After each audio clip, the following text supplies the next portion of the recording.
No, I'm not. I'm retired. Where are you retired from? The Georgia State Patrol. How long were, excuse me, how long were you with Georgia State Patrol? 35 years and 7 months. But who's counting? Yeah, that's right. Now, did you have occasion to be involved in an investigation back in September of 2015? I did. All right, so tell me what was your role in that investigation? So at the time, I was Director of Communications for the Department of Public Safety, the Georgia State Patrol. And I got a call from our command staff that I needed to come over here and grab some evidence, the hard drive and the thumb drive of the patrol car involved in the accident. And what was on that hard drive and thumb drive? It's the recording of the events that are going on, whether it was a traffic stop, crash, and so forth. Is what's on. So can you tell me how that system works? It's a watchguard system. It's constantly recording, and it can be activated by the lapel mic that the trooper's wearing, or it can be activated for a significant event, or it can be activated once the blue lights are done. And that starts the recording. All right, and so where is this hard drive actually located? Located in the trunk of the car.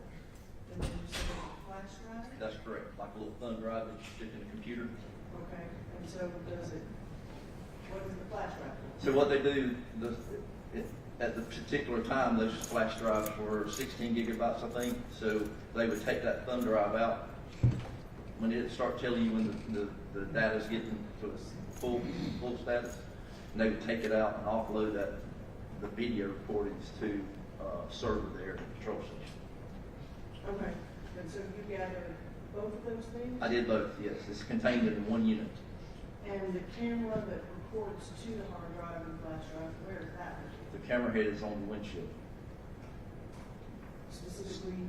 typically on the passenger side of the car. Okay, top, bottom? There's a mirror mount that mounts to the right of the mirror and attaches to the visor, so just a few inches below the visor. Okay. And I'm sorry, you took the hard drive and flash drive and you I brought it back to our headquarters and turned it over to our internal affairs. Okay. Your Honor, at this time, the tender states 12.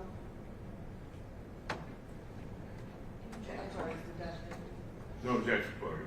And just to be clear, the hard drive and flash drive came from whose vehicle? It came from Trooper Scott's vehicle. The exhibit 12 is admitted and we can go to public. Thank you.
Now, does this system just constantly record, like once the camera's been activated? So once the system is powered up, it's constantly recording. Okay, and so this clearly, the significant event happened, but clearly there's video in reverse, right? It Correct. started back before the event. Can you explain that? So the system's set up to, it reacts to, it's constantly always recording, but once the officer or trooper triggers the blue lights or the lapel mic or significant events, that starts recording from that event, from the action, I should say. Okay, but in this case, the trooper was not running lights or sirens. And so, again, we have video from before the actual impact. From the hard drive was pulled from the hard drive as well, here's, Okay, so all of that was recorded. that's correct. It records back a certain, does it record a certain time back from the event? So if you're aggravating the blue light, at the time it was 1 minute and 6 seconds, but that appears to be well over 1 minute and 6 seconds, so that would have been pulled from the hard drive, Okay. what it leads me to. Okay, understood. All right, thank you. Good morning, Mr. Kraft. Good morning. Now that you're retired, what do you do for a living? Absolutely nothing. Honeydews. So you were called out, did you go out the evening of, or when did you? The morning after it happened. Where was the vehicle? It was at a body shop, I don't remember the name of the body shop. Was it somewhere here in the local store area? Yes, And you had been director, let me ask you, before you were director of communications, were you a trooper? I was, Okay, how long were you a road trooper? for 24 years. What post did you work at? Mainly out of the Thompson, Grovetown, near Augusta offices. And, you got in as the director of communications when? That was in 2013. And is that where you retired from? No, in 2015, I left being a sworn status and I was appointed to director of facilities for the maintenance and buildings of all our state patrol and motor carrier compliance buildings statewide. And is that the position you retired from? That's correct. Okay. And so when you went out and you retrieved these items, did you go with a team or was it just you? No, just our command staff called. I got the phone call to come out there and they gave me the address. And basically I would come out, pop the hood open and got the hard drive out and the thumb drive and brought it back to our people over there on United.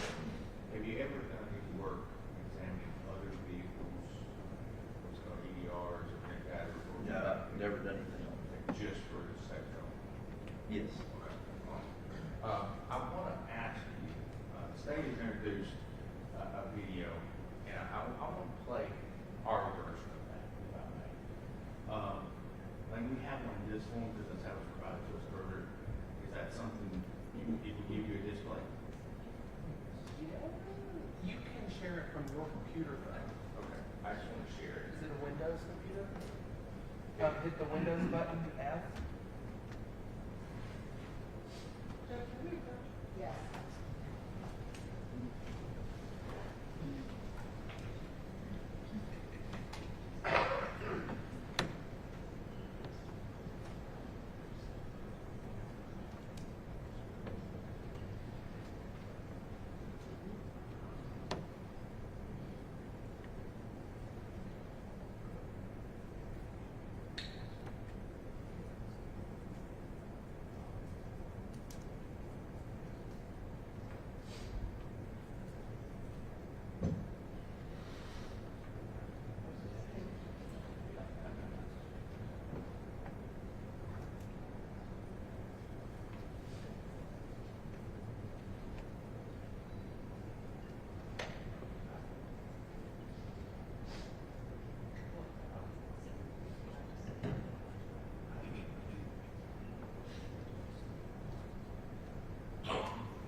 If available, please take the jury.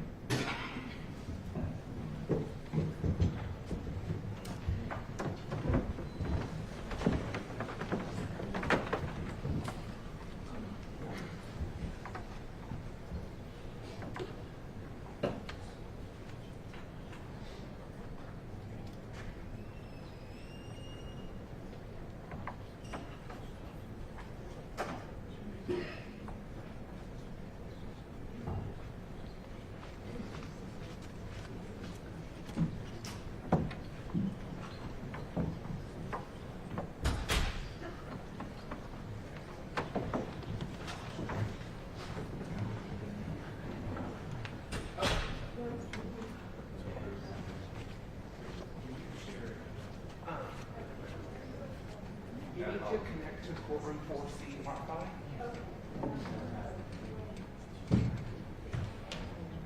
Well, I'm going to connect the there it is.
We're technically in a recess, I'm just staying in here.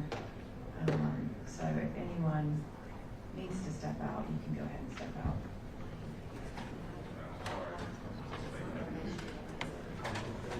That's all I right. got it. You just got it now. Can I share it so you can see it? Is that okay?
state entered without objection.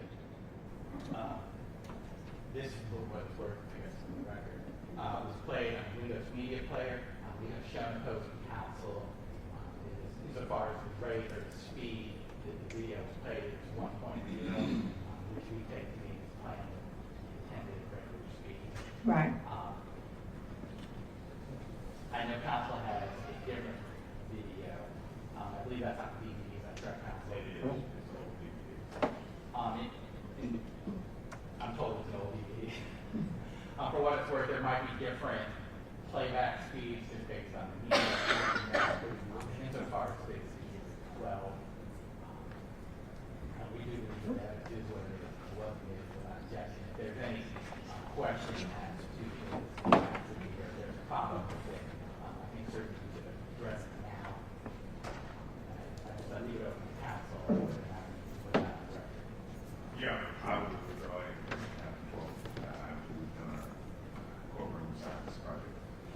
Withdrawing any objection if you want to give it about a third. I don't believe there was actually any objection from in front of the jury. It was just that we needed to, I actually think it might have been the state's objection, that we just needed to take a minute. Oh, sure. Yeah, But I don't think it was a technical objection. It was not judged, but he did indicate, I'd like to make it our version, so I do need that, and I think we clear up with that. Okay. And, yeah, I have a problem with that. I would say our version, I should say mine. All right. Or you want to, I don't. I can either give them an instruction that both parties had a copy of the same video, they have been compared and they're the same. Or I would allow Mr. Pilgrim to say that he called it his version and we have compared the videos and they're the exact same. If y'all want me to do it, I am perfectly fine to do that. Judge, either way is fine.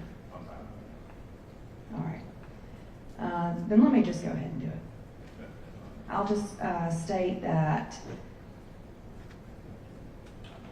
there was a reason to excuse the jury due to a statement regarding a different version of the video, but the parties have viewed both videos and the parties consent the videos are exactly the same.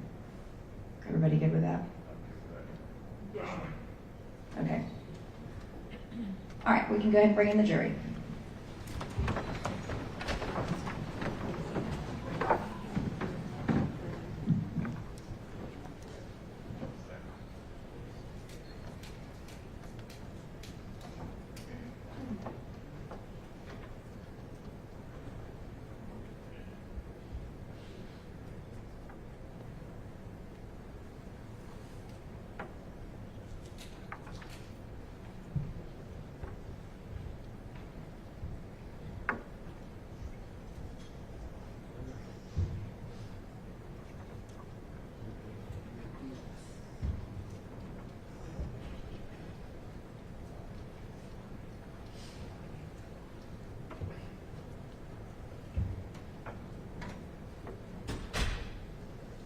All right, you may be seated. Ladies and gentlemen, there was a statement, we took a brief break regarding a different version of the video. The parties have viewed both videos. They both have the same piece of evidence. They have confirmed and consented that both videos are the exact same. And so you have to follow that and understand that there is no different video and you can't take any inference from that whatsoever. And the parties have consented the videos are the same. Any objection to the charge? No, you're not. There you go. All right, thank you. You can go forward. Mr. Evans, I'll have, thank you, sir. Thank you.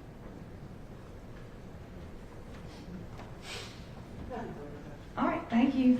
Corporal Crofton, you may be excused. Have a good day. You're welcome to stay if you'd like.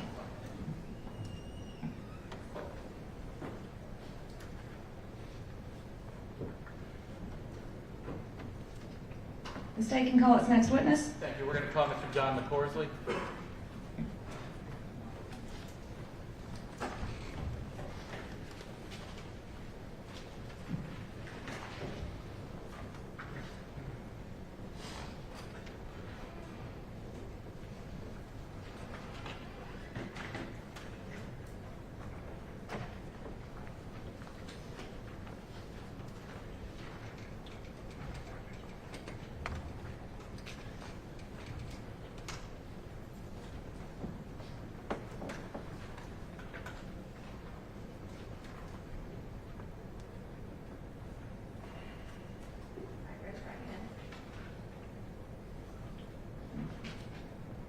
Do you swear or affirm the testimony you give in this case is the truth and nothing but the truth, so help you God? Thank you. You can be seated. You can adjust that microphone so it's comfortable, it bends. You can move it around. There's also water for your convenience. Okay. Go ahead. Mr. Courtroom, how are you today? I'm great, thank you. Excellent. What do you do, Mr. Courtroom? I am a owner and operator for Subway Sandwich. Okay. You have more than one? Yes, sir. I have 9 locations. Okay. Is that local? Yes, sir. Carroll, Harrelson, Douglas. All right. Is there anything you do part-time or as a volunteer? Yes, fire department. At this point, I'm, for the most part, retired. I guess you could consider it auxiliary. Okay. Well, let's talk about it in 2015. Okay. Were you auxiliary then? No, sir. Okay. Well, what did you do? Part-time and volunteer. Okay. Who was that for? The city of Bremen. Specifically, the city of Bremen. Fire department. Yes, sir. Thank you. And how long have you worked with the fire department? A total of about 31 years, but about 25 or so there. I think 98 when I started there. What kind of background do you have to be a volunteer firefighter? I went through the rookie school. I went through training in Carroll County.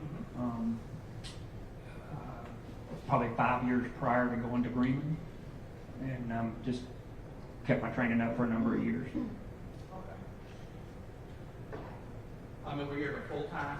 No, sir. I had an opportunity of full time, and I did not go full time. I just couldn't take the pay cut. I understand. So on September 26, 2015, did you respond to a collision site? Yes, sir. On that one, I guess it was before midnight. Yes, sir. All right. And how did you find out? Call, radio? Yeah, radio.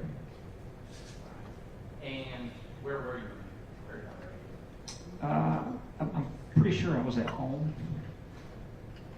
Did you just grab your stuff and went? Yes, sir. I had everything pretty much in the truck. Was it common for you to have the radio on? Sir? Was it common for you to have the radio on? Yes, sir. Right. And how long did it take you to get there? 4 to 5 minutes.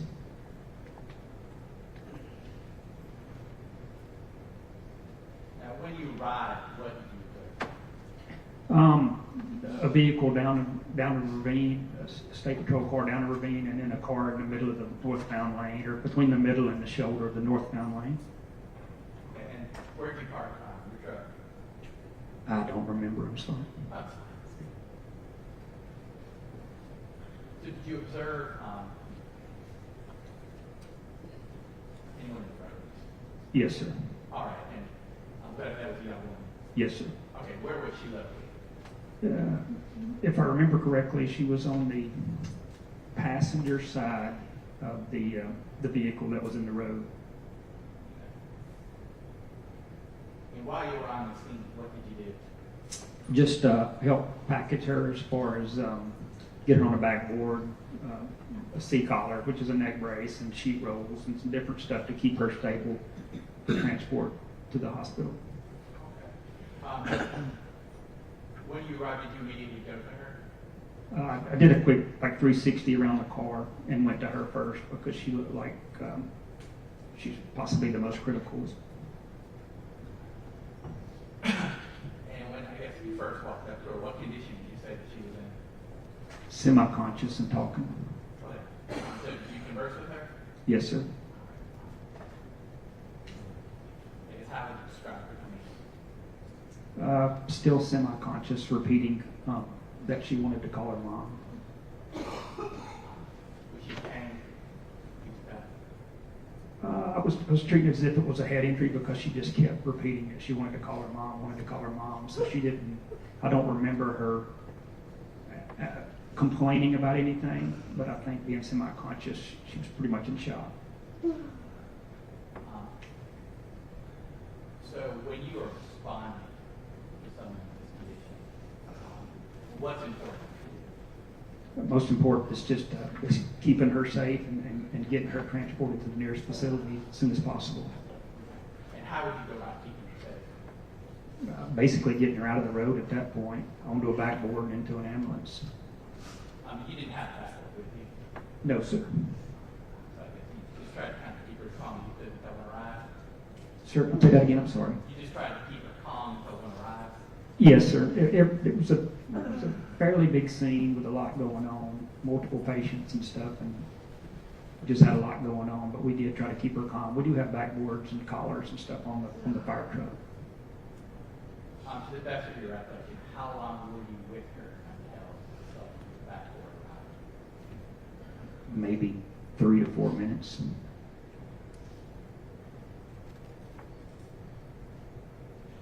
when someone arrived with the backboard, what did you do? We got her onto the backboard. Like I say, I don't remember all this, but I got her onto the backboard. And from that point, when the ambulance crew arrived, the ambulance crew took over patient care. Do you remember her name? Kylie? Kylie. Once Kylie was on the ambulance, did you do anything else at the scene?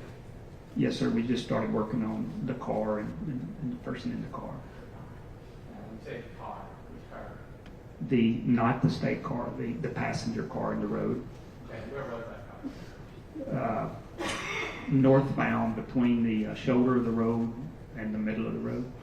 Like up on the embankment? No embankment. No, sir. It was kind of, from what I remember, it was just in the road. Okay. And what did you do? How did you help? Worked with the jaws. We had somebody trapped in that car. So just basically taking the car off from around the patient, get the patient out. Okay. Let's talk about those. Okay? Very, I know that. Okay. When you say the jaws, what do you refer to? The jaws are hydraulic tools that basically cut, spread, or pull something apart. But we're trying to keep the passenger as stable as possible while we're moving the car from around them. So you said, did you operate the jaws? I don't remember for sure. There were several of us involved in that. I don't remember for sure. I'm sorry. Do you remember how many people needed to be removed from the vehicle using the jaws? How many people were needed? I don't remember. Typically it takes. Oh, sorry, that's my question. Okay. How many people were in the vehicle that needed the jaws so they could be removed? So if I'm not mistaken, just from what I can recall, one maybe. Okay. Who was that? The veteran. Right. Is that a young female? I don't remember for sure. I'm sorry. Okay. Do you remember where they were located on the vehicle? I want to say front seat, but I don't. I'll say I don't remember for sure on that.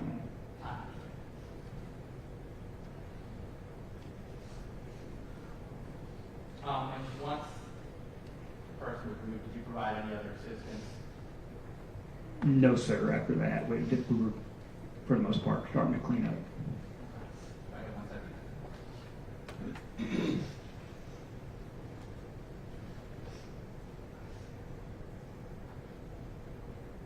No further questions, subject to redirect.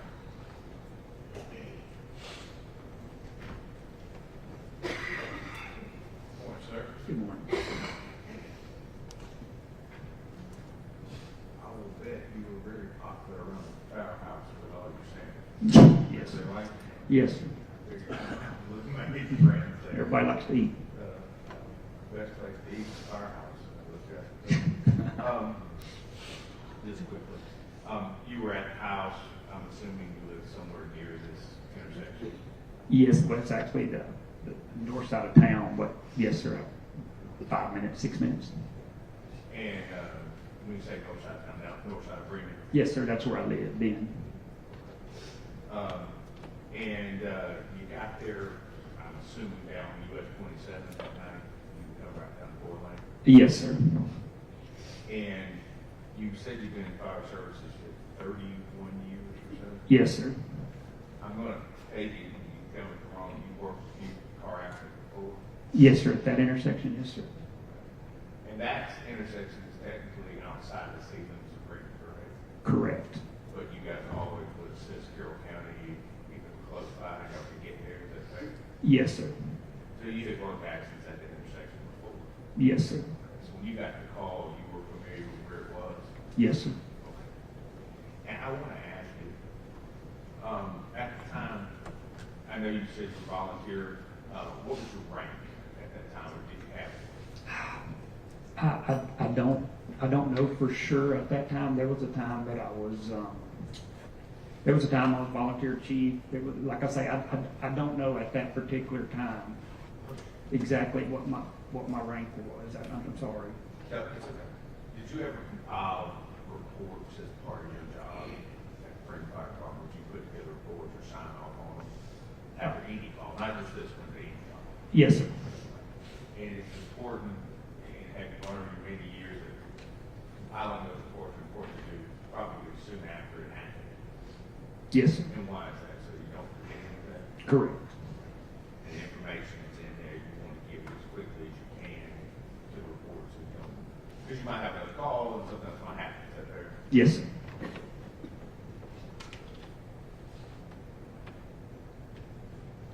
That's all I have. Thank you. Thank you. Redirect? No, Your Honor, thank you. All right, thank you. Any objection to Mr. McCorkle being excused? Not from the state. None for the defense, Your Honor. Thank you. All right, thank you, Mr. McCorkle. You may be excused.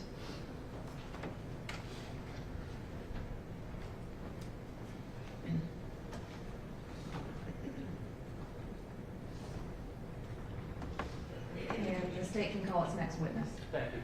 I will call Amanda Baker.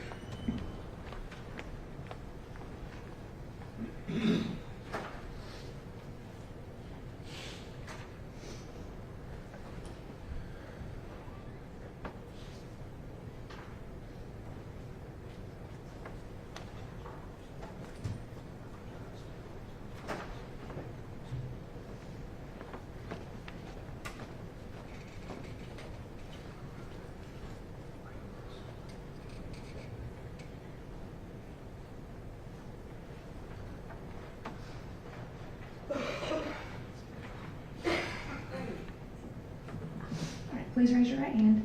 Do you swear or affirm the testimony you give is the truth and nothing but the truth, so help you God? All right, you can lower your hand and be seated. And the microphone is on. You can adjust it, pull it towards you, whatever you need to do. And they're also Good morning. Good morning. How are you today? Just a little bit more for the microphone, sorry. Okay. You can, adjust, yeah, it's difficult. Okay. Can you introduce yourself to the jury? I'm Amanda Shinette. Ms. Jeanette. You formerly known as Amanda Baker. Yes. And how long have you been Amanda Jeanette? Probably 3-4 years now. In 2015, you were married. Yes. And Ms. Baker, were you a first responder? I was a firefighter. Very good. 26, 2015, you respond to a collision site, 27 Alice Springs Road. Yes. Oh. What caused you to get dispatched to the scene? Well, I was at the station as a volunteer. An alarm went out, and of course we responded. Okay. You remember how long it took you to get there? From station 7, maybe 8-10 minutes, maybe.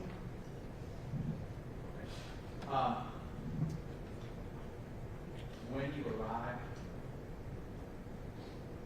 you remember kind of how you observed the scene, what you saw? It's been a long time, I so understand. kind of have a hard time remembering exact details or anything like that.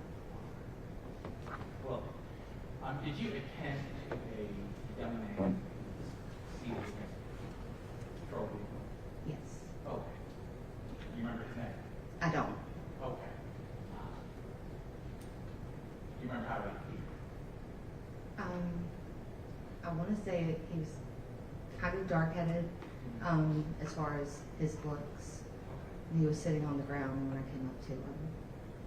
How did you know to approach him, give him some assistance? Well, I knew, just from looking around, I could tell he was one of the people in the vehicle. Okay. And he, looked injured, bleeding from the ear. All right. And what assistance did you provide? For him, I started trying to ask him questions. I can't remember particularly what they were at the time. As far as what I remember and what I've read from previous transcripts are two different things though, and I don't want to lie. Oh, no, I understand. And I'm just gonna ask you what you remember, okay? Okay, Yeah. okay. But you remember having interaction? I do remember having interactions. You remember his demeanor? Oh, he was very confused. Okay. And had you responded to previous collisions? Yes, Is confusion unusual for someone who's been in a collision? not at all. Do you remember anything specifically about how you provided aid, or do you just remember interacting? I just remember interacting with him.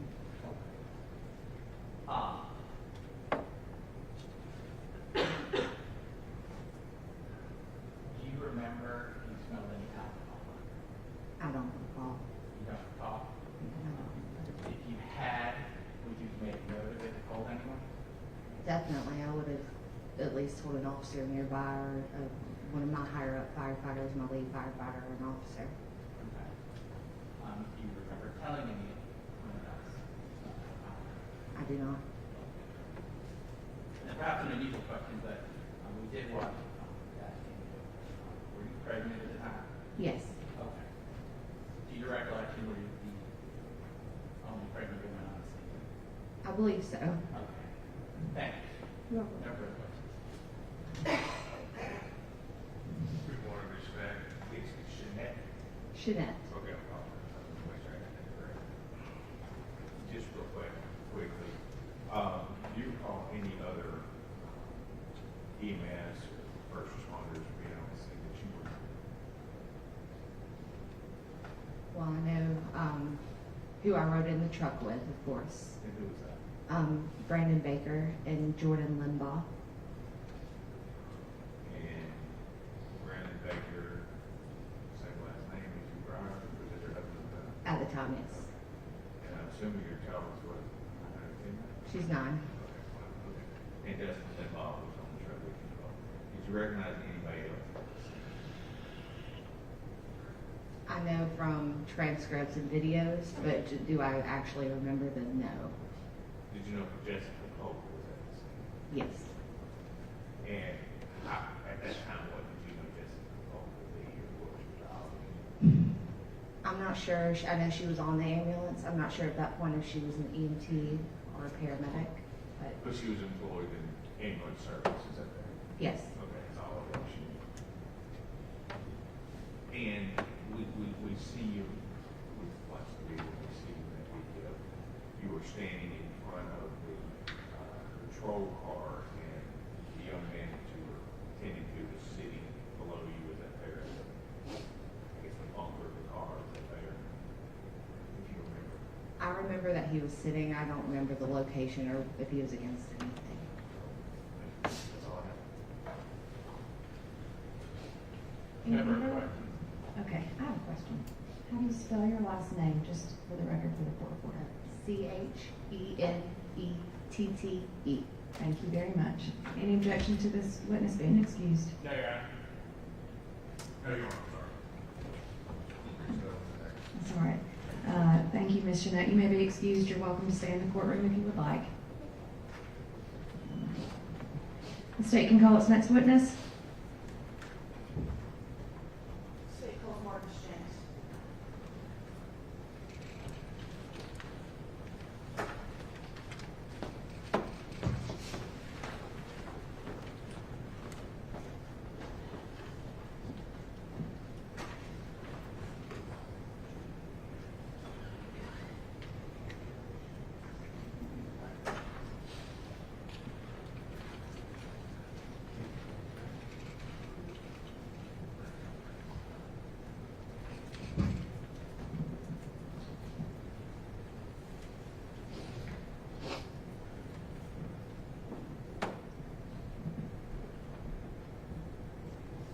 All right, if you'll please raise your right hand.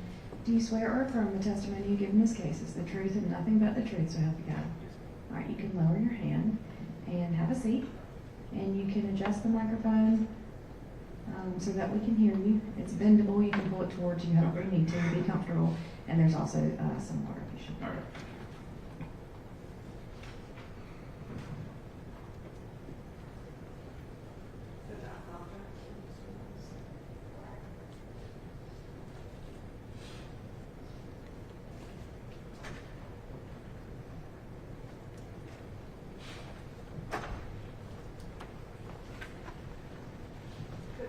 Good morning.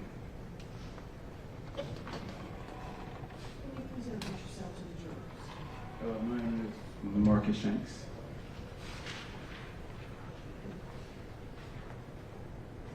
And Mr. Shanks, what do you do for a living? I'm a firefighter for the city of Carrollton, and I'm also a paramedic with Ambicare EMS. Then how long have you been in that field? Fire department since 2008, and with Ambicare from 11 to 19, and I've been back with Ambicare since last year's. Okay, so tell me, where did you first work? I first worked at the city of Carrollton, which I'm still employed in 2008. Then I went to Ambicare in 2011, working both jobs still. And then in 2019, I left Ambicare, went to West Georgia for 5 years. And as of June last year, I'm back at Ambicare. So you've been doing this a long time? A very long time. Yes, ma'am. All right, did you have occasion to respond to a collision in September of 2015? Yes, ma'am. All right, can you tell me, how did you get there? Came in an ambulance. I think it was Medic 3. We had just returned from the county from taking a patient to Redmond from a different accident. As we were coming back into the county, Now, where is it? up in Rome. Okay. Yes, ma'am. All right, I'm sorry. No, on you're your way good. back? On our way back, we got dispatched to an accident at the intersection of Highway 27 and I think it was Holly Springs Road. And told dispatch we were en route to the call. Okay. And who's we? Me and my partner, Which was who? Ken Hicks. All right. So you're right on the scene when you see. Got on scene. Before we got there, we was asking where was our patient located at. They told us that she was at the intersection of Highway 27 and Holly Springs, that she was laying in the roadway. Okay. And did you in fact find her in that position? Yes, ma'am, we did. All right. And what condition was she in? When we got to her, fire department was there also, and they already had her on the backboard. She was talking, not saying much. I introduced myself to her.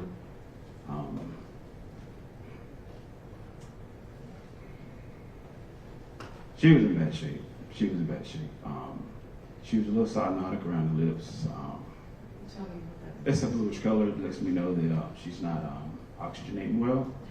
I knew we had to get her in the back of the truck as quick as possible. So we loaded her up, put her on the non-breather, got her in the back of the truck. Non-breather delivers oxygen to patients to help them breathe a little bit better. Got her in the back of the truck. I was sitting in the airway seat. My partner, Ken Hicks, he was on the bench seat establishing the IV. And how long did it take? Where did you take her? We took her to Atlanta Medical Center once we left the scene. Okay. How long did that take? Scene forever. Probably, I think maybe 45 minutes, I guess. I was in the back. I don't really know how long it took us at the time. Okay. And why there and not closer? I knew she needed a level 1 trauma center, but just simply because of the mechanism of injury. That alone was enough for me to say she needed a trauma medical center. So that's why we went to Atlanta. Okay. Did her condition change on the way? It did. It did. So I noticed that she started developing bruising around the eyes, and like her level of consciousness decreased before started to decrease before we left the scene. I knew that she had blood and secretions coming out of her mouth, so I knew I needed to protect her airway. So the choice was made that we needed to intubate her, which is a breathing tube that helps our patients breathe a little better. So we ended up having to chemically sedate her. We did that.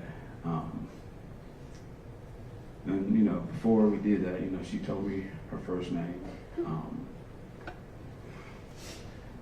Yeah, she told me her first name, and she asked for her mom. Do you remember her name? Her name was Kylie. Yes, ma'am. So when you get to Atlanta Medical Center, then what happens? We get to Atlanta Medical Center. We get her out of the stretcher. We get her out of the ambulance. She's still on the stretcher. We wheel her in. The trauma staff is there waiting on us.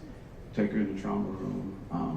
We give the doctors and the nurse a report of the accident, what we know of the accident, and the patient condition, and the treatment we provided. And we answer any other questions that they have for us before we leave. Come back to our response on. Did you have interaction with anyone else at the scene? I apologize, that's a terrible question. Did you have interaction with any other people involved in the event? No, ma'am. No, Kylie was my responsibility. No, ma'am. All right, thanks. You're welcome.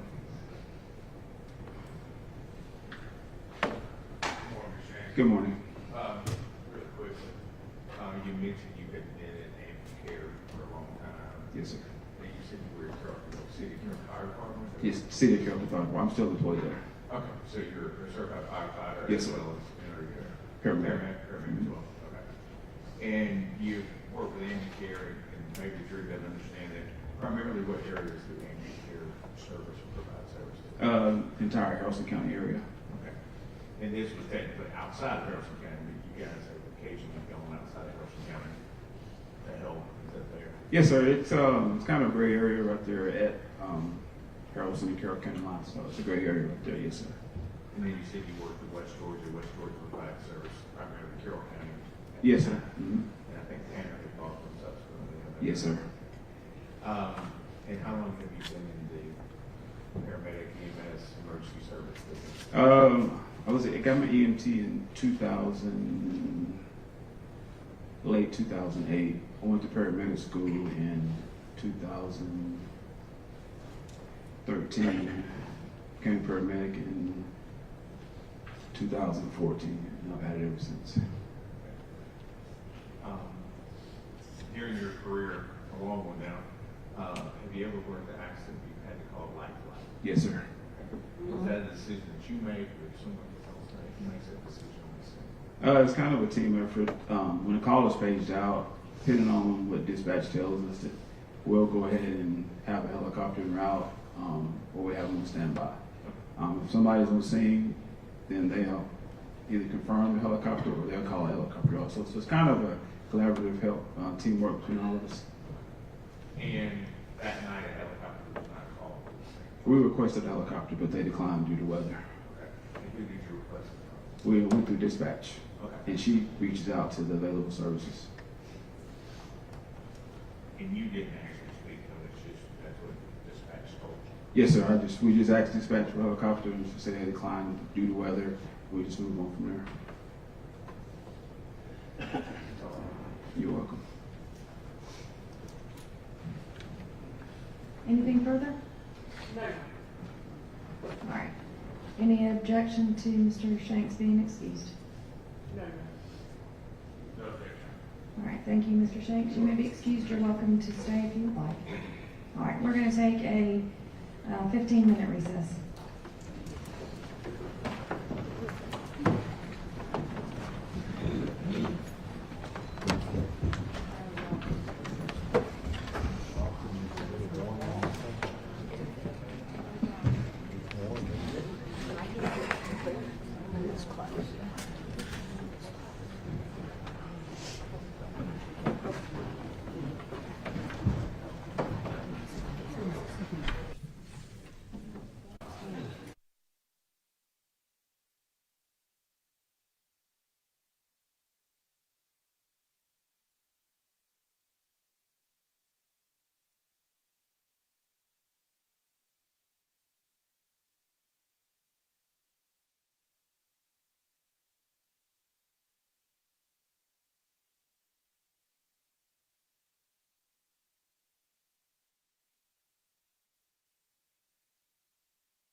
Could I please have the attorneys and a deputy?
They're on the way.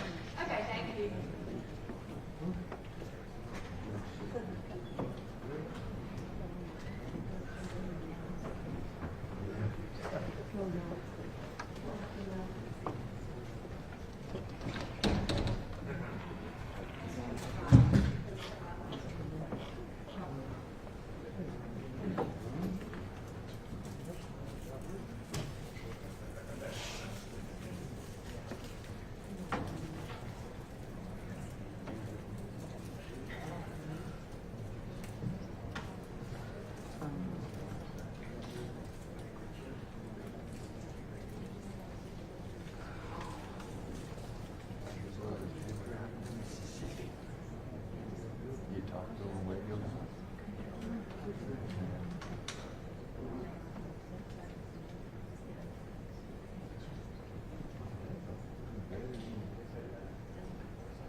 before we bring the jury back in, I'm going to make an announcement. These are the types of things that I wish I did not have to do because they are all adults in the courtroom.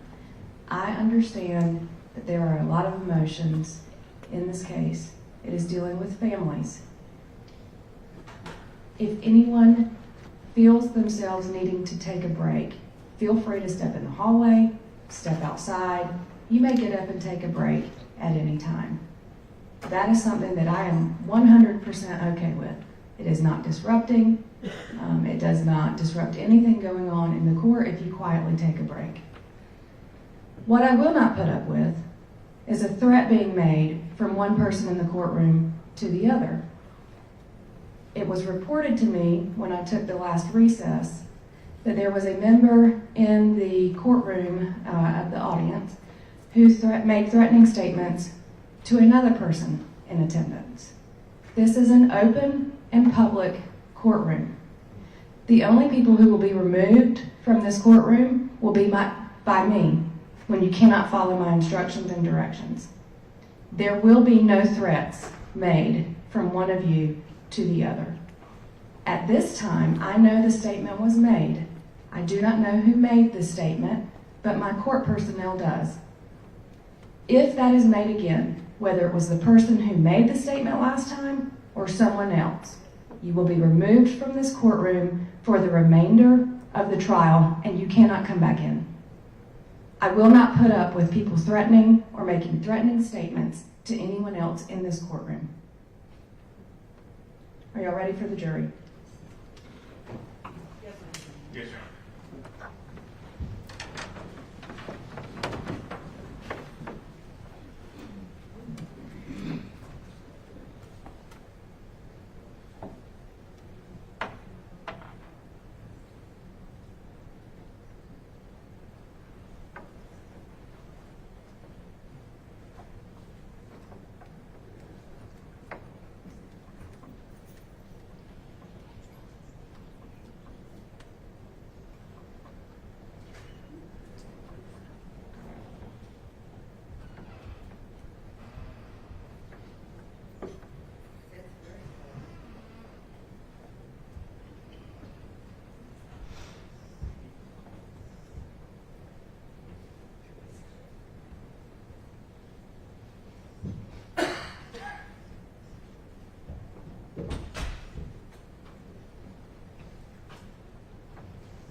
All right, you may be seated and the state can call its next witness.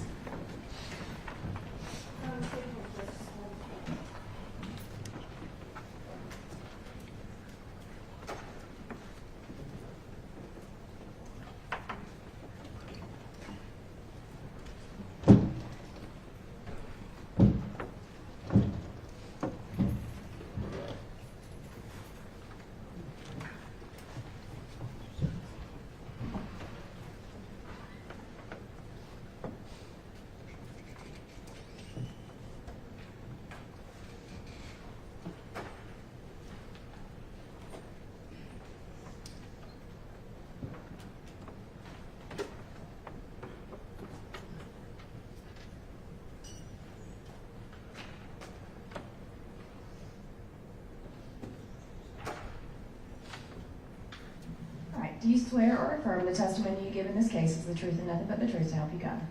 All right, you can lower your hand and be seated. Your microphone is turned off. If you press the bar, the light will turn green. There you go. You can pull it towards you, adjust it, and then also there's some water up there if you need it under. All right. Thank you, Judge. Good morning. Good morning. Can you please introduce yourself to the jurors? Jessica Polk, Where do you work? currently with City of Fayetteville Fire Department. And how long have you been in this area? I'm sorry, this area. How long have you worked in this field? I went through EMT school in 2009. Okay, and where did you go to work after that? West Georgia Ambulance, And then after that?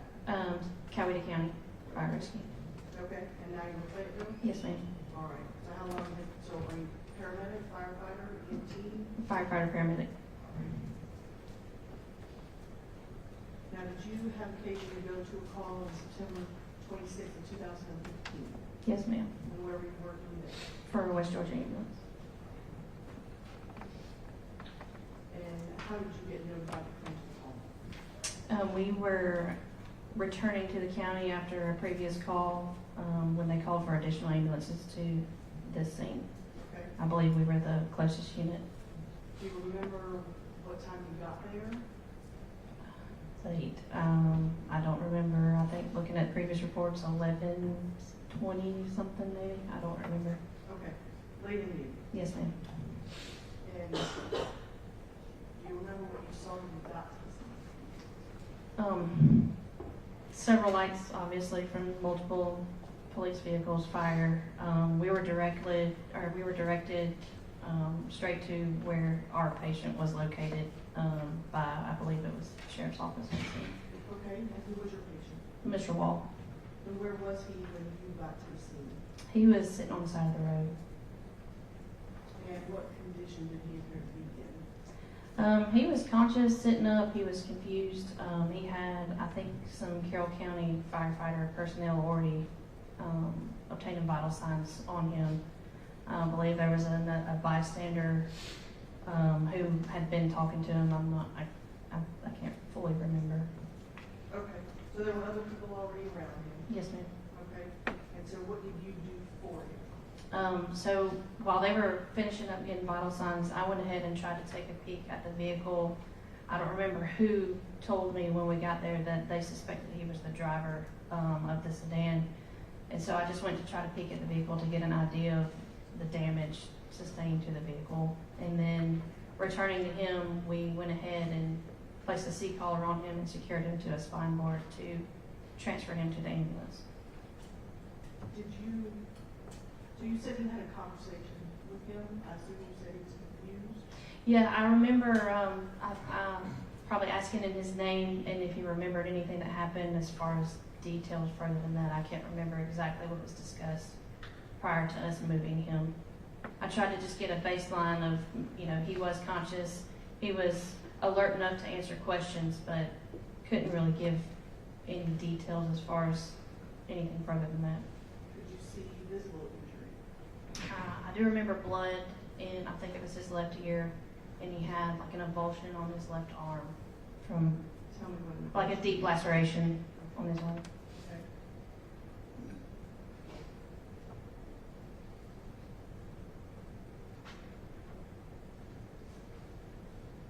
You said you don't remember any conversation you had with him? Not at that moment. There's multiple times. I mean, obviously, I was with him throughout the whole transport to the hospital. I don't remember the initial conversation with him before getting him into the ambulance, no. Okay, do you remember any of the conversation? It's general questions, do you remember what happened? Have you lost consciousness? Were you restrained? Were you driving? Were you a passenger? Where were you going? General questions asked in any situation like this.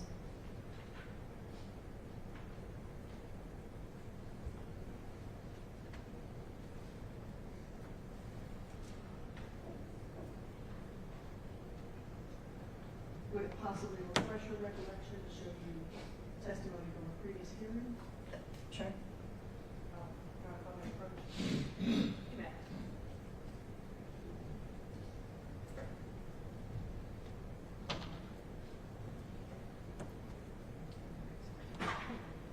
As much as you like.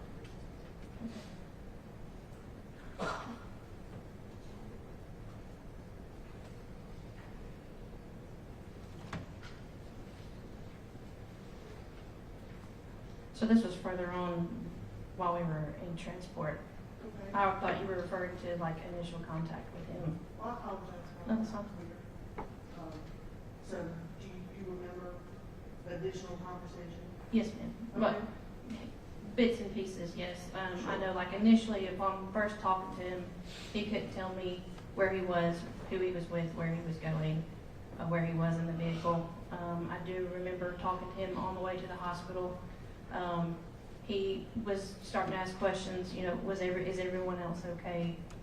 Are my friends okay? And at the time I told him I didn't know because I truly didn't. I knew that the other patients in the vehicles were critical, but I hadn't had any contact with them. I remember him repeating, asking if everybody else was okay. He did vomit in the back of the ambulance, so from there I just had to switch gears to try to maintain his airway, considering he's on a spine board on his back. I remember turning him to the side, him spitting and apologizing over and over, you know, he's sorry for spitting in the back of my ambulance. I told him, I'd rather you do that than, you know, it be staying in your mouth. So we got him cleaned up. I remember asking him, you know, if he'd had anything to eat or drink that night.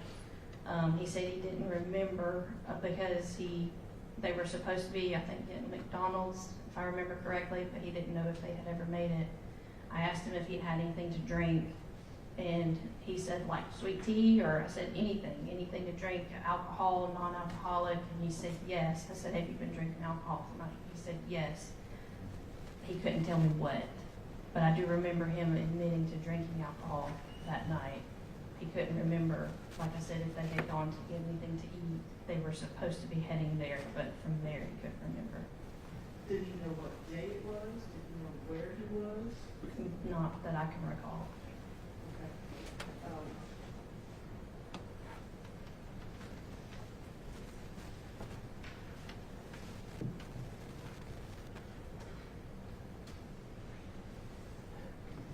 Did you actually smell any alcohol on him? No. Okay. And you said you vomited. Would there be the odor of that if it had been present in his stomach? It's possible. I mean, I've smelled alcohol and vomited, and I've not. At that moment, like I said, I was focused on getting it out of his airway. So that, as far as the smell, I could have cared less, honestly. Okay, that's fair. And if there had been an odor of alcohol, you would have noted it, though? Yes, ma'am. In your report? Yes, ma'am. All right.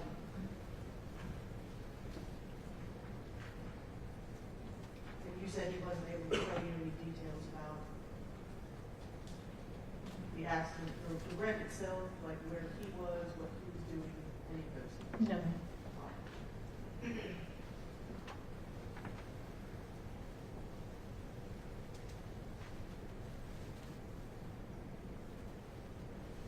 Now, tell me the significance of the blood coming from his ear to you. Significance with that could indicate a head injury. I couldn't see any like physical injury to the ear that would cause bleeding on the outside of his ear. So if it's not coming from a physical cut, then it leads me to believe obviously it's coming from inside, which could indicate skull fracture. So that, along with the damage to the vehicle and the significance of the injuries to the other people in the vehicle with him, is why we transported to the trauma hospital. Okay. And then would a head injury be something that might cause one to vomit? Yes, ma'am. Like you said, you on the backboard, he's in the seat collar. Do you give him any sort of fluids or anything else on the way to the hospital? I believe I gave him Zofran to help with the vomiting, but I don't remember actually hanging saline. I'm sure I flushed the Zofran with a saline vial. That's Sure. typical with administration, but Not an actual bag. not that I can recall. Did he tell you anything about how he felt? I remember him complaining of a headache, and he was not happy with the seat collar being on. He did not like how I remember him pulling at it constantly, trying to take it off. So he was uncomfortable. I just had to keep trying to explain to him that was for his safety. Sure.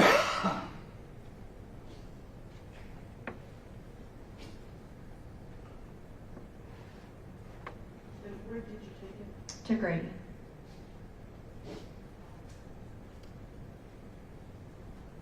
Thank you. Yes, ma'am.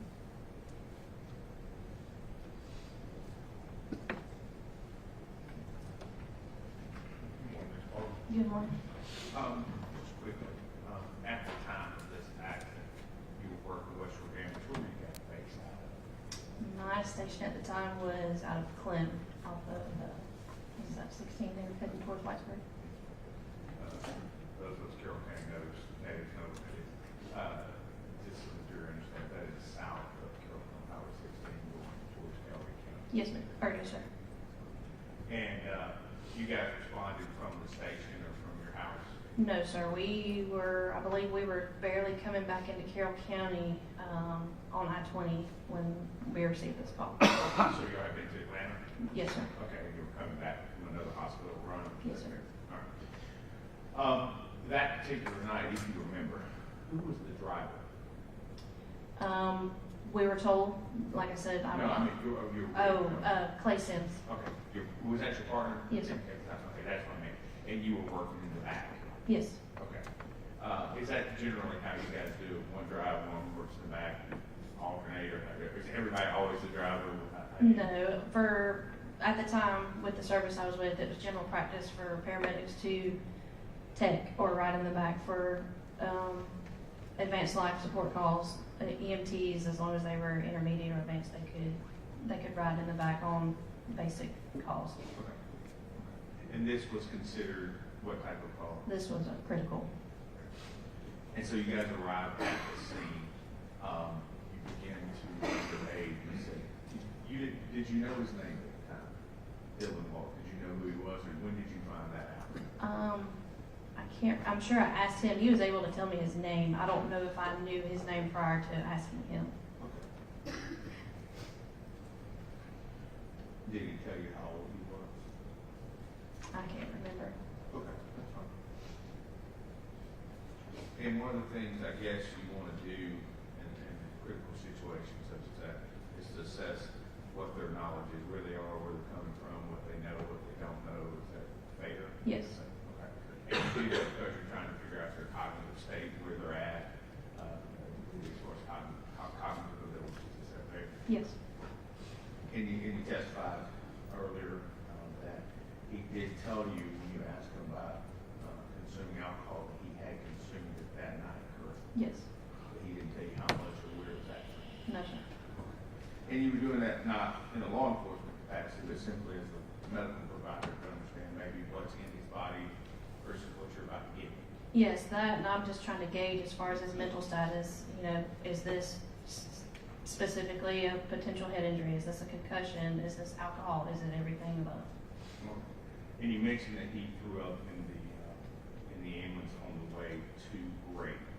How long was the trip on average did y'all? Because I know you'll run that trip off. How long would it take from, I don't know, X11 bring That time of night with the ambulances we have then, probably 25, 30 minutes. Okay. And so somewhere between the time he left the scene and got to Grady, that's when the vomiting happened. Yes, sir. And you've been a EMT firefighter for how long now? I got my EMT in 2009, paramedic in 2012. Almost 20 years, 18 years, something like that. Don't make me feel older than I am. Yes, sir. 16. And you have seen people that have thrown up from head trauma, correct? Correct. All right. And you've also seen people thrown up from being intoxicated, have you not? Yes, sir. Okay, for alcohol in their system, too much alcohol. Yes, sir. Okay, and that's so that either could be responsible, we don't know for sure. Correct. Thank you. That's all right. Thank you. Anything further?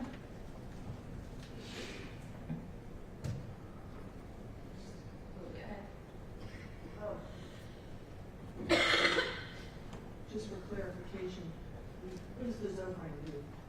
Zofran is to help with nausea and vomiting. Okay, so it'll keep you from throwing up. Correct. And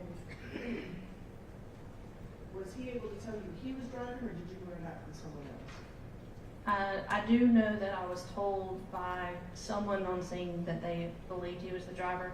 I don't remember if he eventually told me further on in transport or not. Okay, but he was not able to give you any details about what happened, or what he had been doing, or where he had been. Correct. Thank you. Yes, sir. I do want to ask more questions. You mentioned about giving him Zofran. Did you administer anything other than that, other than the saline solution in Zofran that you recall? Not that I can recall. No Versed, no No, sir. lot or anything like that? Not to my knowledge, no, sir. And I don't remember it in my report either. Okay. And you have your report with you? I don't think so. It's okay. You don't. So you did, but you think you push the violent, you didn't hang a bag, correct? No, sir. Okay. And just with jury's application, pushing is how many cc's or ounces in a vial? I believe our saline flush were 10 cc's at the time. And if you were to hang a bag, how many cc's would you expect to be You average? have 500 milliliters or 1,000 milliliters. Okay, so quite a bit more in a bag versus did y'all call it saline lock at the time? Is that correct? That's just what we use to establish the IV, and then you can administer medication from there on. It just keeps the IV closed. So can't go forward, same sort of thing? Similar, yes, sir. Thank you, that's all I have. Yes, sir. Anything further? No, Your Honor. No, Your Honor. All right, any objection to this witness being excused? No. All right, you may be excused. You can remain in the courtroom now if you would like. All right, thanks. You can leave it on. The state can go ahead and call its next witness. State calls, investigator John.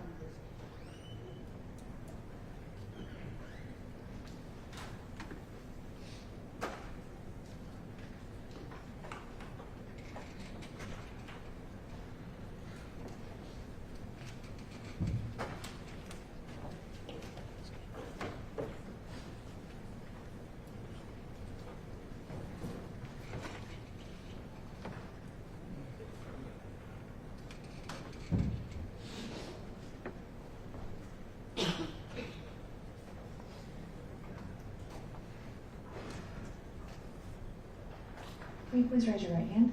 Do you swear or affirm the testimony you give in this case is the truth and nothing but the truth, so help you God? I do swear. All right, you can lower your hand and have a seat. Please feel free to adjust the microphone. It's bendable. You can pull it forward however you need. Yes, ma'am, this should be fine. And there's water should you need it. Thank you, ma'am. Thank you. Will you please introduce yourself to the jurors? Hey, my name is Jonathan Driscoll, and I'm currently employed at the Henry County State Court Solicitor's Office, Solicitor General's Office. And maybe, can you pull the mic?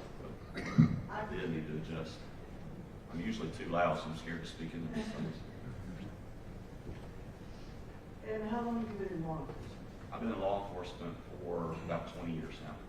Where were you first an officer? I first became employed at my local hometown sheriff's office, Lamar County Sheriff's Office. I did basically everything you can do at a little small sheriff's agency, dispatch, jail, eventually the road. I went to the city of Griffin Police Department next, where I did a little bit bigger agency. I got a lot of my experience there. Eventually I got to the point where I had outgrown that agency as well, when I found myself going to the Georgia State Patrol, and that was in 2013. And what did you do with state patrol? With the Georgia State Patrol, well, obviously after trooper school and working the road for a little while, I went to the Specialized Collision Reconstruction Team, which is just a specialized unit that focuses on the worst of the worst crashes. Give it the more attention to detail that those more serious crashes need. We have more specialized training, better equipment, more time to focus on those cases. And you also help other agencies that don't have people who are as trained as you are, correct? Yes, so the State Patrol is actually formed as a support agency in its inception. So the primary goal is to assist other local agencies as needed. When nobody needs help, then of course they just ride around, write tickets, and upset people. Fair enough. So how long have you been, and so the Specialized Collision Reconstruction Team, we call it SCIRT for short, correct? Yes, ma'am. And so you got, how much training did you have to become part of SCIRT? The basic training, just to be considered, you have to go through the 5 levels of crash reconstruction. Again, that's just a minimum to even be considered. Obviously, I did that. After getting on the team, you have numerous other specialized training classes you go to that specialize in different areas, whether it be motorcycle crashes, pedestrian crashes, commercial vehicle crashes. In all, I've got about, to date, about 1,600 training hours in specialized areas, most of that in crash reconstruction. And how many reps did you work in the whole of your law enforcement career? Oh, goodness. Just with the state patrol, serious injury and fatal crashes, about 1,100. So if we're talking about all over the 20 years, thousands. I've never even tried to calculate that. Fair enough. All right, so are you called out to the scene, September 26th, September 27th, 2015, Holly Springs Road and Highway 27? Yes, ma'am, it was. And how long have you been with her at that point? I was actually brand new to skirt at that time. I had only been on a few months, so I was still in the stages of getting extra training, basically shadowing the other members who have been there much longer to see exactly what goes into it. That was, and to let you guys know briefly how that works is, the way skirt gets called out is there'll be a crash, whether it be, whatever the agency may be. Once they realize it's beyond their skill level, they may call troopers out.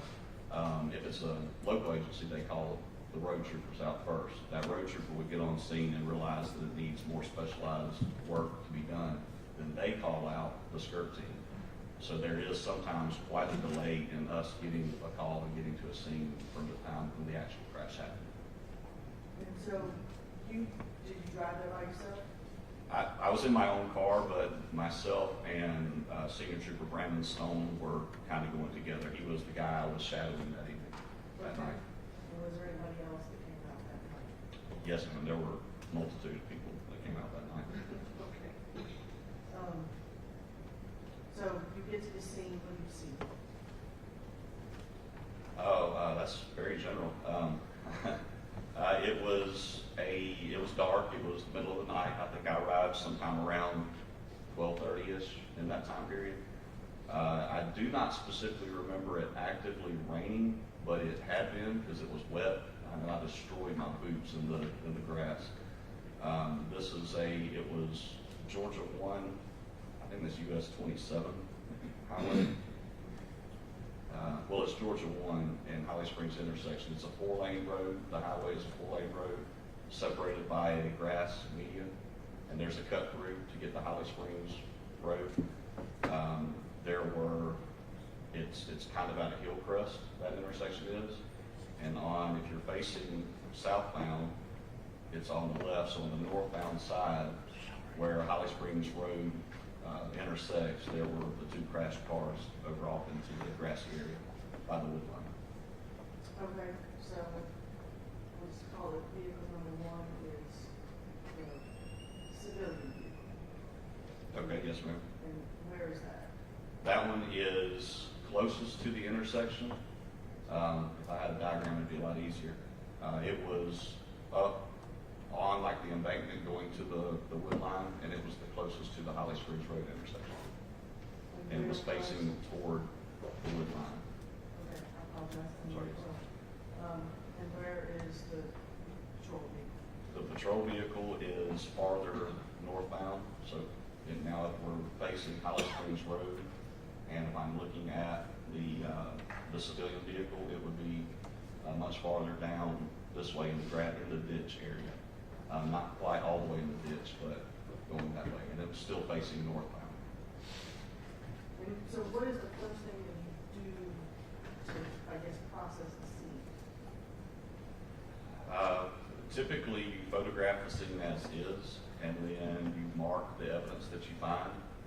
So that evidence could be anything, and you don't always know if that evidence matches your crash or not. There's anything that you see that's a gouge in the roadway, tire marks, things knocked over, things damaged. You make note of those, so that way later when the cleanup's done, you know where everything is at. When you say you mark the scene, what do you mark it with? We mark it with, it just depends on what the scene is. We have paint, pin flags. I know most people have seen like the surveyor paint marks on the side of the road, very similar paint to that. Pin flags, we have nails. If it's like an icy or the paint won't stick to the roadway, we can put nails in the ground. Those are the most common things that we use. And you said that you take photos. Yes, ma'am. All right, did you take the photos in this case? I took some of the photos. Master Trooper Byron Mims, who was another person on the scene, it was his camera around his neck, so he took most of them. I did take some. And you were with him though when he took those photos? Yes, so I was shadowing him as well to see, okay, these are the kind of things we'd like to document, take pictures of. So I was right on his heels pretty much the whole time he was taking pictures. So it's sort of watch and learn situation? Right, yes, ma'am. Your Honor, may I approach? Yes.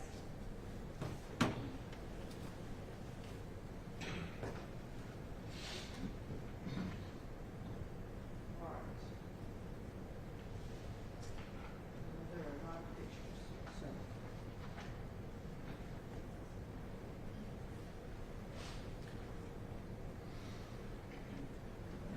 All right, so I'm going to show you. Ms. Waters, I'm going to give you this handheld when you're up here. That's okay.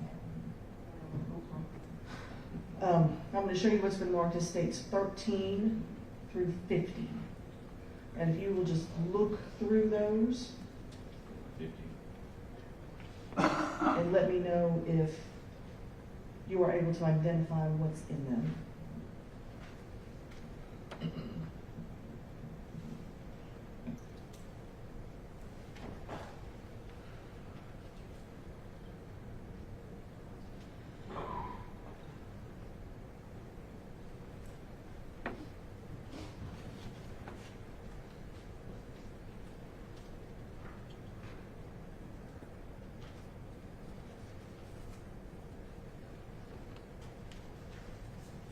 There's not a quick way to do this.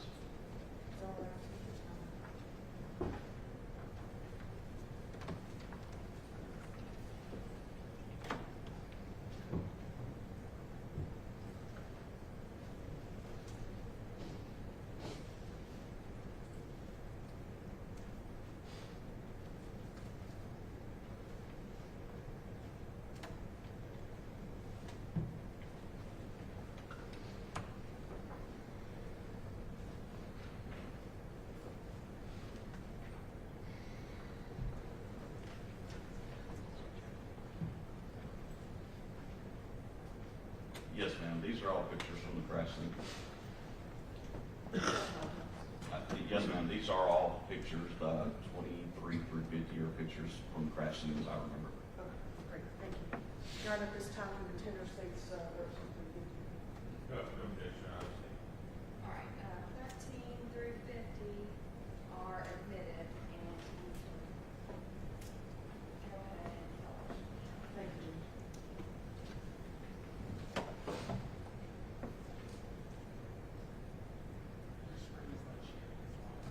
Of course not.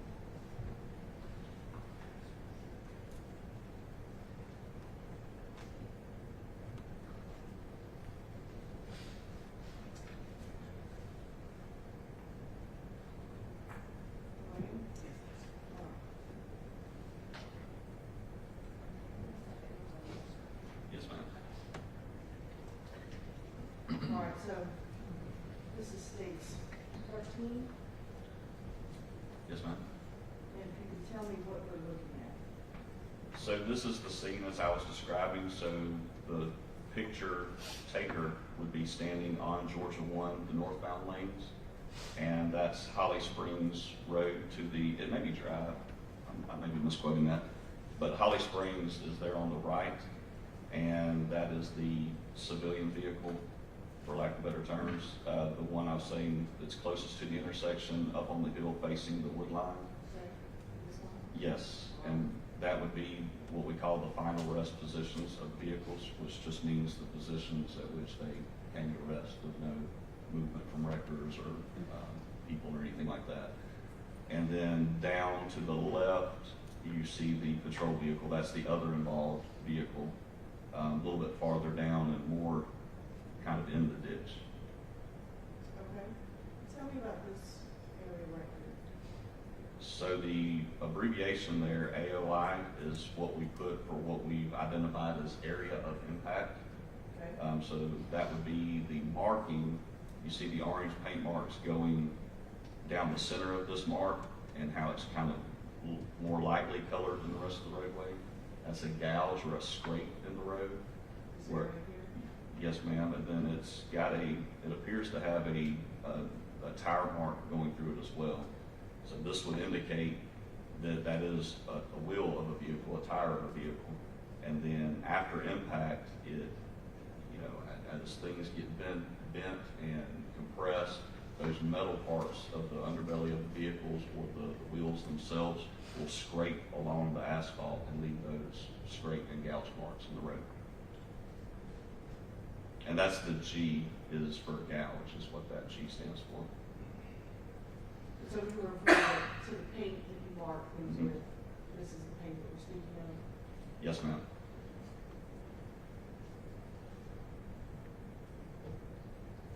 And states 14.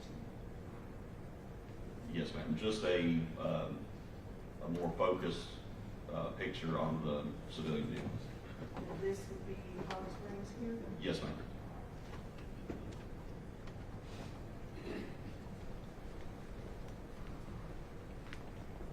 And states 15. This is obviously just a closer view, but Right. this is what you were speaking of, this is the garage over here. Yes, ma'am. It just shows more detail so you can see more clearly those gouge marks, the scraping. And you can just envision a piece of metal scraping along the roadway that it would dig up that asphalt a little bit. That's what that is.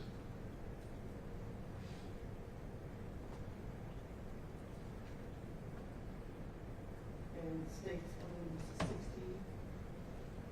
Yes, ma'am. So, okay, I correct myself. I guess it was sprinkling or misting just a little bit. These spots on the Right. photo here. And so the camera's having a little harder time focusing on, you know, the intended shot there. But just another shot to show some more roadway evidence that you see closer to the intersection there, or closer to the corner of the intersection. And 17. Yes, that's just a more close-up view of the evidence that they were trying to get a shot with in the last picture. And these are more gouges. You can see the G.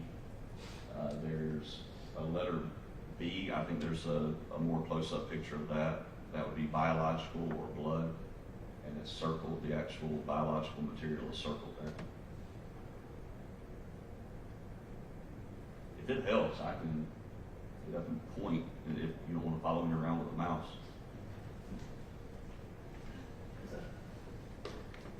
There's a yardstick behind you. Yes, yes, ma'am.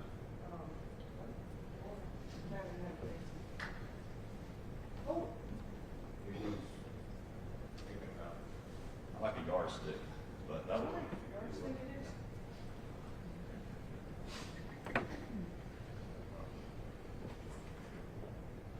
All right, so tell me about this. So this is just a much closer picture of it, and that you can see more clearly now. They're trying to focus more on the bead or the blood, and you can see more clearly now the biological material. And it's red, so it's safe to assume that it is blood. We don't test that, though. It's kind of usually pretty obvious what that is. Sure.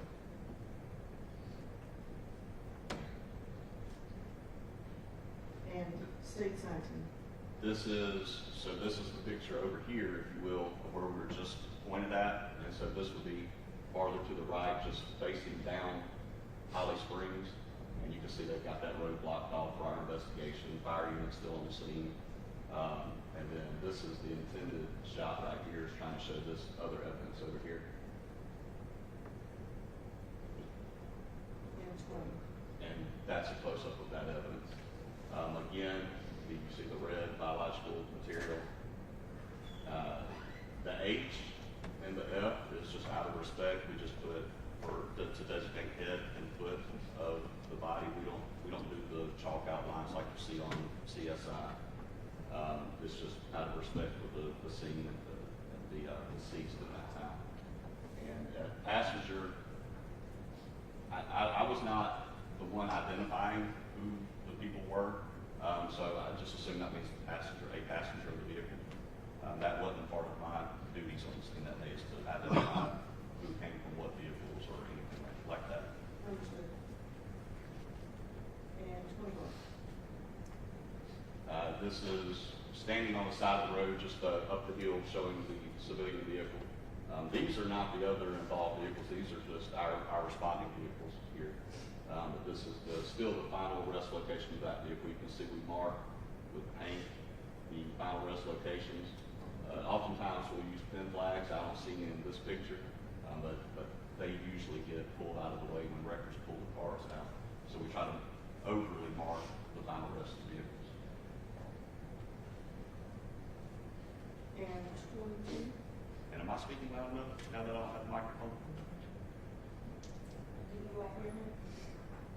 Okay. I'm gonna give you this microphone. Okay. Make your hands full, but. Now I'm over. Yes, thank you. All right, so what are we looking at here? Okay, yeah. All right, so these are the pin flags. Turn that off. There you go. I'm always difficult with electronics. So this would be, these are the pin flags that we keep talking about. I don't like the silver ones, you can't see them that good, but they got our emblem and everything on them, so they like to use them. But the reason we would put these in the road, you can see how the grass is disturbed. These would just be tire mark paths coming through the grass where it's physically just laying the grass down or tearing the grass up as the tire drags through it. And then in the distance, you can see again just the same vehicle. So we mark all those. It's important for us to mark these because later when we do our scale diagrams, we can show the exact path along which that car traveled after impact. So we can show leading up to the crash, to the best of our knowledge, the way the cars came in, but then we can very specifically tell you what happened to that car after the impact by following those marks. And stage 23? Just a better view. So now, usually that's how you work through. You start out and work your way into the evidence. So this is just we're starting to get into the car pictures, the civilian car pictures now. You can see again with the marks leading up to the final rest locations. Actually, there's been some work done up here, first responder work done, and then just about to document the whole vehicle. And 24? Just a closer picture of that. Getting into more specific of the damage to the vehicle, trying to document that and the exact location of it. Because once everything's removed, we take pictures of these. I know it probably just looks like we took 3 pictures of the same thing, but we try to take overkill on pictures because once we move things, that's it. We have this is the permanent record of how the scene was at the time, so we try to take too many pictures.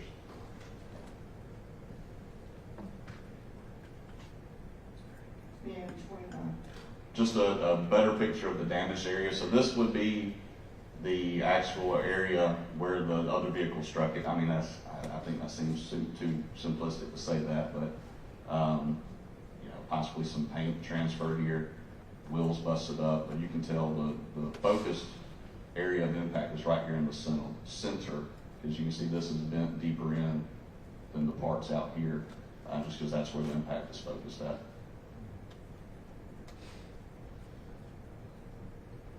Excuse me, 26? Just another view, just to get more things. You can see airbag deployment, multiple airbag deployment. 27? And inside the car, you can see various things with how things in the car get struck by occupants or just knocked loose from the crash. A couple of biological spots on things. Just documenting the inside of the car the way it is when we found it. 28? What we'll do is we'll walk all the way around the vehicle, taking pictures just to document the entire thing. So this is just a back view of the vehicle. And I'm sure we'll continue around the vehicle, all the way around it. Correct. 29? Yes, ma'am. This the driver's side of the vehicle. The other final rest marks over here. This is the driver's compartment, obviously, with the airbag deployed.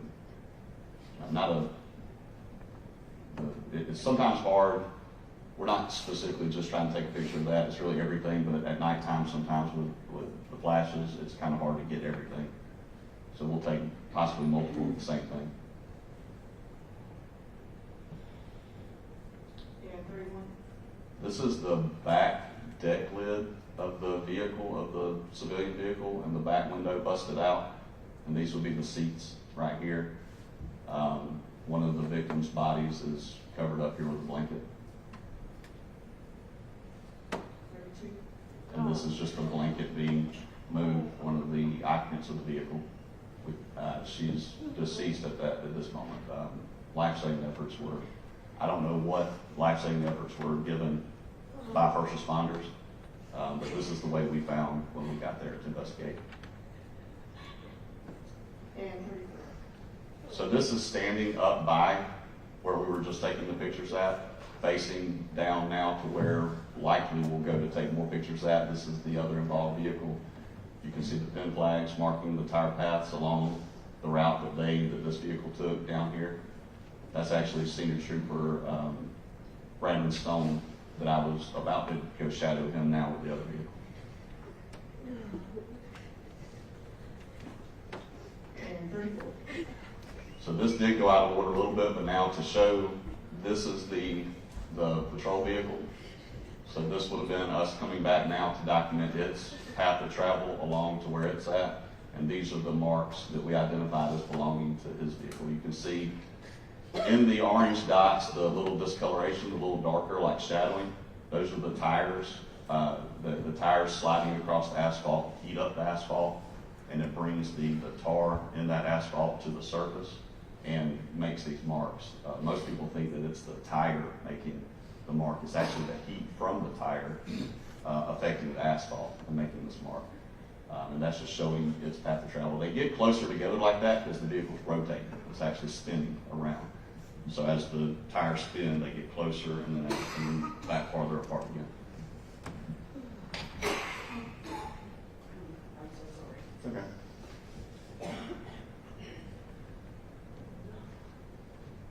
And 35. Just walking down that path that the patrol vehicle took, these are the pin flags indicating where the tires slid through the grass, and that this is just the final rest location of that vehicle. This is actually me right there, so I know this is a picture by Master Trooper Byron Mims, because that's me, and then that will be Brandon Stone about to try to, we're just getting a good overview of the vehicle and about to download it, which download, we'll get into that, I'm sure. And 36. And this is just a close-up of that vehicle with the final rest places marked. And this is this equipment, if you want me to talk about that now, man. Go ahead. This is what I was about to say. People like to call it download equipment. We're not downloading anything. We're creating an image of what's contained in that vehicle's CDR. Basically, it's like the black box of a vehicle, like what an airplane would have, but it's not a black box, if that makes sense. Vehicles 2012 up, sold in the United States, have the capability of having their EDR, their event data recorder, imaged. And basically what that is it controls, its sole purpose is just to control what that vehicle, it monitors the safety systems of the vehicle and its operation, and it tells the car when it thinks it's in a wreck and when to deploy those airbags. It's called an airbag control module, and the EDR, the event data recorder, is contained within that airbag control module. That's its only purpose, is to pop the airbags out in a crash. But as a part of that, it has to monitor all kinds of different sensors on the vehicle: speed, G-forces, braking, seat position, steering angle, to make an appropriate decision on whether or not to deploy the airbag. Consequently, that's not for us. That's for the car manufacturers, the engineers, and the airbag manufacturers. But as a consequence of that, we, through search warrants or permission, can access that data, and it tells us a lot of pre-crash and post-crash information about vehicles and how they were being operated at the time. And did you assist with that? Yes, I assisted. So this was one of the first live scenes to do this on, because oftentimes we do these back at the record yards. So I assisted Senior Trooper Brandon Stone with doing this. And this is all the equipment associated with it. We have a computer with specific software to be able to access it, special cables that hook up. Basically, it just hooks up into like the OB diagnostics port when you go to your mechanic, that port that they hook up to see what's wrong with your car. It all goes to that same port. When your engine light comes on and Mine's always on. it's probably not good. But yes, that same thing, man. 37. This is just the front of the car to show the damage. You can see that it was the front of the car that hit the side of the other vehicle. And this is just showing that it's compressed in a little bit, not that much actually. Now 38. And you can just a front-on picture of the damage, and you can see it's more focused. You can see how this side is bent in more. Oh, I yep, apologize. that's fine. A little crazy.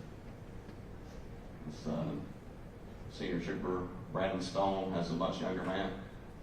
This is, you can see it's been in more over here, more damage over here. So that lets us know that it was focused on this area. The impact, more forces would have been experienced by this part of the vehicle than this side. Now A little bit more close up of it, same thing. You see some, looks like we propped the hood up with a piece of tree there. This would not have actually come from the crash. We just used that to keep the hood propped up to be able to access the car's battery and other ports to be able to do the download, the image. When I say download, I apologize. When I say download, that's not the technical term. Crash reconstructionists will cringe if you say that, but to make it more understandable for you guys, I say download. It's an image of the information. It just creates a copy of it. and 40.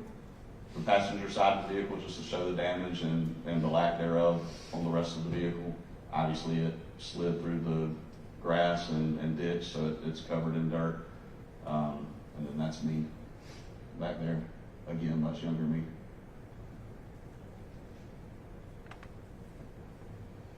Now it's 41. Right. Just different angle of the crash, or of the damage. No. Not enough space. You do all this.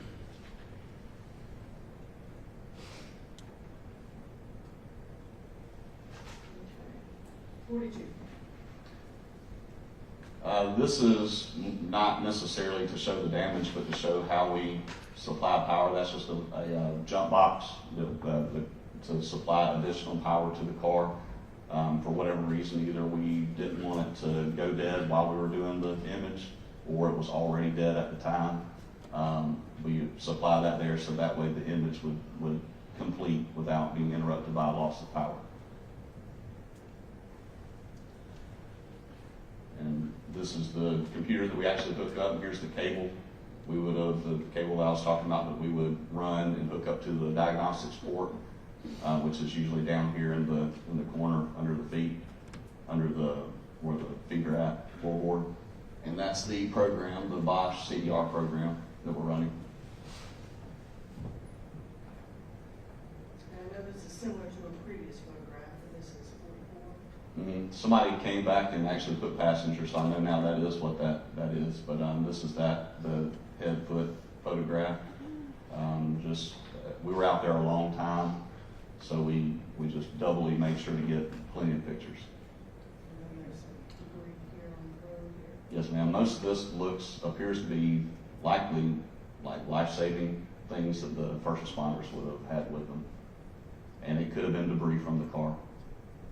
That debris evidence is really not as meaningful to us. It can tell us some things, but we don't really focus on what exactly the debris is, unless it has a major evidentiary purpose. Okay. A little blurry, but this is some more of that debris on scene. There was a lot. This was a alcoholic beverage container. It's like a 6-pack of Bud Light Limes. But that's just a piece of it.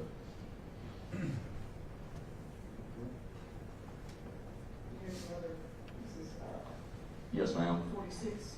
Yes, ma'am.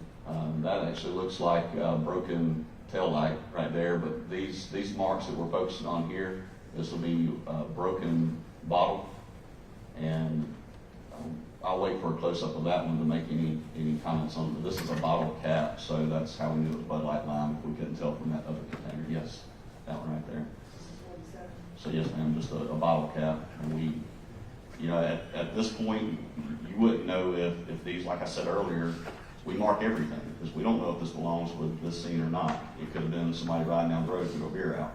But we mark it, and then as the investigation continues, we see if it fits with other evidence.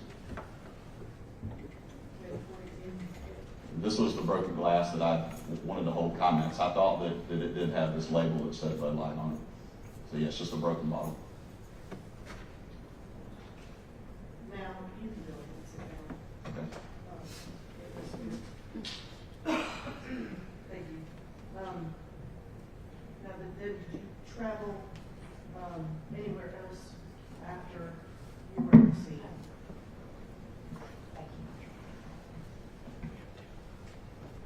I'm sorry. Did you travel anywhere else after you were at the scene? Yes. Oh my goodness. After documenting the scene as best we could at night, we traveled to the hospital, 2 different hospitals where the 2 victims were at to photograph their injuries.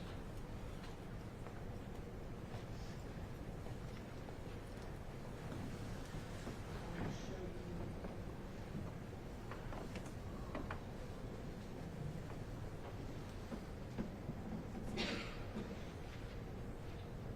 States 49.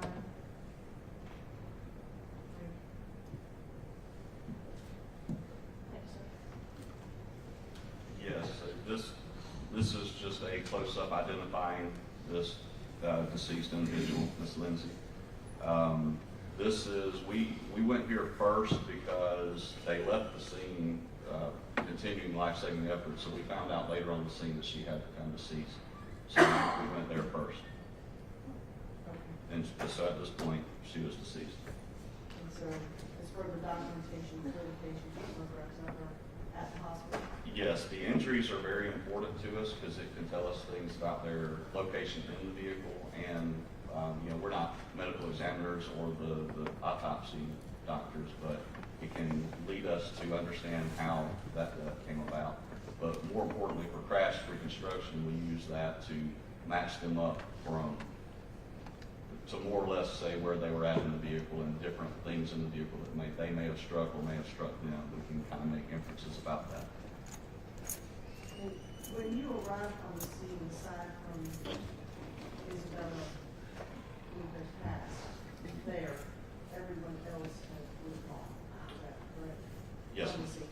yes, ma'am. So there were only responders on the scene, and Ms. Chinchilla was the only one still there. All the other occupants were already gone at that point. And states 50. It's just an overall picture of Miss Lindsay. Well, not an overall, but just to show the injuries to her face area and that she was getting life-saving efforts at the time.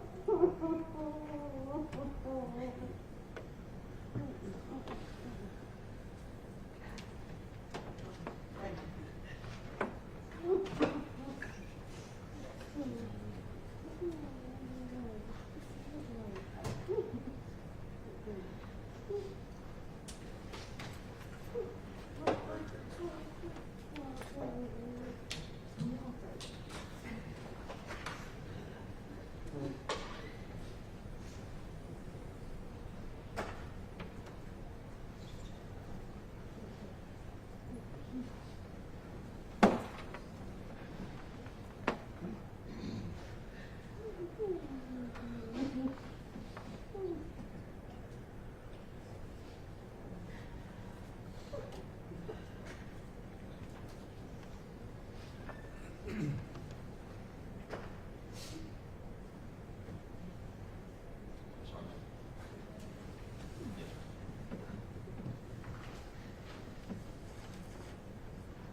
All right, we're going to take a lunch break. It is 11:45, so please be back at 1 o'clock. We'll be in recess until then.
Thank you. You can all be seated. Mr. Pilgrim, you may go ahead and withdraw.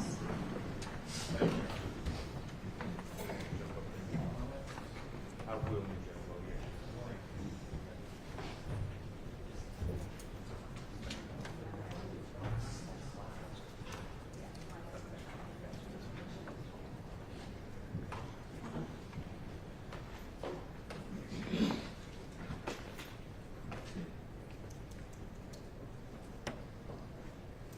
Good afternoon, sir.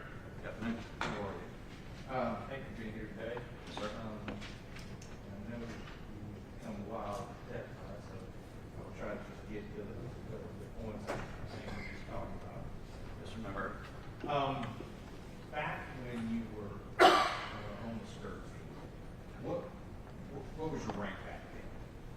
Trooper, when at the time of this incident, just trooper, so basically what you call TPR, fresh out of school. Slick. There you go. That'll work. Yes, sir. All right.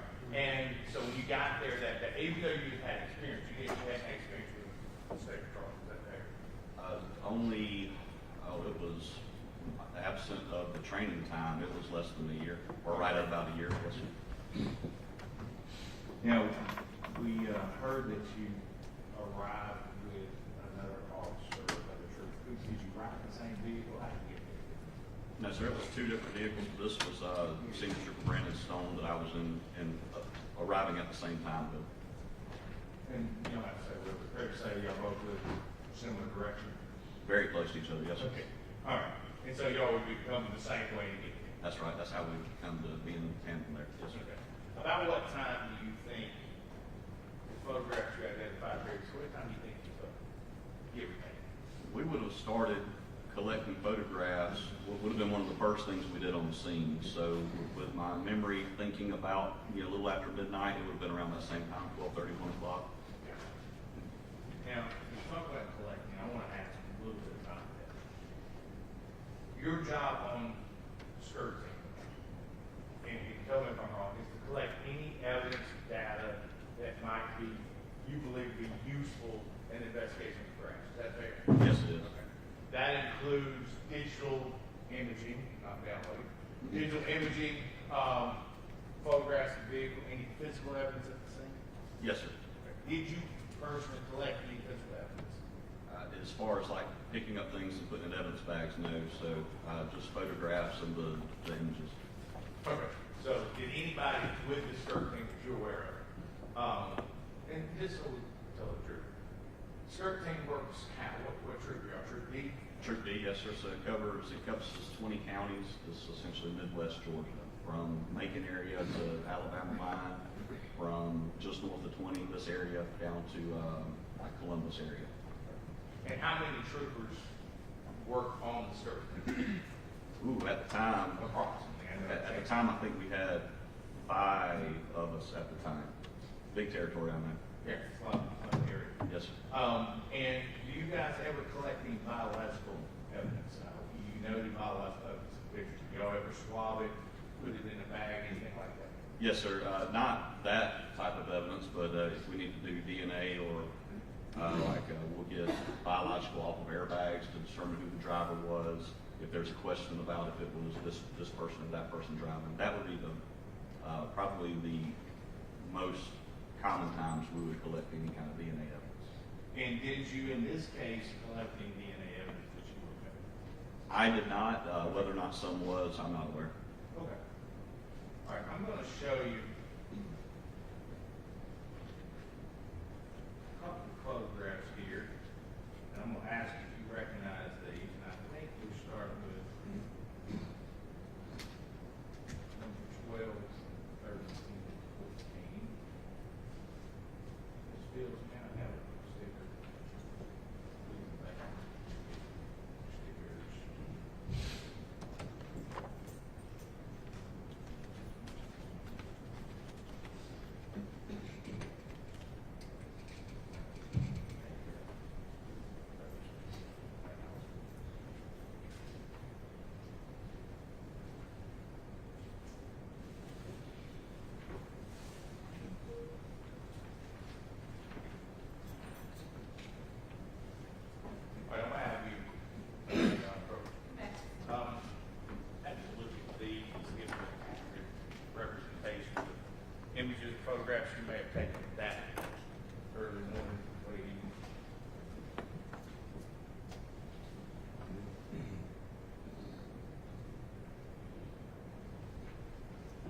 Yes, sir. These are the interior of the civilian vehicle and specifically close-ups of the airbag. So yes, we would have taken this. So it was an accurate representation of taking that. Yes, this is the same as I remember. Yes, sir. Okay. Then I move to tender defense exhibit 12, 13, and 14. Any objection? No objection. Uh, Defendants 12, 13, and 14 are admitted. It may oppose. Yes, sir. Yeah, I'm gonna use the Elmo.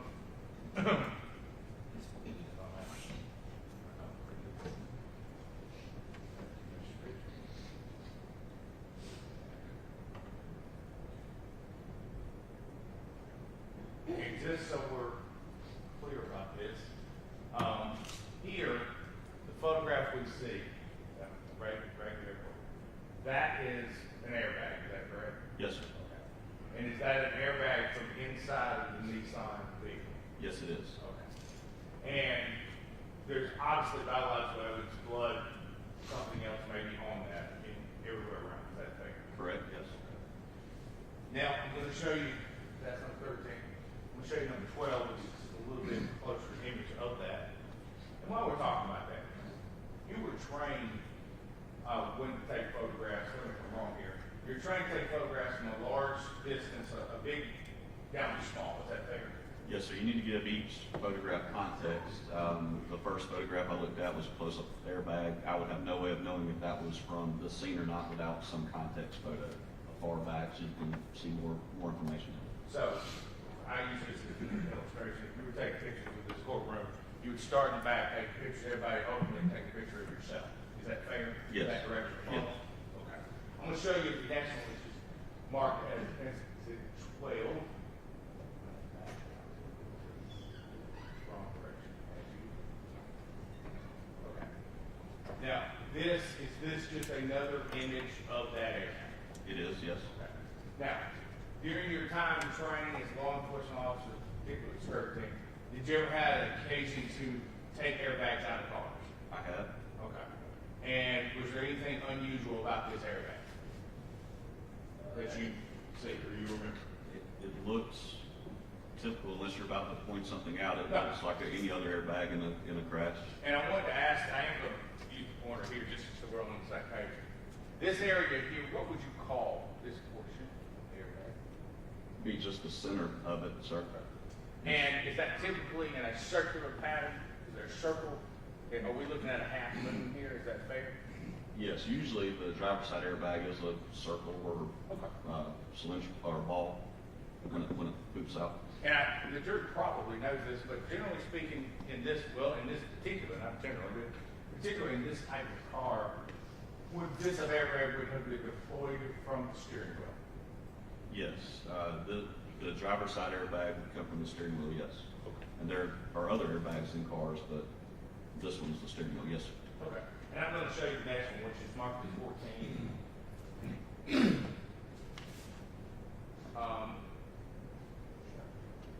I think it's pretty evident here that it came out of the steering wheel, correct? Correct, yes. Okay. So, the airbag we see is from out of the steering wheel that you took these photographs in, correct? Correct. Okay. All right. Put these up here. Now, I'm going to show you some more photographs as we go forward. I do have a couple of questions to ask you. You testified earlier about oftentimes injuries, and I don't mean to insult you. Do you have any medical degree or training or anything? Not medical, but training as far as recognizing injuries in comparison to different things in the car that could have caused that, yes, sir. Fair enough. So training, no medical training. Okay, so not paramedic or EMT or nurse or licensed professional, anything, right? Just a dad that puts Band-Aids on boo-boos, that's all. Okay. I don't have any either, so that's what I'm asking.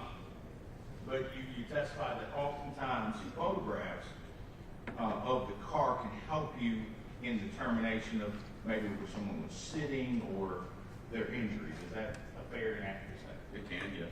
Okay. Now, I will ask you a question about, you remember the skirting. Did you ever go back out to that location at any point in time? We did. We went I cannot recall exactly how many days later, but later, to collect forensic map of the scene. I can elaborate. It's essentially where you do a scale, you collect all the data points to recreate a scale diagram of the scene. We have to take, basically it's kind of like surveying equipment, but it's a little bit more intensive than that to get specific points in the roadway, evidence points. We can draw that roadway back to scale with where the evidence was on the roadway.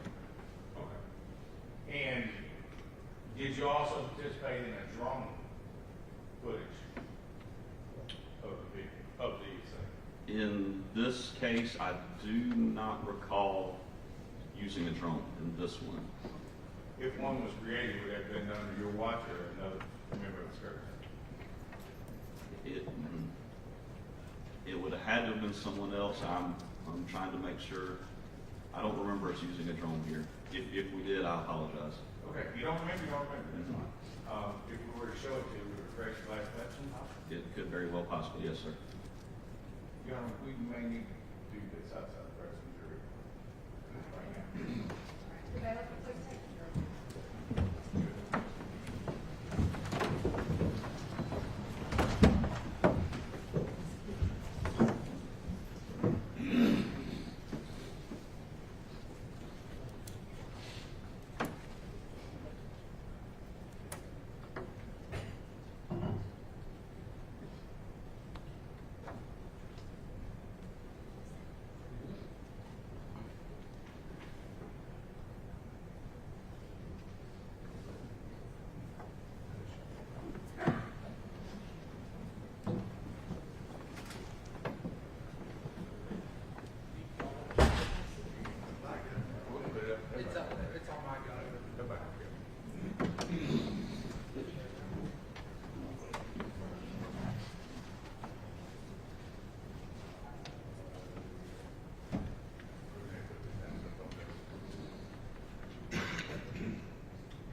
This is the scene.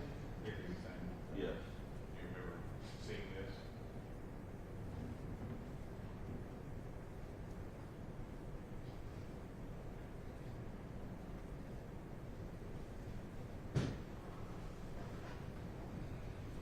This looks like something we would have done. I'm trying to specifically remember when it was done.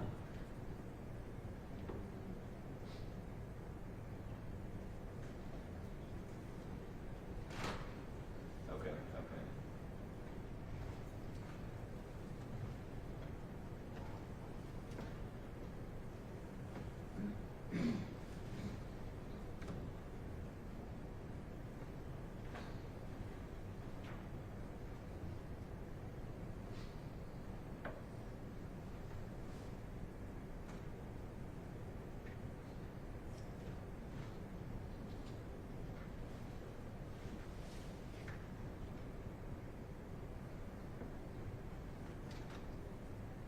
Stop. Increasing it. Has this been part of the investigation you've ever seen? So vague recollect, we did this on several scenes. This would have been at the beginning times when we got drones. So maybe since it was so recent to getting the drones is why I'm having a hard time. I can't definitively say that I remember us standing there collecting that. I'm really trying to because my vague memory of, I don't want to recreate a memory that I don't have clearly of. And then of course it wasn't in the report, so I couldn't even say if I was, it very well could have been the skirt team, and maybe I just wasn't there. Okay. Fair enough, you don't remember, you don't Okay, remember. sorry about that. No, that's fine. Sorry, Your Honor, I didn't want to do that without, didn't want to do it with the jury. All right, Judge, congratulations. just so in case it comes up again, I can't find it at the moment, I apologize, but different accident reconstruction company. Because I actually have, That makes sense. a gentleman that used to be with the DK, DeKalb County Police Department Traffic Specialist Unit, who actually works for him. And I reached out to him when I got those same discs in the court file, and CSI, and I can't remember, I think it's Collision Specialists Incorporated, if I'm not mistaken, and they are the ones that produce that overview. Okay. All right, anything for me to address, or are we ready for the jury? We can move right on your own if they help straight. Okay. Thank you. All right, we can bring the jury back in.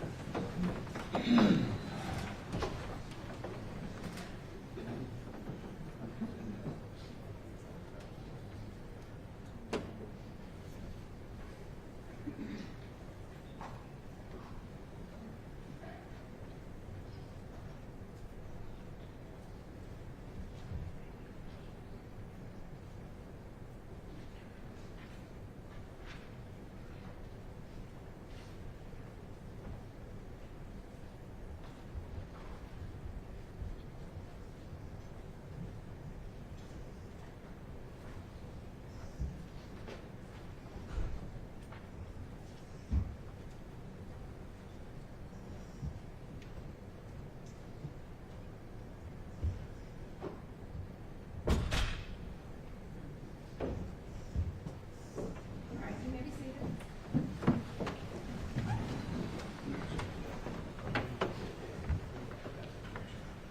Can I make a approach to you? Yes, sir, you can. Sir, I'm going to ask you something. Tell me if this is some of your work or.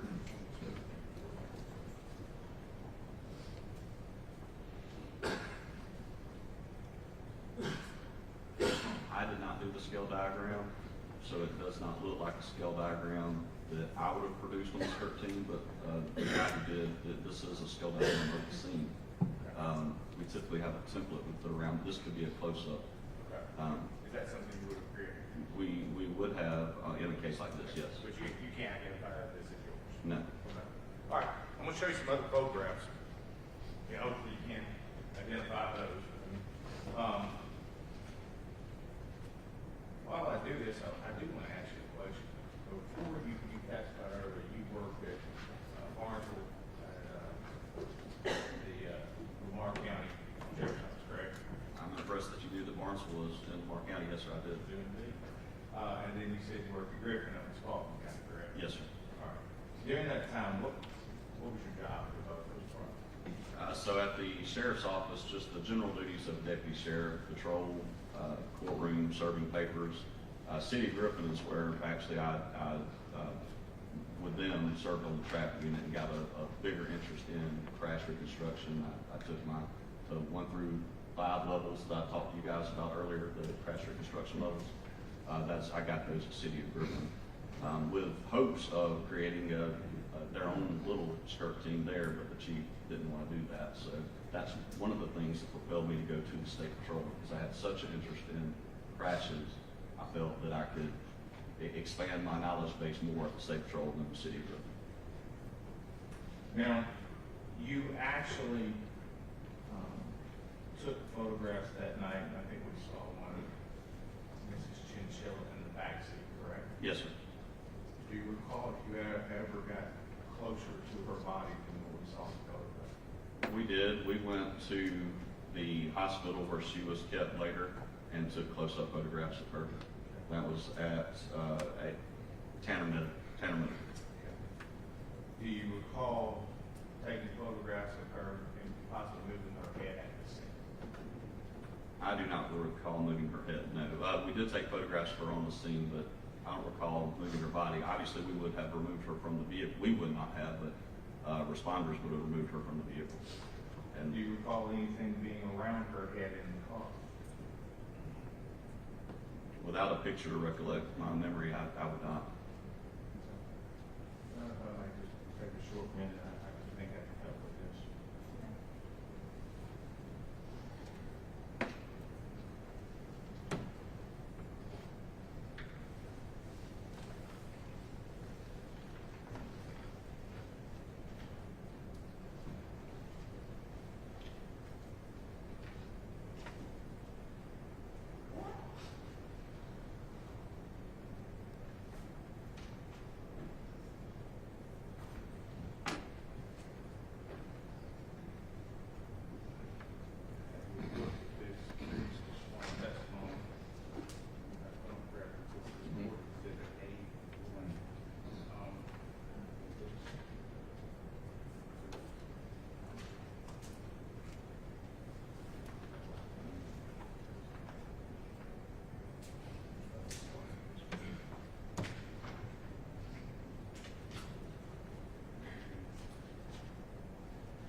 inside of the car that night? In the rear passenger compartment area, there were broken beer bottles and other evidence of alcoholic beverages in there. Was there a scent emanating from inside the vehicle? Yes, with broken beer bottles, you could imagine that it was permeating in the car. Yes. And in your time as a patrol officer, and as a police officer and a deputy, have you ever made DUI stops and DUI arrests and DUI, have you testified in DUI case, all of these? Of course, yes. Okay. And are you familiar with the term totality of the evidence? Yes, I can make a conclusion as to that. Yes, sir. And if we would for the jury, is the totality of the evidence essentially the adding up of pieces to 1 + 1 + 1 + 1 = 4? Is that a fair analogy? Correct. You evaluate all the evidence and see where it leads you. You never want to go into a case with a conclusion before the evidence leads you there. And so, and oftentimes in DUI cases, it involves standardized sobriety tests, failure to communicate, unstable feet, blood shot, water gas, all those sorts of things. Correct, yes. If a driver is unable to communicate or can't answer simple questions, that can be an indicator. It can be a totality. Is that fair? Yes. Okay. I'm going to show you what's been marked and is shown to 10 photographs, defense exhibit 1 through 10. Look through those and tell me if they, in fact, is part of that investigation that night.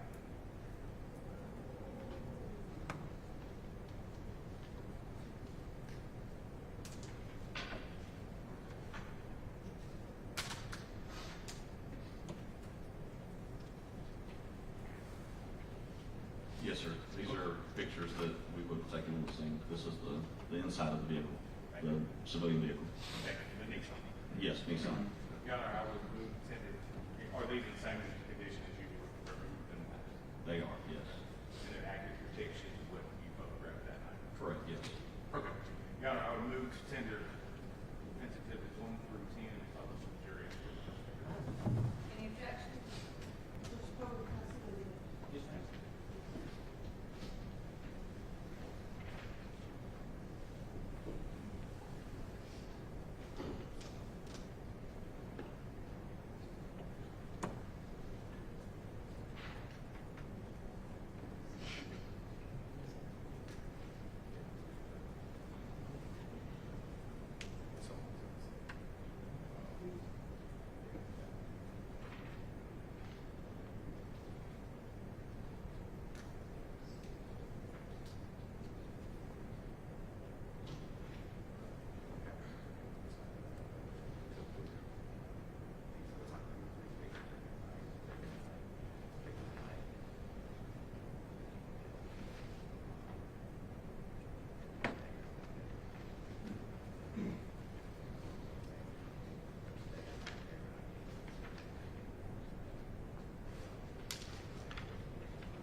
Let me ask you this, Mr. Driscoll,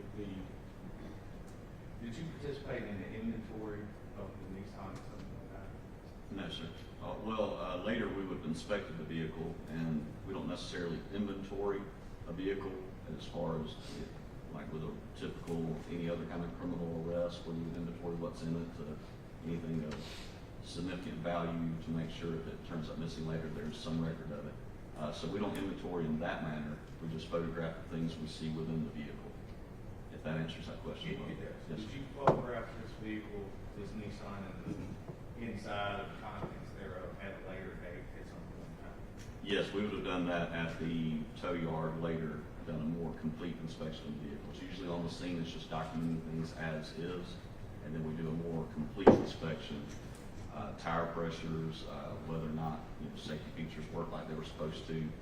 We do that later at a tow yard. Controlled environment. And some of these photographs, these are still part of your overall investigation. You recognize in these photographs you were taken and been very close to when they were taken. Yes, ma'am. I apologize. Yes, sir. I was looking at her when I said yes, ma'am. Yes, sir. I mean, all over. All right. Your Honor, may I publish one? Any objection? No objection. All right. I'm And 1 through 10 are admitted and you may publish. going to start with photograph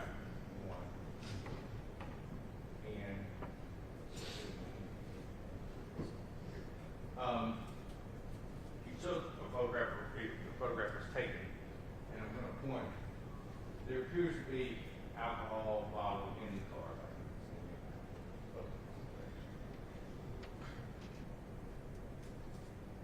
Is that fair that that is what you were trying to capture, that in the water bottle? Yes, sir, that looks like the top of a broken glass beer bottle with the cap still on top. So of course the contents, if it weren't open at the time, the contents would have spewed into the vehicle, making the alcohol smell. Show you what's marked is.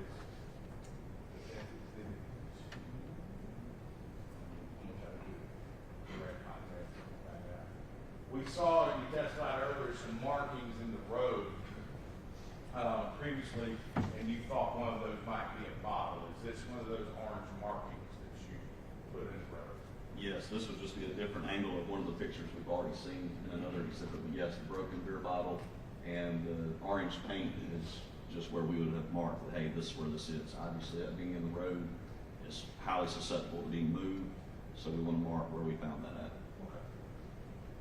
So we've got something in the road, we've got in the car, and now we've got another orange marking on a cap or a top bottle, like what we call it.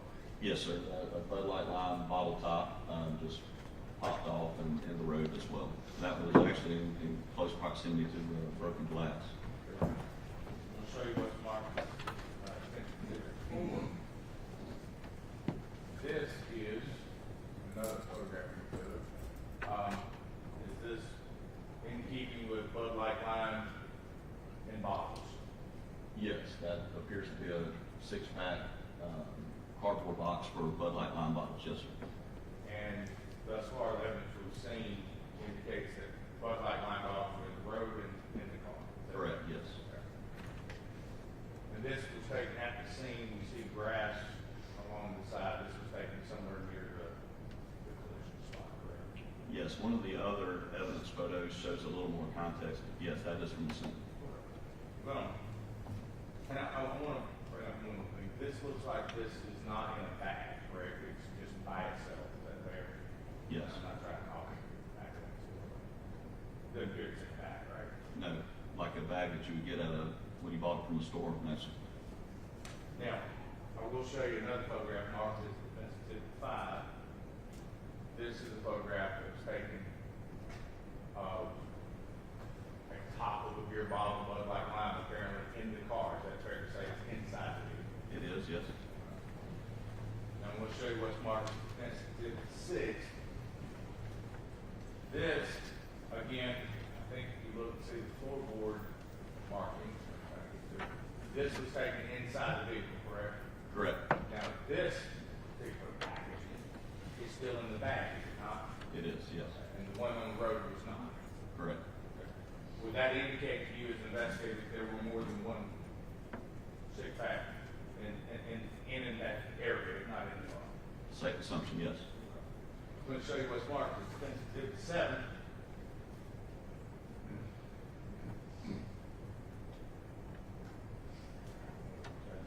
Is this just a close-up picture of 6? Correct, it is. I'm going to show you what's marked as Defense Exhibit 8.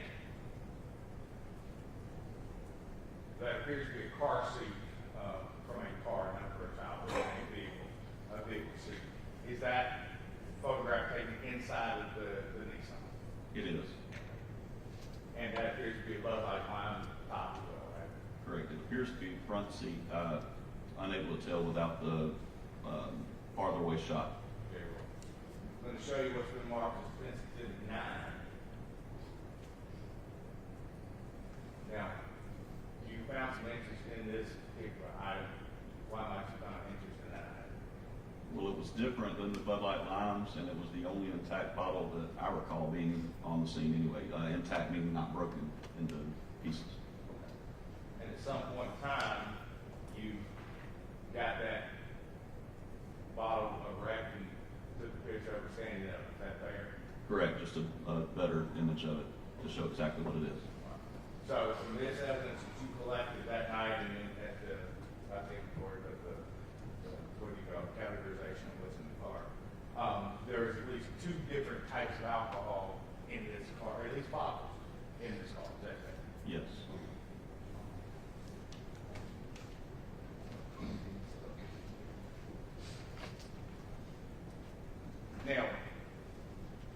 mentioned before that as a officer and a trooper, you had investigated DUIs, correct?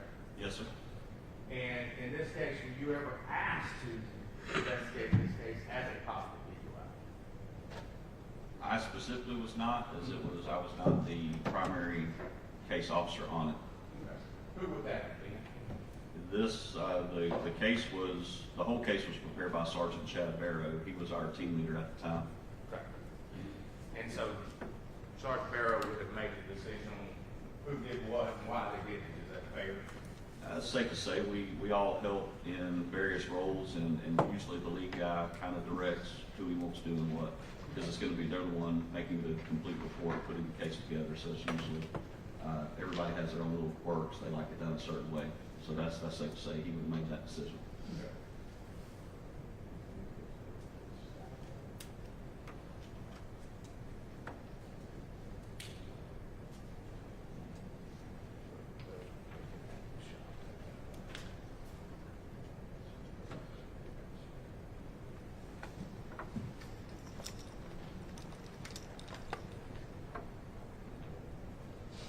I'm going to show you a couple of photographs, see if you can identify these for me.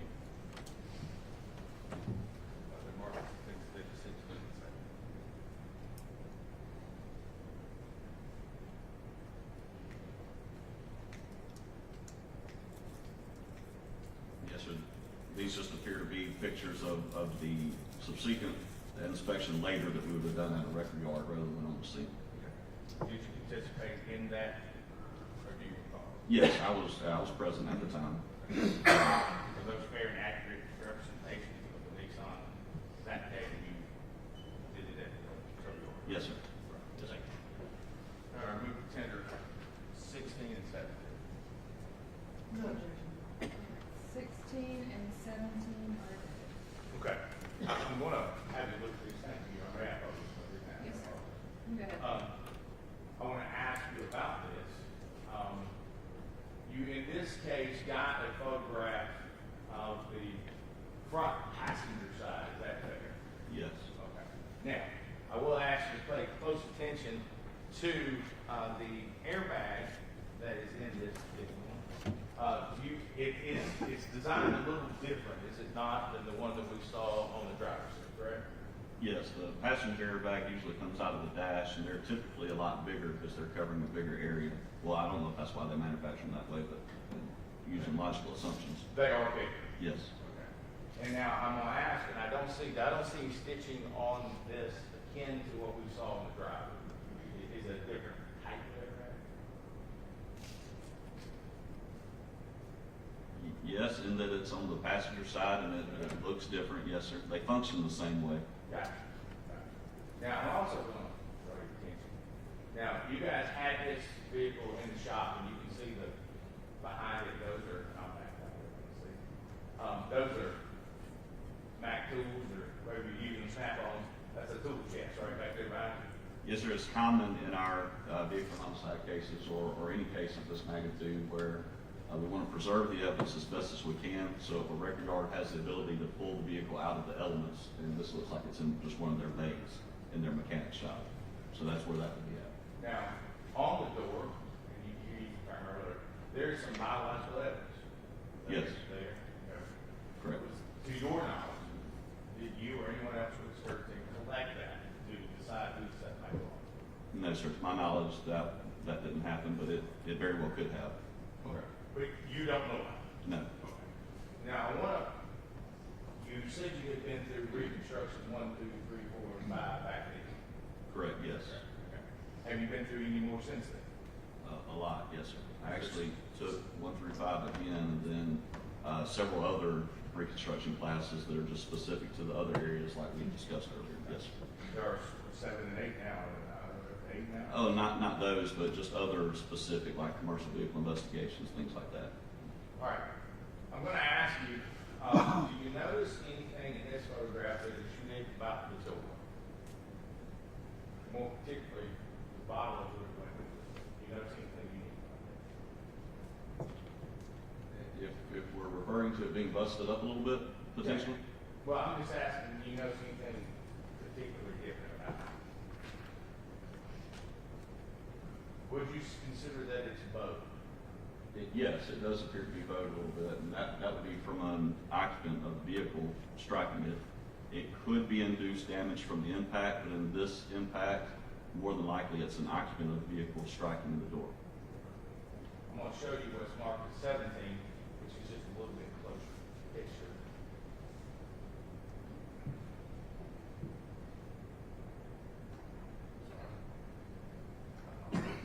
Now, when you got to the scene, you testified earlier that everyone was gone except for Mrs. Chinchilla still in the car. All the other occupants were not there, correct? That is correct. Okay. Now, and I don't know exactly how much role you had in this. Were you able to make any conclusions or decisions yourself about you knew Miss Lindsay had been in the road because you noticed foot and head, you made comments? Do you know when this came out of?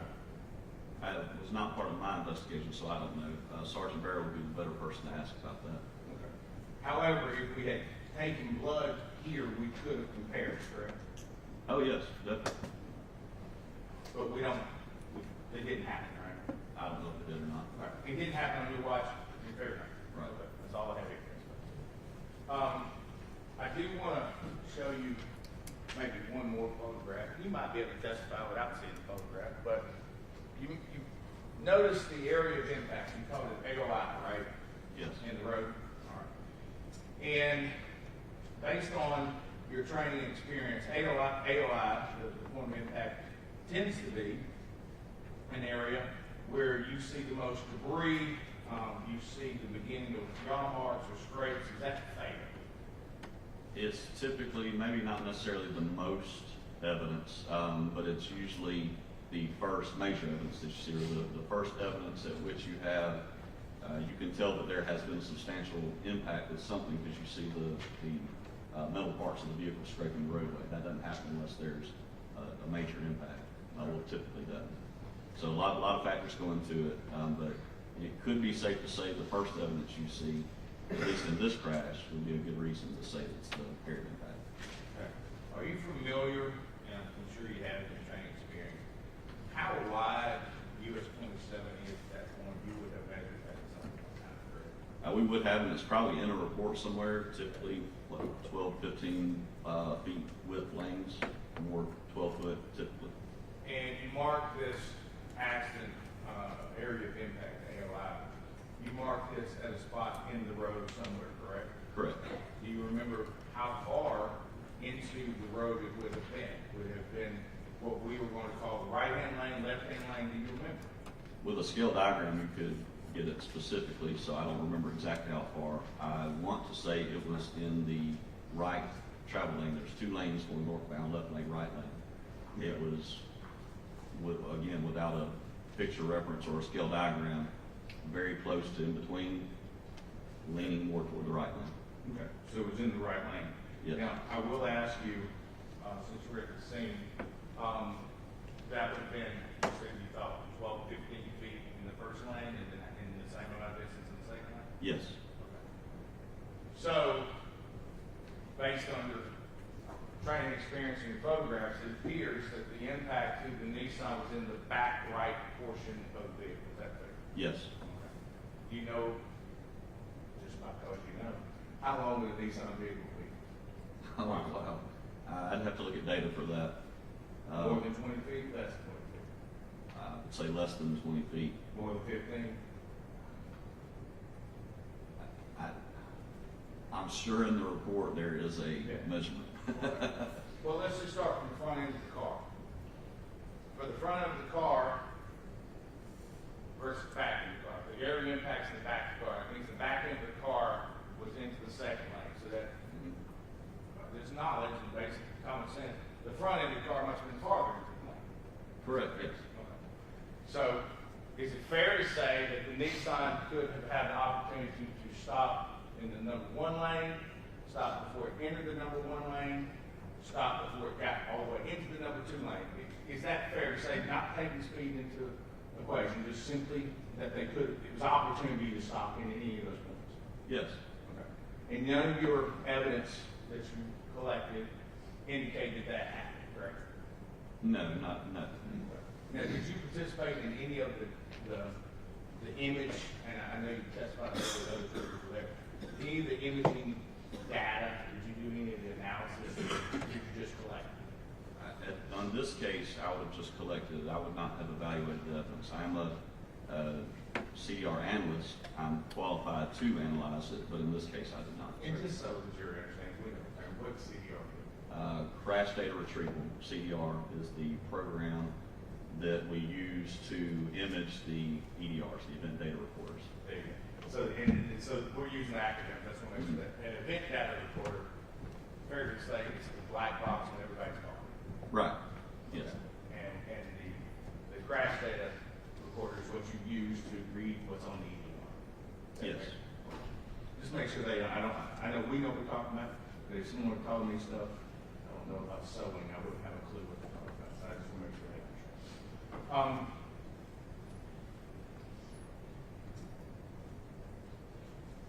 Following the side of the road, how long do you think you guys were there? How long were you there? I can't speak for you guys. How long were you there?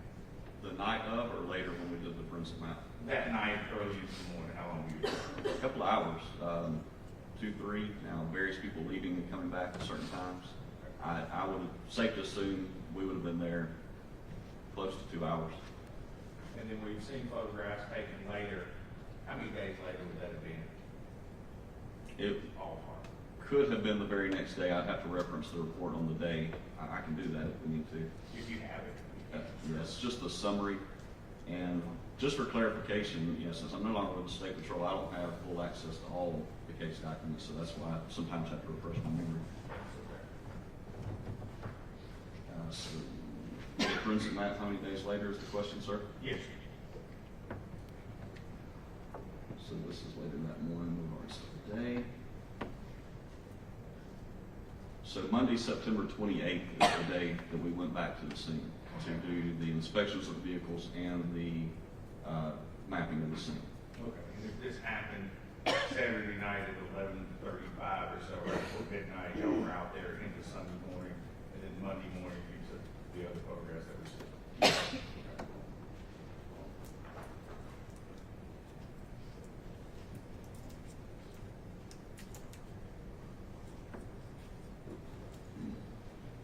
Did you have anything to do with the interviewing or investigation on the scene of anybody?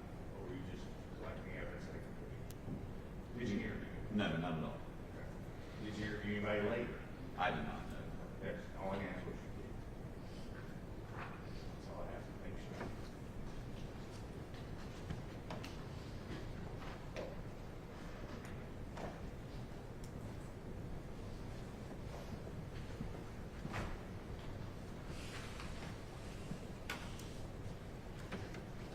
Now, there's been some discussion about taking DNA from airbags. Yes, ma'am. Now, would it be fair to say that you would do that if you didn't know the identity of the occupants? That's when we do it. If there's a debate on who the driver may be, which, believe it or not, people lie about where they were at, we would do that in those cases. Sure. So if I wrecked my car and I ran away, and you found my car and I said, oh my gosh, someone stole it, you could pull my DNA off the airbag or drugs. Yes, that would be a situation where we would do that. If the case was serious enough, fender bender, we're not going to do that much work for it, but a major case, yes, ma'am, we would do that. Sure. So in this case, because we've already seen body cam and the like, we know who the driver and the front passenger were. You did not, in fact, need to take that.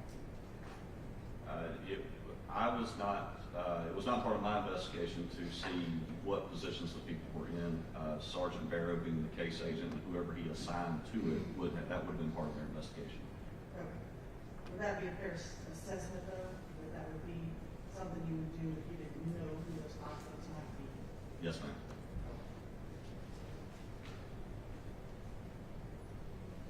Now, I know you were shown a bunch of different pictures.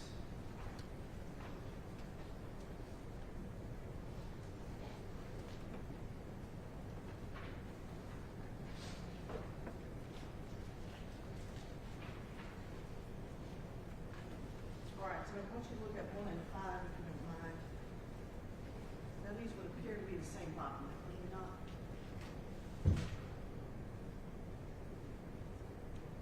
Just from a different angle, a little closer, I think. No, ma'am, these appear to be, yes, these could be the same one, yes. Right? Just from different angles, yes, In ma'am. the corner of that seat. Correct. Oh, and that's the bottom cap, I'm sorry, the,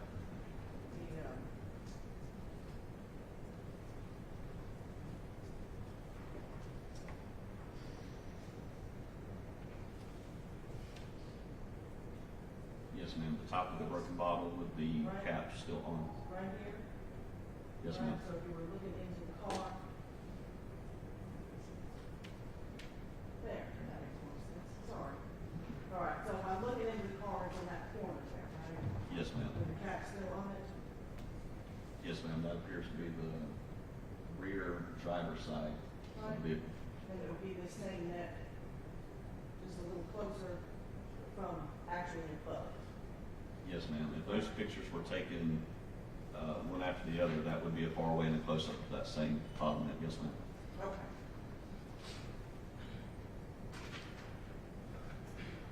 So by my count then, we have cap in the road and a neck in the road. And a neck in the car with a cap on it. And a separate cap in the car. I didn't know we were taking count, but that sounds about right. All right, Yes, 3 ma'am. caps and 2 necks. Yes, ma'am. Is that fair? Fair, yes. Okay. Yeah, I apologize. You can give it up, yes, you can. All right, so this is 4. And we had already shown you a picture of this, correct? Yes, ma'am. That was in the road. And you had said at that time that this was just a partial. Yes, ma'am. A chewed up box there. Yes, ma'am. Looks like a 6-pack Bud Light line. Yes, ma'am. Okay.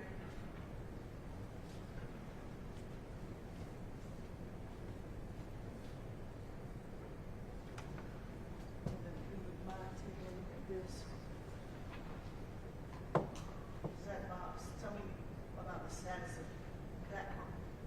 That one appears to be more intact, still in the bag, in the back seat of the vehicle, of also Bud Light line appears to be. But also torn up. Yes, it's just been in a car crash. Yes, ma'am. You've got things and objects, people flying around in the cars. It's not pristine. 100%.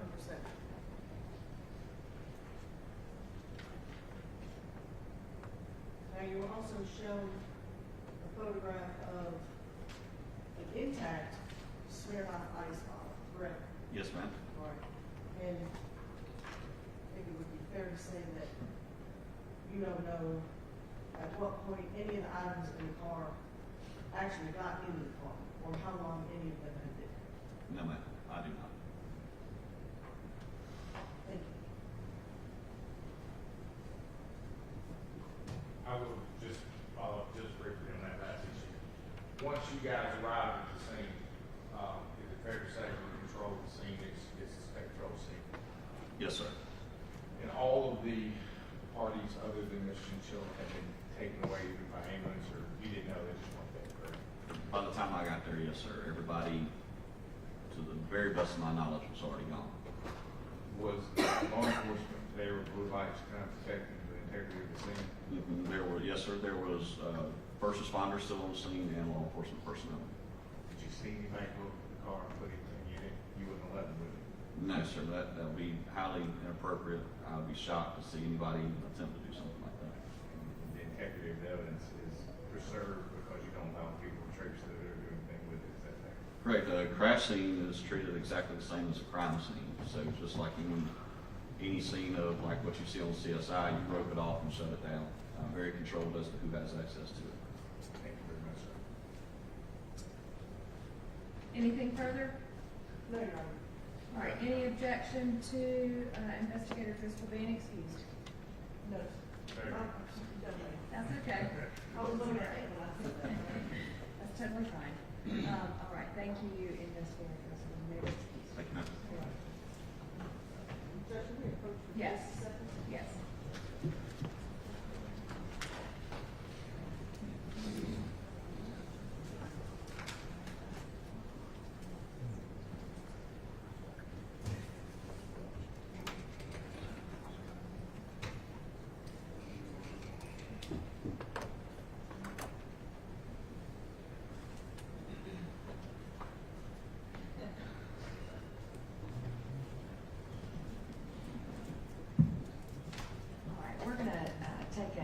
quick break. We've been going about an hour after lunch. This is a good natural stop between witnesses before there wouldn't be time for a break until the end of that witness.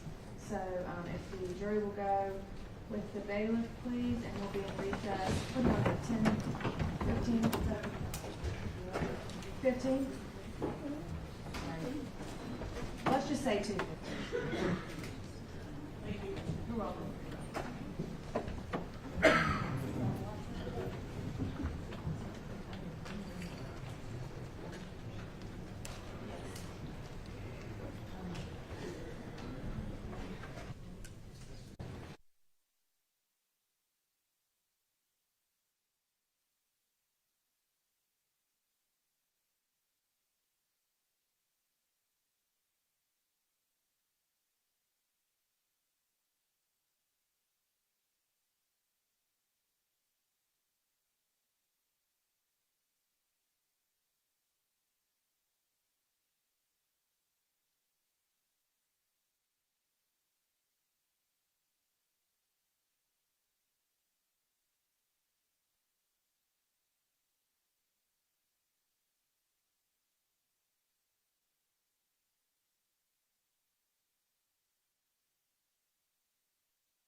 everybody ready? Yes, ma'am. Yes, ma'am. Okay, we can go ahead and bring in the jury.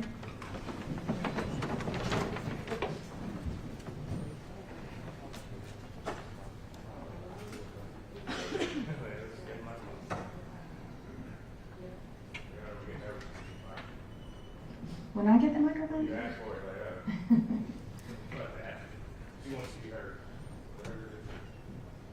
Well, my voice is low anyway, so I'm trying.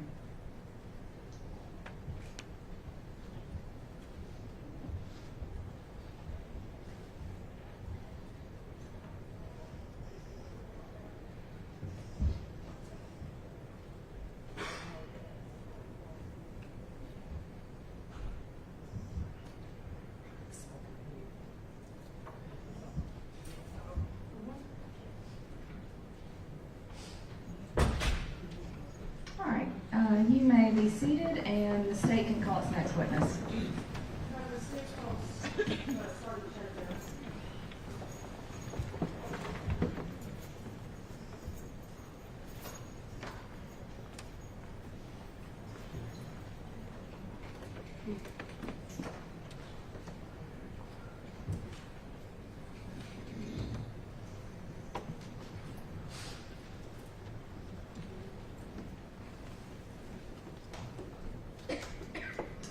All right, Sergeant Vera, please raise your right hand. Do you swear or affirm that the testimony you give in this case is the truth and nothing but the truth, so help you God? All right, you can lower your hand and have a seat. This microphone is on, right in front of you. You can pull it towards you, bend it, however you need to. Have some sound issues, so make sure that you're talking to the microphone. And then if you need a water, there's one up there for your convenience. Thank you. You may go ahead. Good afternoon. Can you please introduce yourself to the jurors? I'm Benjamin Chad Barrett. Can you go by Chad? Yes, And what do you do for a living? I am retired. Congratulations. Thank you. What did you used to do? For 32 years, I worked, just over 32 years, I worked for the Georgia State Patrol. So you started back in, 1992. right? And at some point you were assigned to the skirt team? Yes, ma'am. When was that? I went on the skirt team in 2002, just as a trooper, and then I was promoted to assistant team leader on the same team, and then I became team leader of that team, which I was at the time of this collision we're investigating. And then at the time of my retirement, I was the commander for the whole state of Georgia, the skirt team commander for all skirt teams. So back when this collision happened, September 26, 2015, what was your rank at that point? I'm a sergeant. So if I call you sergeant, I apologize, because it's just, People still call me that now, it's not fine. so what was your role in this investigation?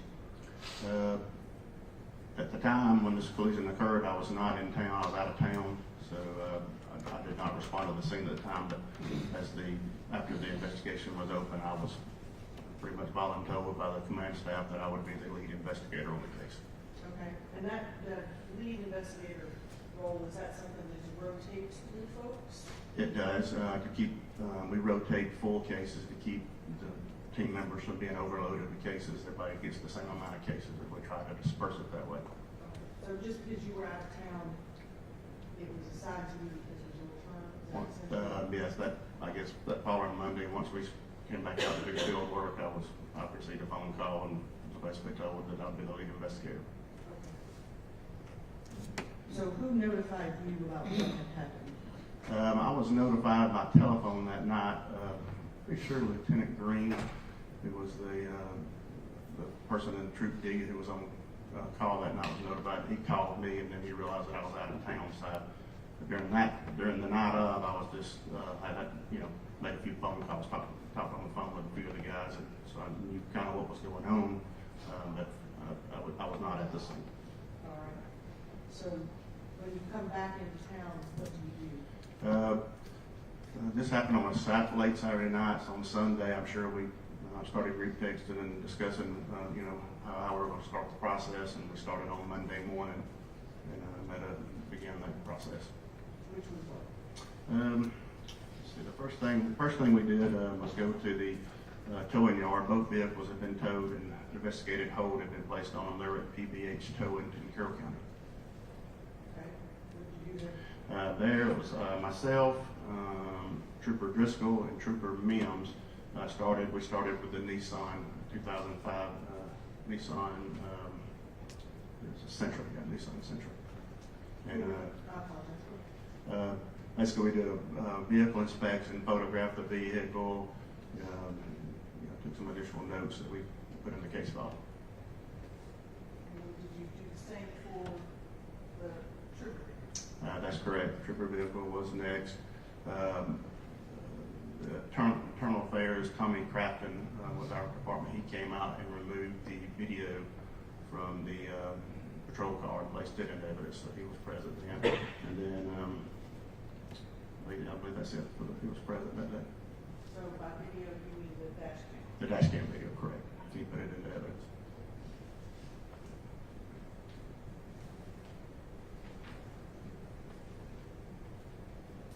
So, just to be clear, who were the occupants of the 2005 Nissan? Dylan Wall, Benjamin Finken, Callie Lindsay, and Isabella Chinchilla. And who was the occupant of the 2004 Charger? Trooper Scott. Did you see him here before? Yes. Do you identify what he's wearing for the board? He's wearing looks like a gray suit, a blue shirt, and a blue tie. Thank you. All right, record could reflect that the sergeant identified him. Yes.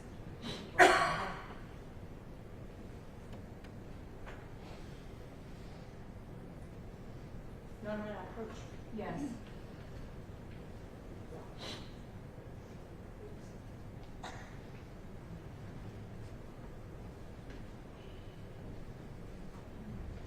To show you what's marked, states 51 through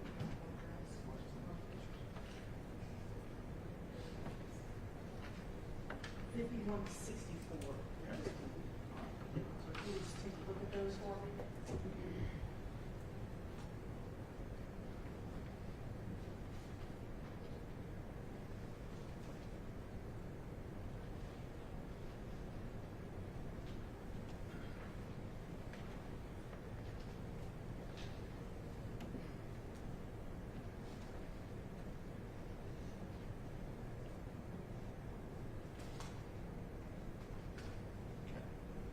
I'm done. Can you tell me, just generically, you identify what's in those photographs? Those would be the pictures we took at the PBH towing that day. Are they a fair and accurate representation of the vehicles as they appear to you that day? They do. Right at this time, you tender states 51 through 64. All right, 51 through 64 are admitted.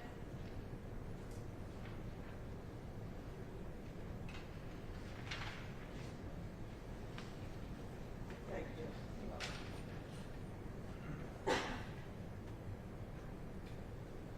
And, who's your public trial? Yes, ma'am.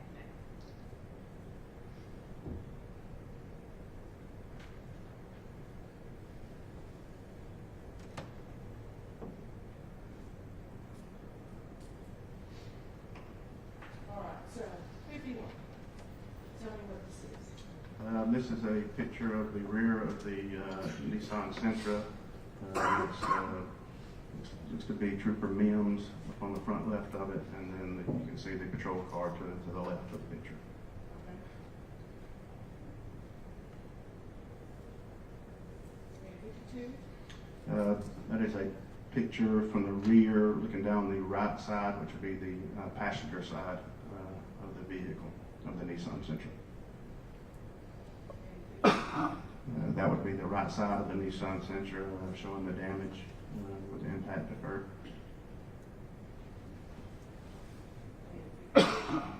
Another side view of the right side of the Nissan Sentra, showing damage on the left side of the picture. You can see from the impact, and then also you can see inside the front compartment of the vehicle.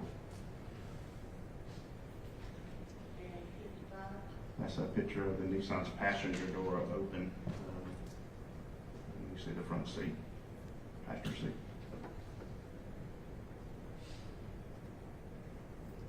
56? And that's the driver door open of the Nissan Sentra, and you can see inside the driver compartment. 57? And that's a picture of the back seat area where a broken Bud Light lime bottle was found.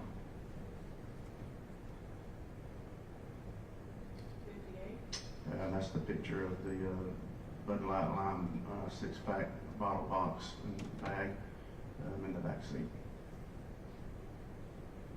And 59? And that's a picture of a Smirnoff Ice bottle that was in the front passenger floorboard. 60? That is the front of the Dodge Charger patrol vehicle, more focused on the front left side. And 61?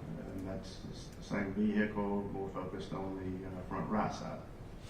Now, can you tell me what this is right here? That is a push bumper. It's placed on all patrol vehicles. What is that for? Assist with pushing vehicles out of the roadway and also contact damage on the front end. Assist with that also. Okay. Is it designed to protect the patrol vehicle? I would say at minimal crashes, yes. Okay. And this is all part of it, is that correct? Yes, all that, All of this? yes, that's So it correct. wraps all the way around? It does, it wraps around the front and to the front right fender area. Okay. Do you know what it's made of? Metal, I believe. I just- what kind of thing it is? I apologize. I'm not- Yeah. It's got the red light back or something. Should be a green light. Let's go and switch this. We'll get to that right now.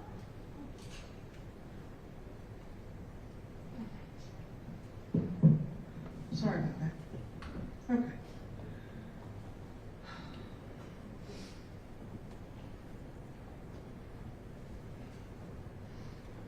And 62.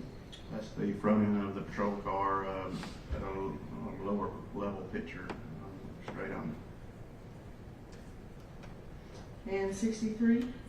That's the watch guard camera system stored in the trunk. 64. That's the same device as the top picture of it showing the decal.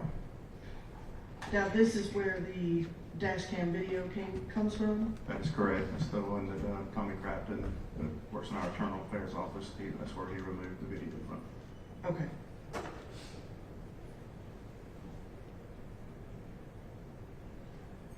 Okay. Thank you, Mr. Stitcher.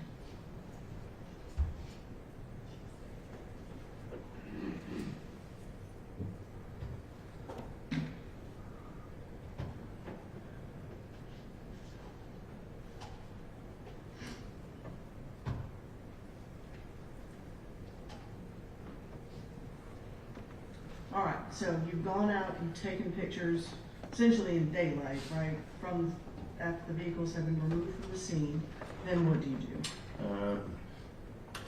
Trooper Brandon Stone, Jonathan Driscoll, Byron Mims, and myself traveled to the collision scene.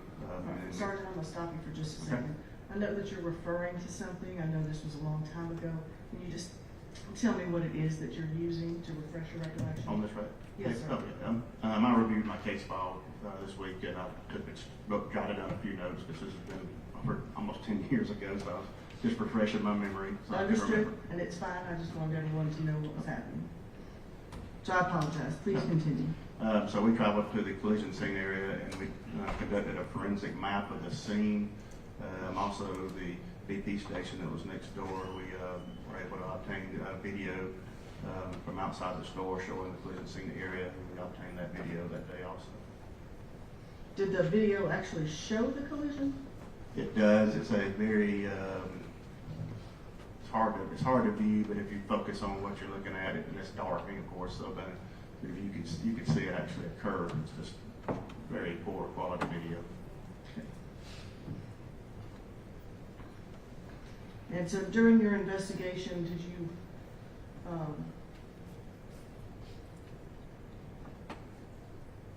learn what the defendant had been doing prior to the collision? I did. I later interviewed him. That's how I discovered what he had been doing that evening. Okay, and where had he been? It's Yes.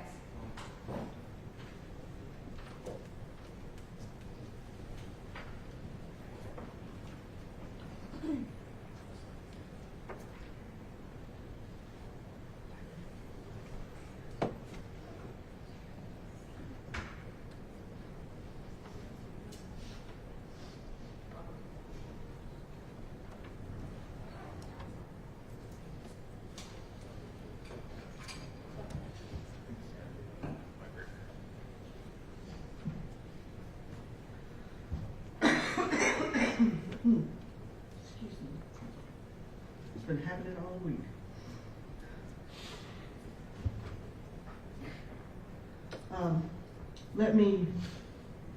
Let's redirect for just a second. You pulled phone records for Mr. Wall and for the defendant? We did. Right, and those results showed that neither one of them appeared to have been on their phones at the time? I believe that is correct. Okay, and I believe there was a individual that was sent to the hospital to investigate Mr. Wall for DUI. Is that accurate? That is correct. He went to a Grady hospital, and then I believe the troopers on the scene contacted the Atlanta area trooper and advised that they had probable cause at the scene to believe that alcohol might be involved, and dispatched the trooper to that hospital to try to speak with the driver. Okay, did they just pick a trooper at random? I guess the dispatch in Atlanta would have decided to see him for that. Or was it just any trooper? Or was it a trooper with specific training? I'm not aware of his training. I remember his name, I think, but I don't know him. Was he a member of a particular unit? I can't recall. I'd have to see my file to know if he was.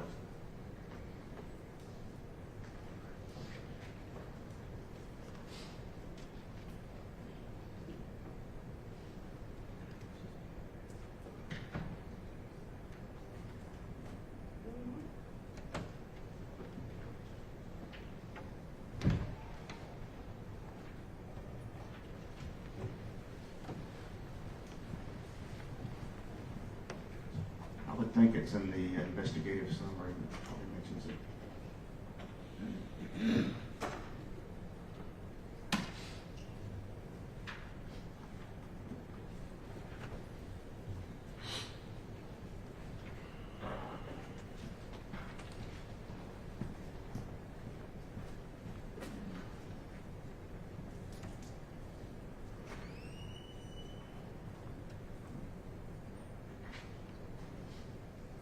Got it. Yes.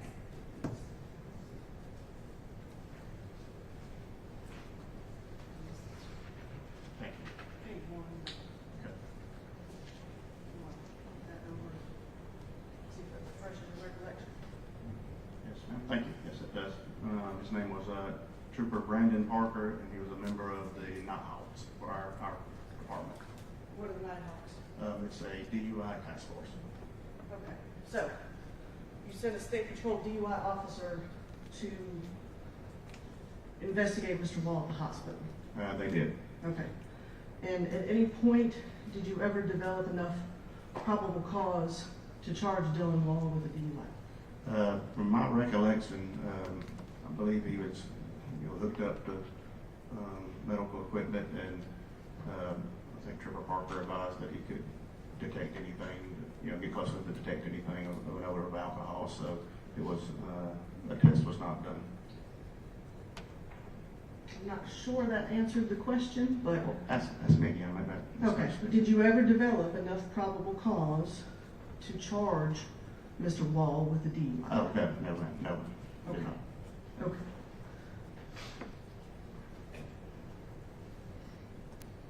And crash reports were done also as a part of your overall case investigation, is that correct? I believe the on-call, non-commissioned officer at the patrol post was Sergeant Brian Blankenship. I believe he came out and did a red report, for this collision. Okay. And it is in our case file. And those, there were actually two for whatever reason.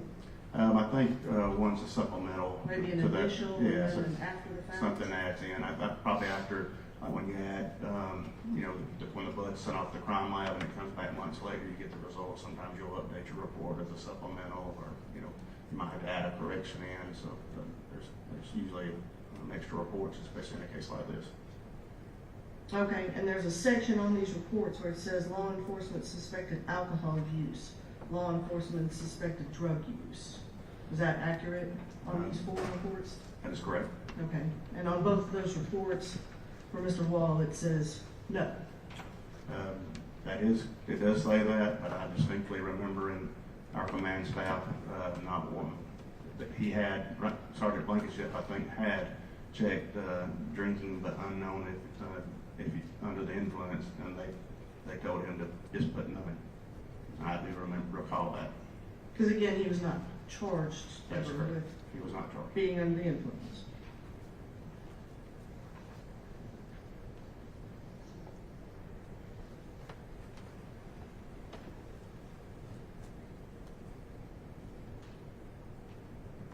Now, you also took some photographs of the roadway in the daytime, correct? Yes, ma'am.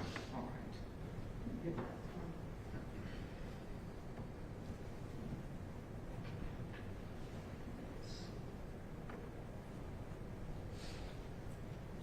Show you what's been marked as 65 to 77.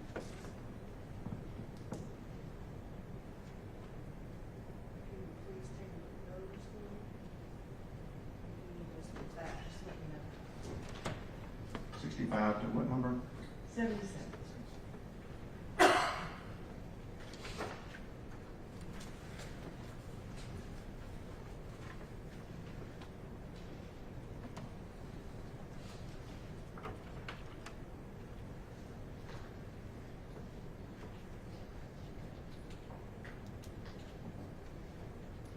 Okay.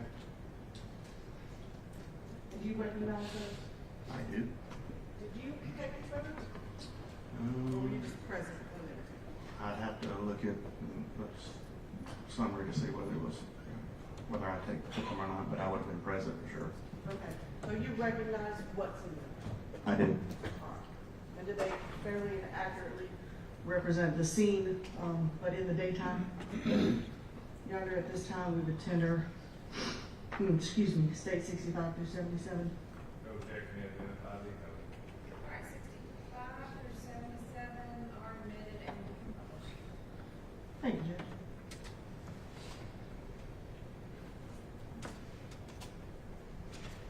All right, so 65.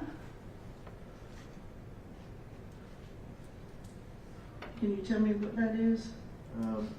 It is a photograph over an overhead shot of the collision scene area, focusing, looking southbound.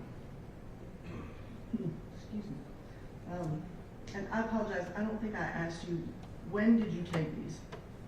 I would, like I said, without reviewing my summary, I would be assuming we took them the day we mapped the scene.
I'm not seeing it yet, so bear with me.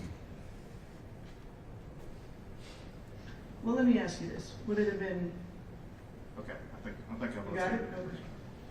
Looks like it was on, Tuesday, September 29th. Okay, so just a few days. Yes, All right, perfect. this picture that we're looking at. All right, so tell me again, were aerial photo, this is looking south-ish? Yes, ma'am. All right. And so this road is what? That would be Holly Springs Drive. Okay, and this is the turn, That is correct.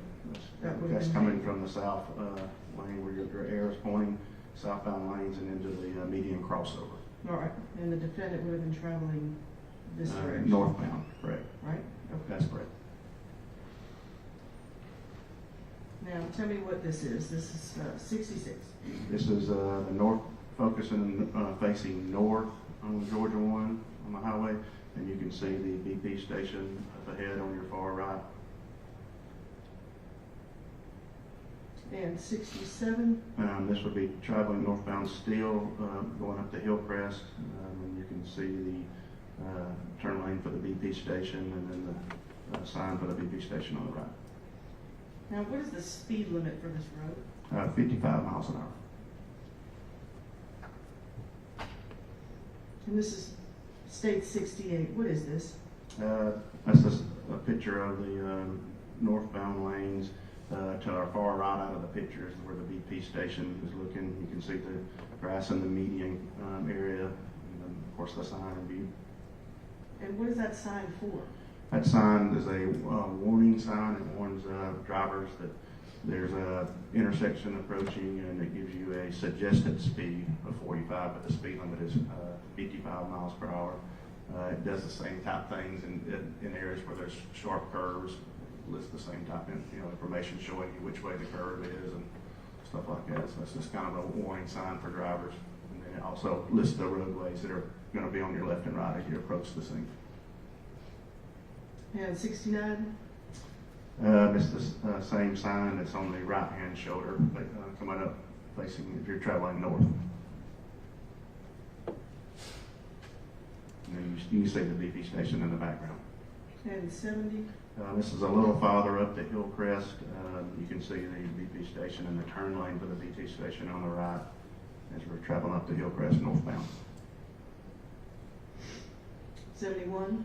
And this is as you're topping the Hillcrest, you can see on toward the left side of this lane, you can see the median crossover right there, and the BP station on your right, and then you can see the right turn lane for Holly Springs Drive as you approach on the right. 72? Topping the Hillcrest, you see the left turn lane to enter the median crossover. This is still traveling northbound.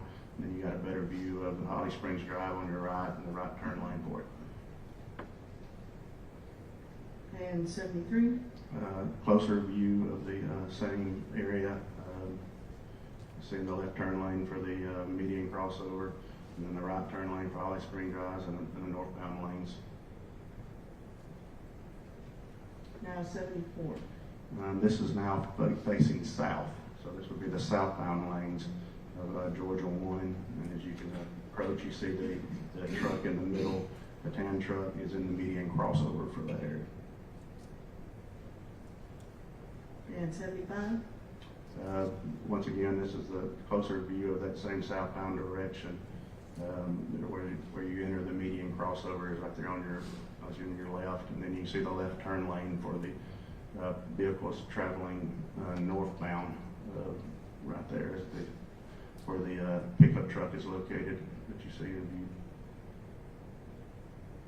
So both lanes, both sides of the highway have an opportunity to turn left into the respective roads on either side. Is that? I would say the northbound lanes has a left turn lane. Right. The southbound lanes does not have Just has a cut through though. Yeah, I believe it's open. The intersection has been changed at this point, so it's not the same as it is now. But there's no turn lane for the southbound traffic. And 76? This is a view standing in the median crossover area. You see the BP station on your left, and you see the northbound lanes, the left turn lane for the northbound lanes, and then you can see the right there where that do not enter sign is, you can see the right turn lane for Holly Springs Drive. And 77. This is a closer view of the northbound lanes from the median crossover area, and you can see the left turn lane for the northbound lanes. Thanks. Mhm.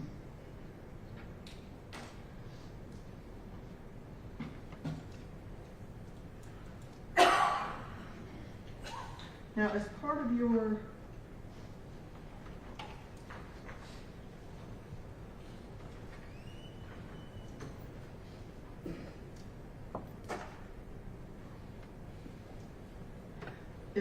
investigation, do you pull what they call the auto stats for the vehicles involved? We do.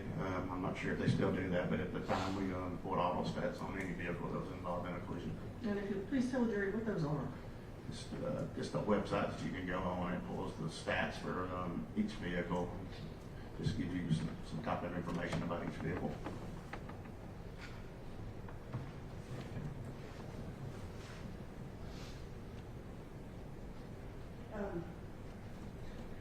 And what exactly are they? Like, what information is contained there?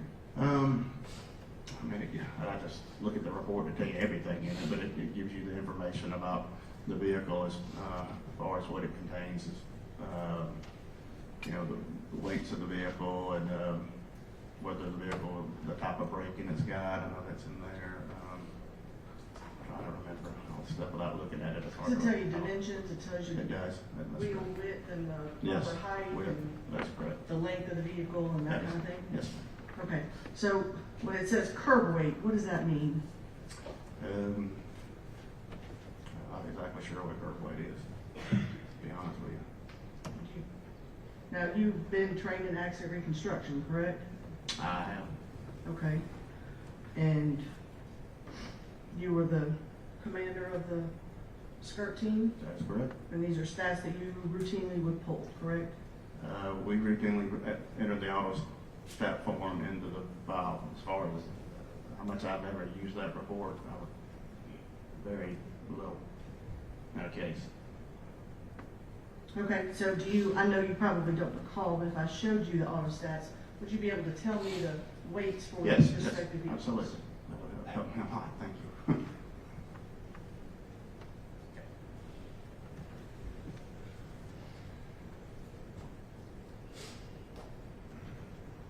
So can you tell me what the weight is for the Nissan Sentra? You want the curb weight or the gross vehicle weight rating? I would like the curb Curb weight weight. is 2,638. All right, so this for this particular car without people in it, but as you would buy it off a car lot, that's how much it would weigh. That is correct. All right, so tell me how much the defendant's vehicle weighs. 4,281.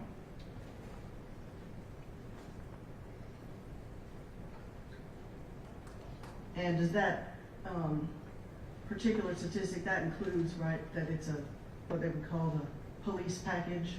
It Right, does. that it includes, Yes, ma'am. it has lights and sirens and other things that civilian vehicles don't have. That's correct.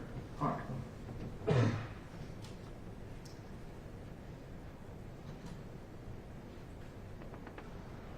Thank you. Thank you.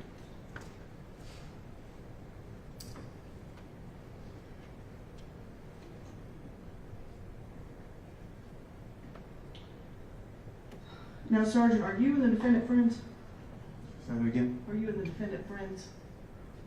No. Did you know him before this collision? The only way I knew him was he became a state trooper. Okay. Did you ever have any contact with him before this collision? I'm sure I did because we worked cases in that area, but I can't recall ever working a case with him, to be honest with you. Okay.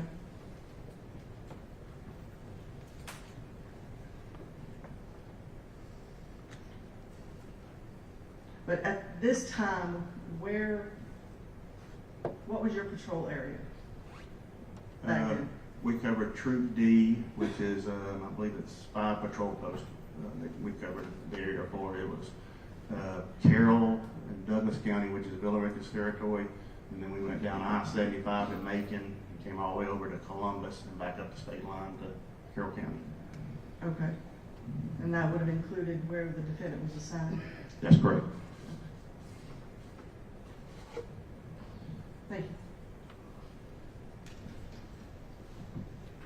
Good morning, good afternoon, Mr. Barrett. Just a few questions about what we've seen. I'm sorry, no, that's your mouse.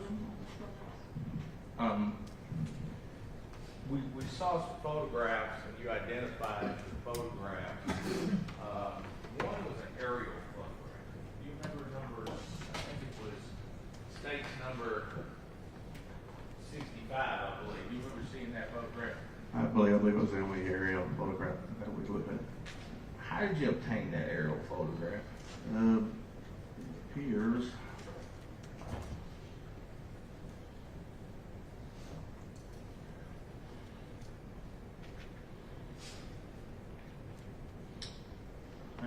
I'm thinking,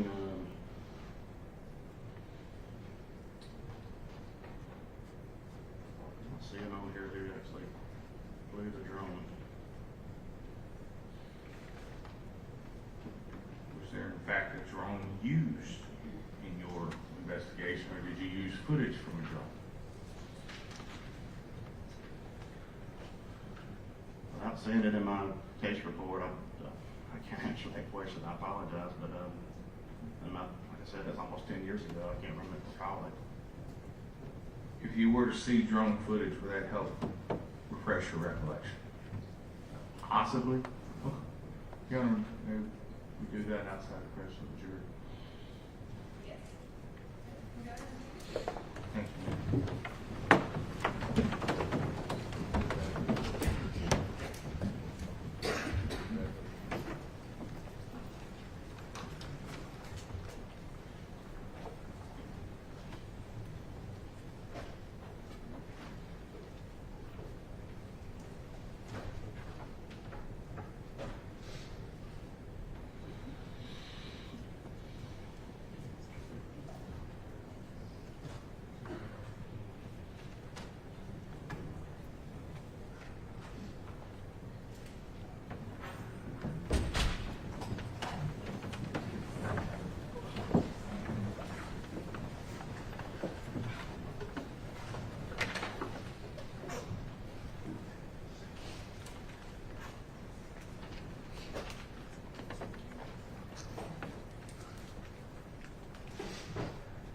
Your Honor, just for the record, we intend on showing Mr. Barrow the same video that we attempted to show the previous trooper. And I think the last witness. But based on the state 65, we want to readdress that area.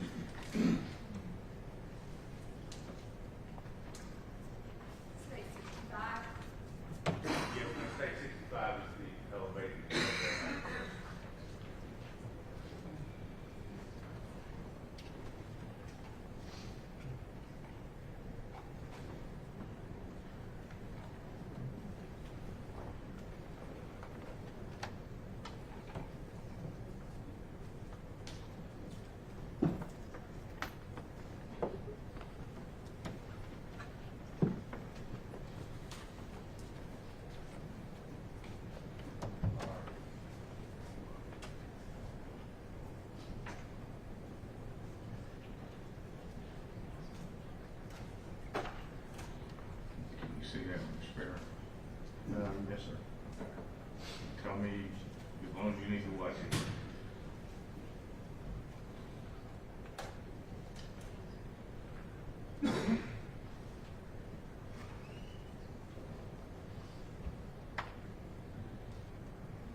Here's where we see our patrol cars, or some patrol cars over here on the right-hand side in the store parking lot.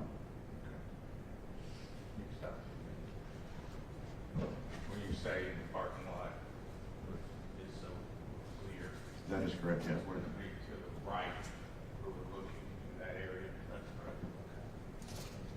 So, if this were done, there appears to be trooper vehicles in the footage it will, is that fair? Appears to be, yes.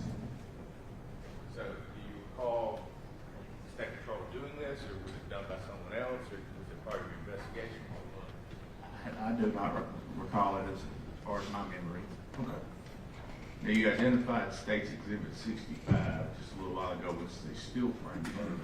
Would you agree it's very similar to what we see right here? Is that the over there? Yes, no, yes. over. I apologize, sir. Pretty similar, yes. Okay. Do you know, as skirt team investigator, as the chief of the team, anybody else that you're aware of fly a drone that you didn't see? I'm not aware of it. And you identified those patrol cars or state patrol cars there in the right-hand side. Was the drone flown the day y'all were out there? I don't recall flying a drone at this time. All right. Where else would you have been able to obtain State's Exhibit 65, the aerial photograph, other than from a drone flight? Trying to remember when we got our drones. I don't recall it being. I mean, it's not in the case file or the investigative summary part, so I don't think it was our drone that would have been used because that would be mentioned. Did you ever contract with anybody to fly some drone on behalf of the state patrol? Not that I can recall. Okay. Would that have come through you, or someone else have made that connection? As far as if you'd hired a third party, would that have come across your desk, or would it come through Atlanta? Who would have made that decision? I would have thought I would have been notified, but like I said, I don't recall that being done. All right, so I'm gonna go back to State 65, and I don't have a physical copy, it's on thumb drive. You identified it as something as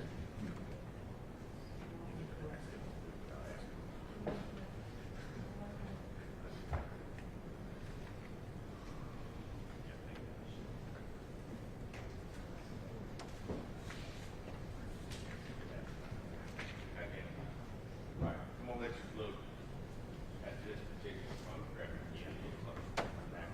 This is not a photograph I'm handing the witness, but it's been previously brought to State Exhibit 65. How many is, if you identified her, what is it that you see? Yes, overhead picture of the collision scene area. Now, can we, maybe publish this? I know it's not very common.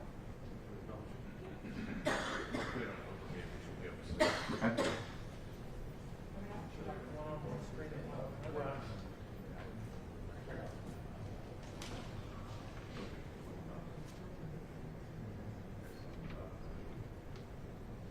Would you like one on one screen and one on another? If you would, yeah.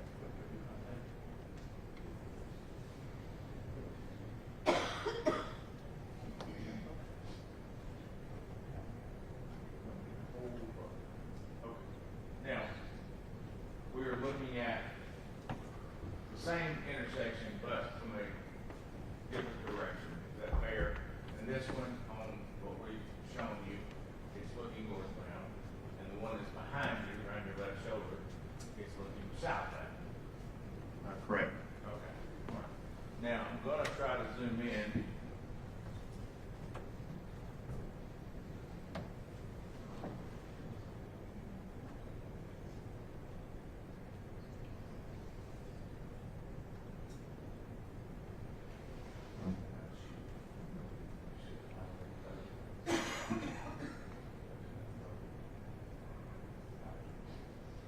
Can you tell, right below the BT station, is that a patrol car from the state patrol? With a light bar on the top of it? I mean, it's kind of fuzzy and blurry, but I mean, it appears it could be, yes. Right, okay. And if you look in reference to our video here, in fact, there would be a patrol car that lines up positioning with what's in state 655 that's in this, what we're calling drone video. Is that fair? That's fair. So, you testified earlier, correct, that you used this photograph as part of your overall skirt investigation, is that fair? If it was in our case file, yes. Can you say, if you can't, it's okay, is it likely that that photograph came from this drone footage? Ask that again, please. Go. Can you say that that photograph came from this drone footage? And I'll bring you a couple other points to like to. You'll notice in the still footage a couple of things that I think make it even more remarkable. Is that as you'll notice in the drone footage, beyond beside the patrol cars, there's a white truck that is backed in with its front facing towards Carroll. Fair enough? Next to the patrol car? Yes. Here. And there's one backed in there, correct? That's correct. All right. Then there's a white pickup truck just to the side of it, which is also to the side of it. That is correct, and there's one behind it also. And there's an angled truck, and particularly parked at an angle more like 45 degrees both there and here. That's correct. And there actually is also a blue pickup truck that is to the right of the angled and to the second white truck that is also present here, correct? Correct. And there also appears to be some sort of, probably pump-wood truck, looks like a lot of hauler behind it, that appears to be in this one as well, positioned behind the blue truck as it is in this photo. Looks to be. Okay. So, now, all these points of reference, one would have to conclude, and I'll be back up a little bit further. We'll compare just a bit more. If you'll notice, there is yet another white vehicle that has its back end facing the BP gas station. In the drone video, and in the still frame behind it. Yes. And there's another log truck behind that and behind this one. Correct? Right. Okay. Again, and to be fair, you're very familiar with this area, correct? I am. Your parents ran a store not far from here, correct? Just the next door up. Next door, Kangaroo. Yeah, but I think it might have been a BP at one time. Okay, so you're very, very familiar with the area. I am. Okay. So, can you say now that in fact the cars that are, or the drone footage is the same as the photograph you identified? You can, yes. And I'll go just a little bit further just to hammer the point home. There's a green car that is now facing the station in the photograph. Looks like a green SUV right here. Which picture am I looking The at? one on your left hand shoulder, right here. You see that one? Okay. I do. And in the green, in the photograph here with the cursor part, is that in fact a green SUV? It appears to be, yes. So, can you conclude this one time, have you been adequately refreshed, your recollection, that in fact this drone footage, the photograph the state showed X65 is in fact the drone footage? It appears to be, yes. Okay. I think at this time he has now identified the drone footage and has identified it sufficiently that in fact it was taken from the drone. And I'm just asking to introduce the drone footage so he can identify it and discuss it. Any objection? This is the drone. That's the drone, that's the supervisor. Yes, ma'am. And this is the still frame. Yes.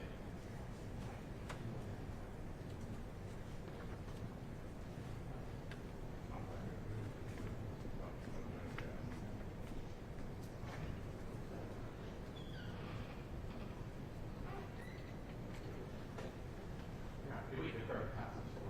Yes. Mayor Close the thing real quick.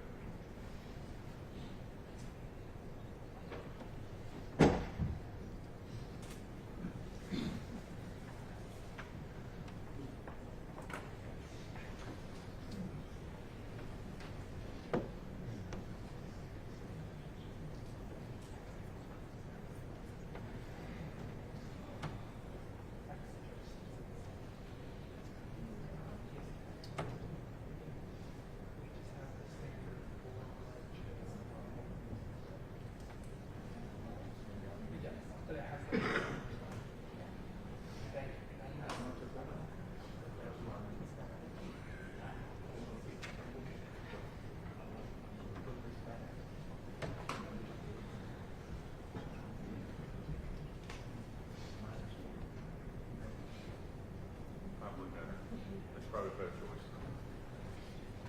Okay, Your Honor, I think we're ready for the jurors. I don't want to speak very much. We are not going to object to the admittance of this as evidence. No.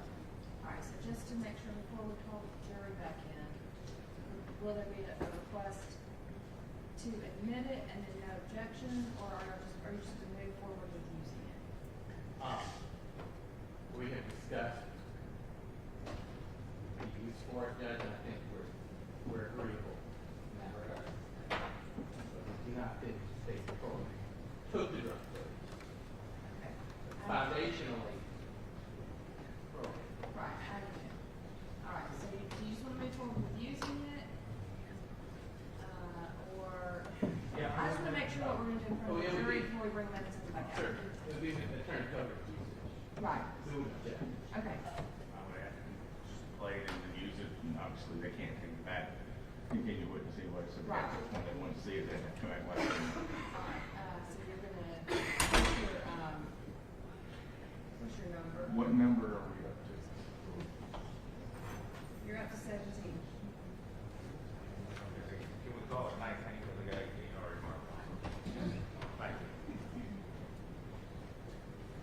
And Your Honor, it's an old school, it's a disc. Actually, no, I have a flash drive. It says it's a flash drive. Yeah, let's just play what we're going to show. We just got to the other. All right, so you need to put it on the flash drive? No, we haven't. Okay. All right,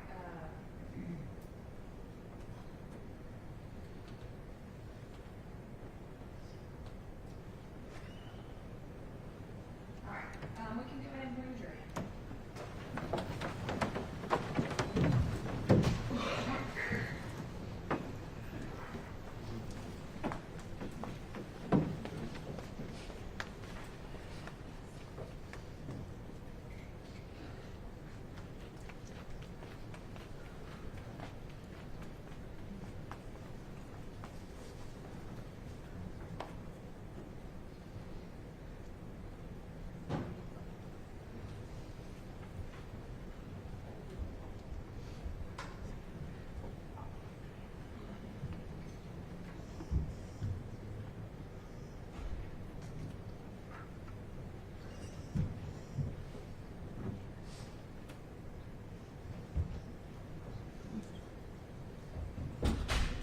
All right, you can be seated, and Mr. Gilman, you can proceed. Thank you. Mr. Bear, we're going to start back kind of where we left off. About you had identified State's Exhibit, I think it was 65, concerning the overhead elevated view. After you've had your memory refreshed, or recollection refreshed, do you recall that that came from a drone footage at some point of your investigation was gathered by your team?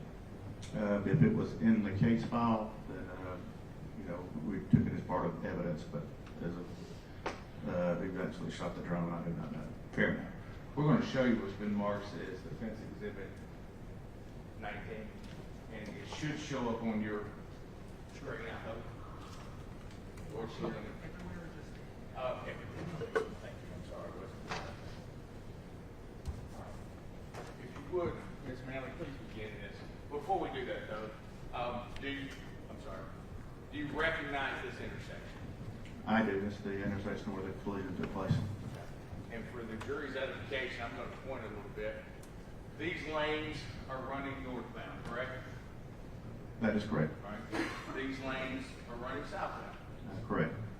This is Holly Springs Road, correct? That is correct. All right. The BP gas station we've heard talk about is in the bottom right-hand corner. Correct. And you mentioned that there was some investigation done soon after. Is this a fair representation of how the intersection looked that night on September 26, 2015? It appears to be the intersection. I can't tell all about the grass, whether it's been cut or not in the beginning. But the street itself, the actual distance to the intersection looks the same as it did September 26 or 2015. Is that correct? That is correct. Okay. You can play, Ms. Manley. Please. Please stop. Now, is it fair to say that this white vehicle here, well, don't know if it's a van, cargo van, is it in a position similar to that direction that the Nissan would have been traveling based on your experience and your investigation in this case? Is it a similar position, is it making a turn? Yes, you're making a left-hand turn. It'd be similar, yes. Okay. And the traffic coming northbound would be the direction Trooper Scott was coming, correct? That's correct. All right. So we see it in 3 o'clock. Please play it for me again, Ms. Ma'am. 2, 3, 4, 5, 6, 7, 8, 9, 10, 11, 12, 13, 14, 15. Stop. So, prior to becoming skirt team member, you were a regular street trooper, right? Correct. Okay. And you have written citations for failure to yield, you've written citations in automobile collisions, following too closely, all those sort of things, correct? Yes, lots. Okay. Watching that intersection with that car, could you say that that car in fact did yield to oncoming traffic? Things counted. I would say that car yielded the right of way. And this is a natural setting of what the area looked like at the time. It's same police as in there, yes. Yeah. And we don't know who this person in the, we'll call it the white van is, do we? I do not. Okay. So it's not anything that was staged or set up by the state patrol for reconstruction? No. So that's in nature, that there was a car came up and we agreed that car stopped 12, 13 seconds. Is that fair? That'd be fair. Okay. Now I asked a little bit about the laws of the state of Georgia. I'm sure you're familiar with failure to yield. Do you know what the statute of the state of Georgia is for failure to yield? There's different ones. One for turning left, I think is 40-6-71, I believe. Okay. And if you recall, and I know you, it was part of your life for a long time, not anymore, do you recall essentially, and if you know it verbatim, if not, it's got to be recall what it says? I do not verbatim. I have to have a copy of that. Okay. If I were to show you something, help refresh your recollection would be helpful. Sure. All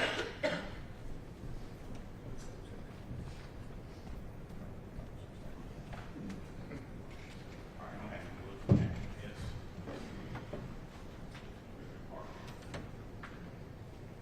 Yes, sir. Don't read from it, but after you've read it, just let me know.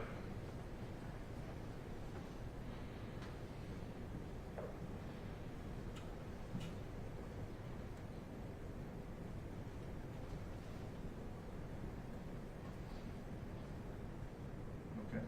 Okay. Now, now that you've been refreshed, recollection's been refreshed, what would 40-6-71 say?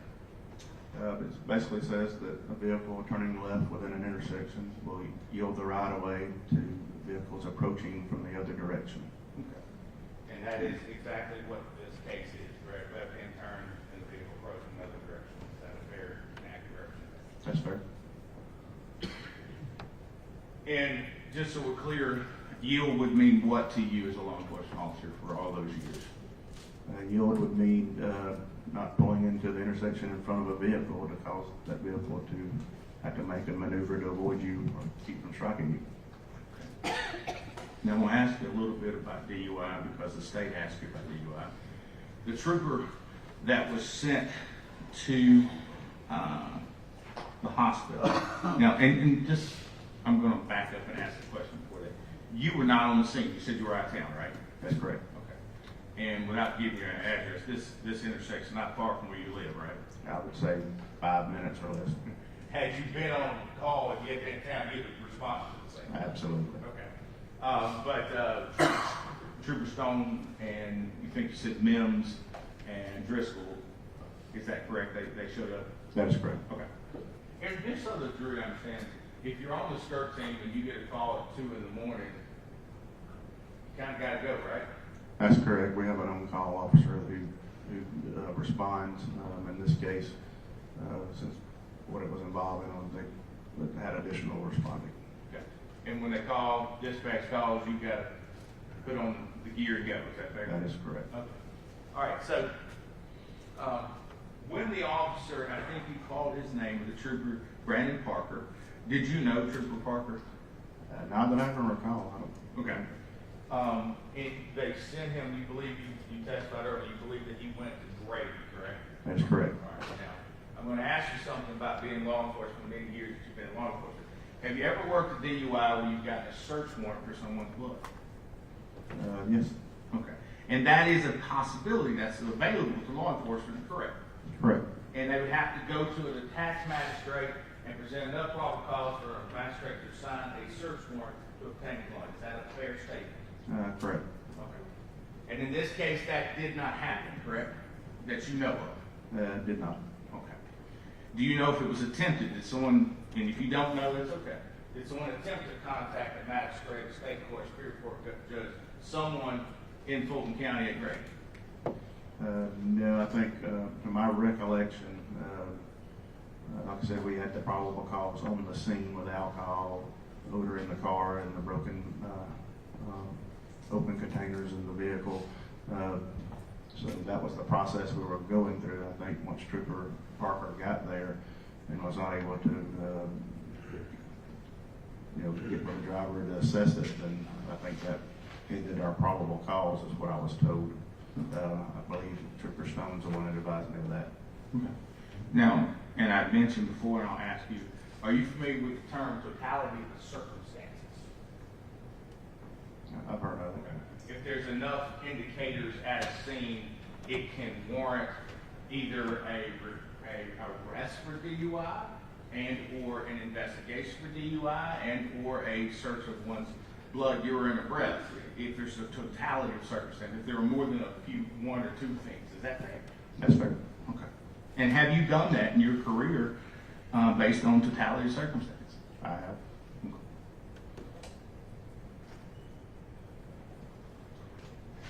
Mr. Chairman, that's all I have. Hope you enjoy retirement. Thank you. I'm sorry.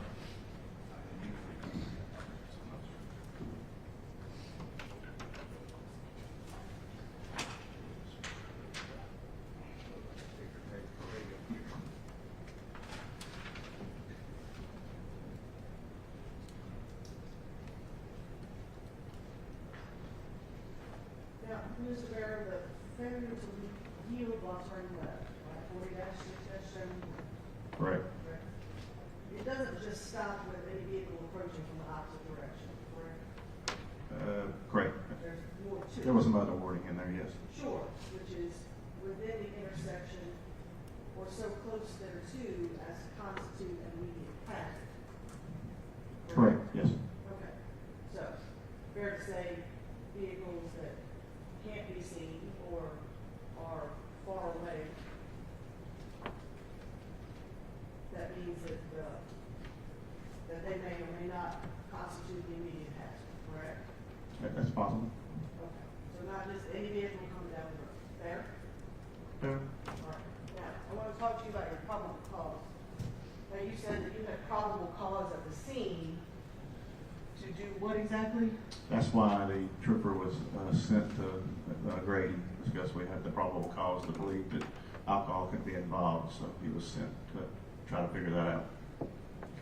Okay, but probable cause would get you a warrant, would it not? That is in fact the standard for a search warrant, is probable cause. Once correct? you have it established and able to figure it out, yes. All right, so if you had probable cause at the scene, you would have been able to get a search warrant, would you have not? Not without, going to see the driver. I would think you would need to, go assess him, I guess you'd say. So what you had at the scene was the odor of alcohol in a vehicle and broken beer bottles. That's correct. Right. So that therefore would not have amounted to probable cause, correct?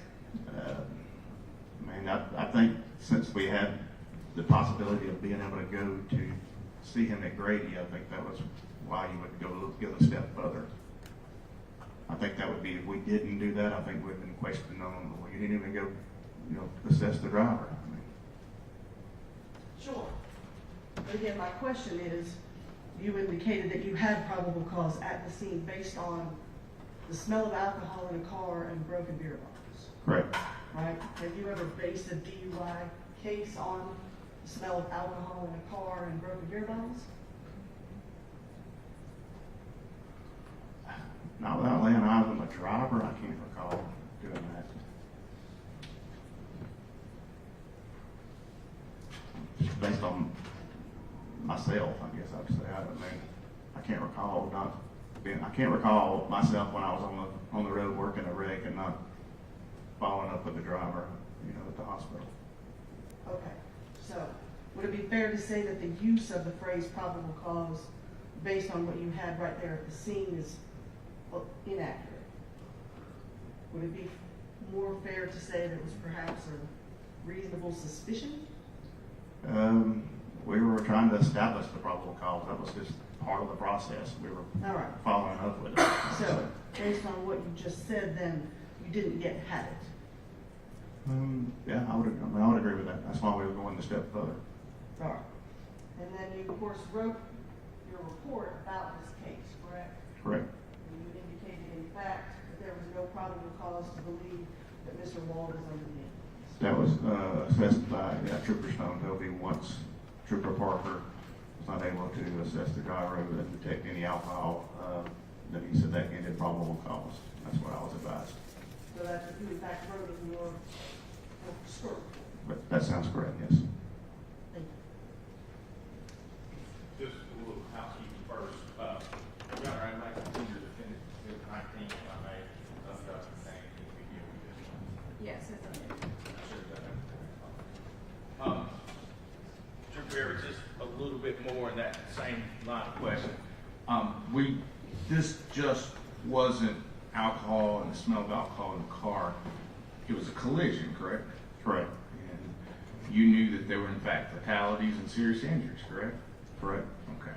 And you knew it was not just a single car accident, correct? That's correct. And you knew that there was alcohol in the roadway, correct? Based on photographs and other pieces of evidence. Correct. All right. So it wasn't just a bottle in the car and the smell of alcohol, it was a little bit more than that, correct? I'd say so, yes. Thank you. That's all I have. Anything further from the state? Still wasn't probable cause. Like I said, probable cause was ended with Trooper Parker's assessment. All right, any objection to Mr. Barrow being excused? No, Your Honor. Your Honor, may I approach just for a minute? Yes.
The state's next witness is scheduled for tomorrow morning. Or do you have another? One more today?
We're gonna take a recess until 3:50.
the testimony you give in these cases, the truth and nothing but the truth, so help you God? All right, you can lower your hand and have a seat. What about microphone, words you bendable, just make sure you can talk into it. That's comfortable and there's some water there if you want. Thank you. All right. Good afternoon. Hey, how are you? I'm good. How are you? Can you please introduce yourself to the jurors? My name is Brandon Stone. And Mr. Stone, can you, I guess, yeah, I know it's kind of short and Yeah. you're kind of tall. Brandon Stone. Good job. And are you currently employed? Yes, ma'am. Where at? Not laboratory. I'm sorry? Not laboratory. What do you do for them? I'm actually Reconstructionist. And how long have you been with them? Roughly a year and a half. And were you formerly with Georgia State Patrol? Yes, ma'am. When did you start there? With Georgia State Patrol? Yes. 1997. And then when did you become part of the skirt team? 2006.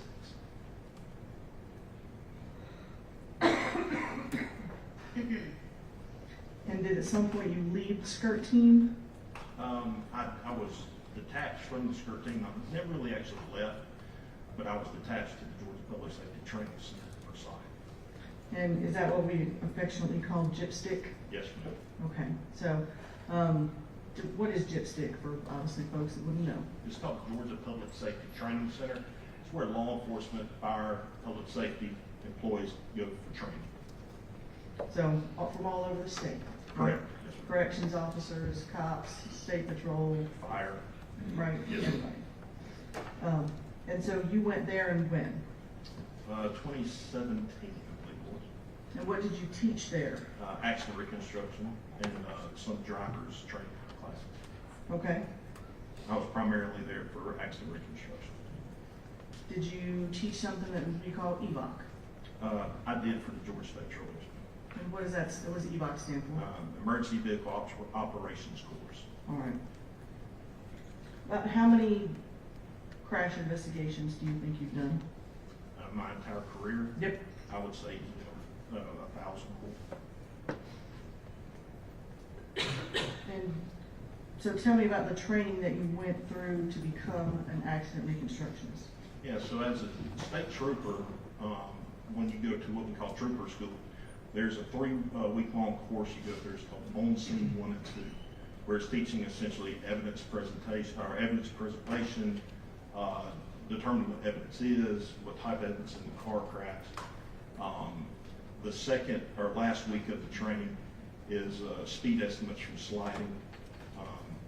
Once you get through trooper school, you later, back when I was a trooper, you had to put in for the extra courses, which I did so, which are 5 levels, Recon 1, 2, 3, 4, and 5, which are all a week long. And so when you say recon, that short for reconstruction? Yes, accident reconstruction course. Okay. And do you have any other certifications related to accident reconstruction? Yes, ma'am. I took various courses throughout my career, but I'm also APTAR accredited. And what does that mean? So there's the accreditation commission for traffic accident reconstructionists that exists, that we can go and take an exam to show our proficiency in accident reconstruction, and I have that accreditation. Do you know what ACTAR stands for? Accreditation Commission of Traffic Accident Reconstructionists. Okay. And now this is not law enforcement specific, No, it is correct? not. No. Anyone can. Anybody can go to that. Right, assuming that they can pass Yes, this exam. correct. How long is the exam? It's scheduled for 8 hours. It takes everybody. Okay. And how long have you been ACTAR certified?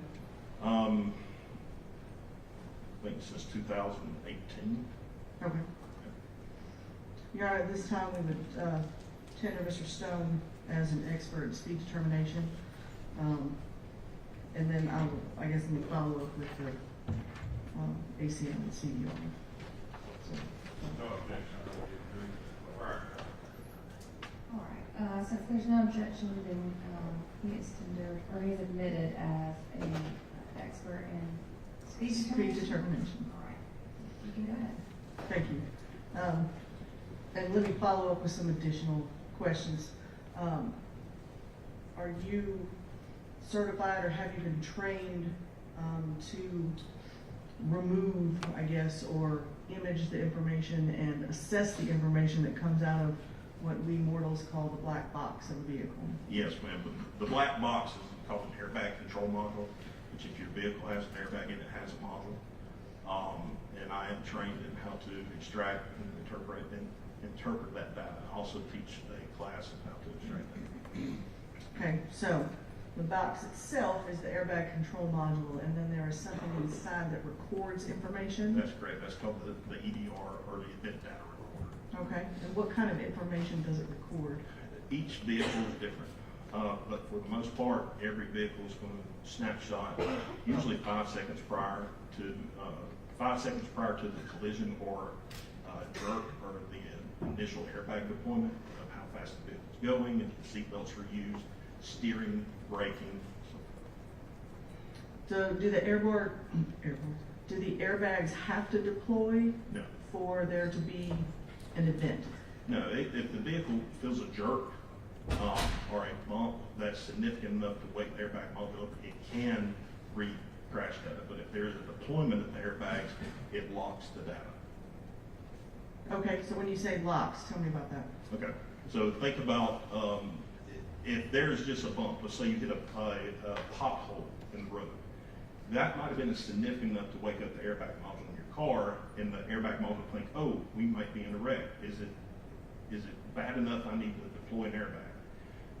When it sees the data, no, that bump was not nearly enough to deploy an airbag. It will keep that data.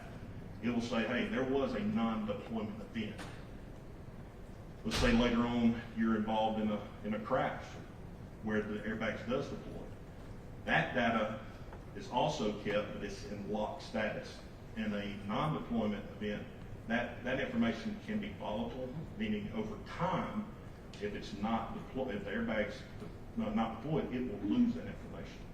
It'll just rewrite it. But if it's deployed, it locks. So the module itself, is it essentially recording, just Essentially, over yes. and over and over and Yes, over but again? it's not going to stamp it until it feels that initial jerk of a collision. Okay. And then you said something about 5 seconds. Tell me about that. So 5 seconds prior to the collision, or prior to algorithm enable, which means the deployment of an airbag. So if the vehicle strikes something and it deploys an airbag, it's going to look back 5 seconds prior to that collision and snapshot that information. Usually every second, maybe every half second, maybe every 1/10 of a second, depending on the year, make, model of the vehicle. Okay. Is it always 5 or is it No, it can be sometimes more? It can be 7, and some older Fords, the PCMs, powertrain control modules were 20 seconds. Oh, okay. Your Honor, at this time we would tender him as an expert in the ACM and CDR. No objection. He is admitted as such an expert. Now, how did you get involved in this particular case? I was on call as the skirt investigator that evening of the collision. Okay. And who calls you? So as a state trooper on the SCRT unit, we have an on-call officer, on-call trooper. I was on call that night for the collision. When the crash occurred, the initial field troopers arrived at the scene and they called me, or essentially our dispatch calls my home, says, hey, there's been a collision, they need SCRT out there, and I responded. Who else was with you? Trooper Driscoll and Trooper Mims. I think that's all. It's been 10 years. So Understood. I believe that was all there. Now, were there any victims or anybody who was involved still at the scene by the time you guys get there? No, ma'am. And how many vehicles were involved? 2. Excuse me. Yes, ma'am. And what were those 2 vehicles? There was a Dodge Charger police state patrol vehicle And now I have totally blank, I cannot recall the other vehicle model. I don't recall. I don't have the crash report in front of me, I'm sorry. Stand by.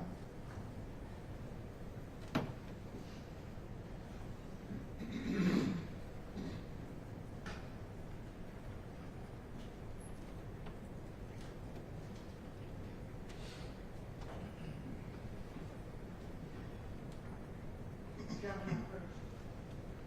Yes, Yes, ma'am. It was a 2005 Nissan Sentra. And who was driving the patrol vehicle? Mr. Trooper A.J. Scott. And who were the occupants of the other vehicle? Mr. Dylan, Dylan Wall, was the driver. Benjamin, I believe it's Finken, was a passenger. Isabel Chinchilla and Kylie Lindsay were all passengers. So you come on scene and what do you do? On our initial response to a scene, my job is to gather data, take pictures, locate physical evidence of the crash, make sure the vehicles are towed to a certain area that we can later do a vehicle inspection of the vehicles involved. So I took photographs. I say I took photographs. The guys I was with, I don't believe I took photographs, but we would take photographs and mark evidence such as skid marks, gouge marks, final rest positions of the vehicles, such as that. Did you also image the information from the CDR in the defendant's vehicle? Yes. Sorry, the ACM, my apologies. Yeah, the airbag control module in the Dodge Charger was imaged at the scene, and I did that. So tell me about that process. How does that work? Oh, how to image it? Yeah, how do you actually get it out of there? Yeah, very simple. So over your steering wheel, there's a port. You more likely, if you've been to a mechanic shop and they're trying to diagnose what's wrong with your car, there's something called a diagnostic link connector, and it's essentially a computer port. I plug up to that port, and I have a system called the crash data retrieval system made by Bosch. I have my laptop, and I essentially image that data off the airbag control module through that DLC. So the vehicle has power. Very simply, just turn the key on, and we can image the information. Now we say image and not download. Why? Well, we're not imaging, meaning I'm just taking a snapshot of the information on the EDR. I'm not taking it. Okay, it's still there. If you could, to this day, if they had the airbag module, you could still get that same information off of it. So it's just simply imaging instead of. Essentially, you make a copy. Correct. Are you able to change or alter or any of that data that you image? No, ma'am. Now, was that same information available for the Nissan? The year model of the Nissan was too old. So at certain year models, of course, you think of 1955 Chevrolet didn't have an airbag module, so obviously there's not airbag, so there's not airbag module. In certain years, car manufacturers started putting the airbag module in the vehicle so we could image it. And Nissan didn't come on until 2012, I think. So the 2005 was too old. Okay.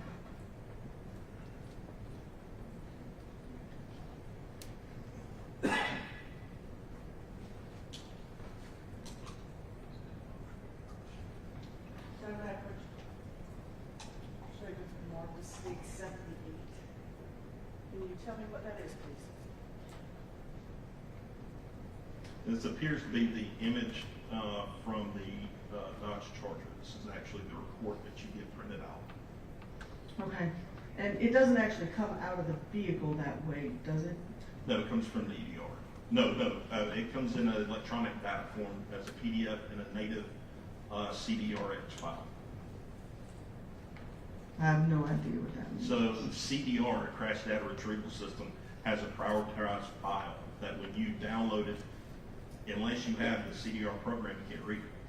So essentially, I have the CDR program, I open it up and print it to a PDF where we can all look at it. And it can be easily printed. Because otherwise it comes out as a bunch of numbers. Yeah, it comes out as hexadecimal data. Right. Which is good luck trying to figure out what that is. 100%. Does that appear to have been altered in any way? From glancing at it, no ma'am. Your Honor, at this time we would tender state 78. No objection, Your Honor. You identified. All right, 78 is admitted.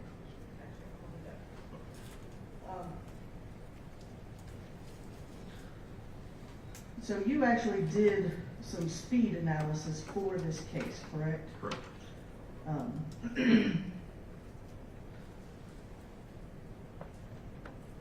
When you are doing an accident investigation, would you rely solely on that information? No ma'am. This data that comes from an airbag control module, it is good data, but we want to make sure that it's correct. So if there's another way we can determine the vehicle's speed without looking at this to compare, then we can know this is good information. So you bring them out? Correct. All right. So in this particular case, what did you use to conduct your speed analysis? So the in-car camera video from Mr. Scott's patrol vehicle, I was able to look at that video and essentially do a time distance analysis from the frames that the video was shot. All right, I want you to hold right there. States 12. Yeah.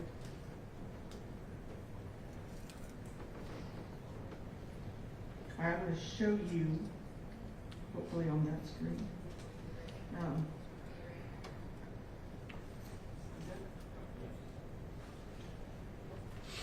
Was previously been admitted as states 12.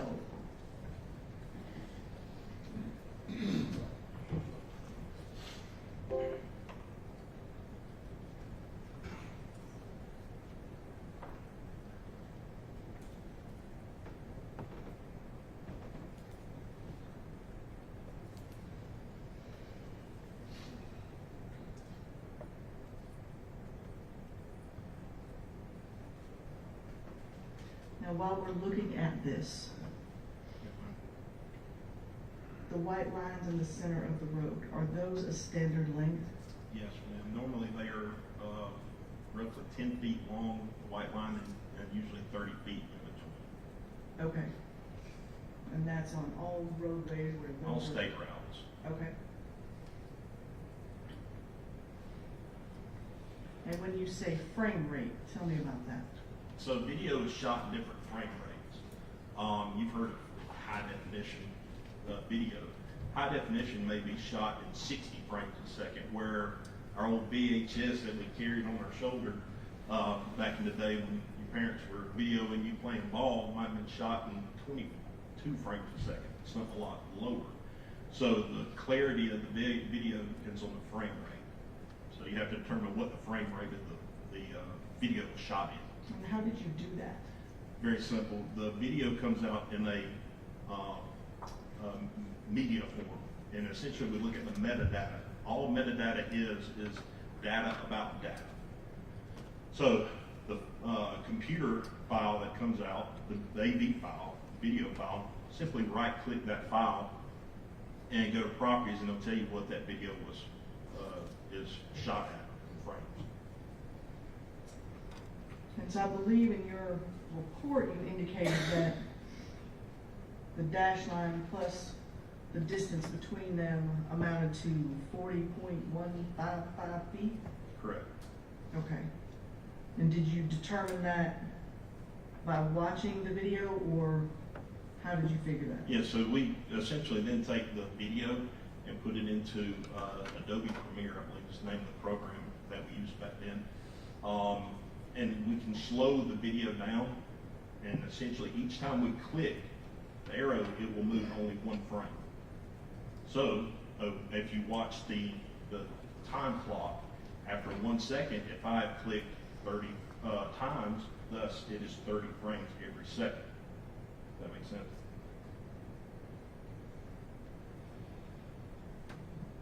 All right, so you use the frame rate to do what? Well, I want to know how many frame rates are in that 1 second. So now I can watch the video, and if I know he has crossed a certain starting point, and he goes to the next starting point, which I know is a known distance of 40.155 feet, then if I click, let's say it's 30 frames a second, if I click 15 times, it took him half a second to get there. So that's half a 30. Does that make sense?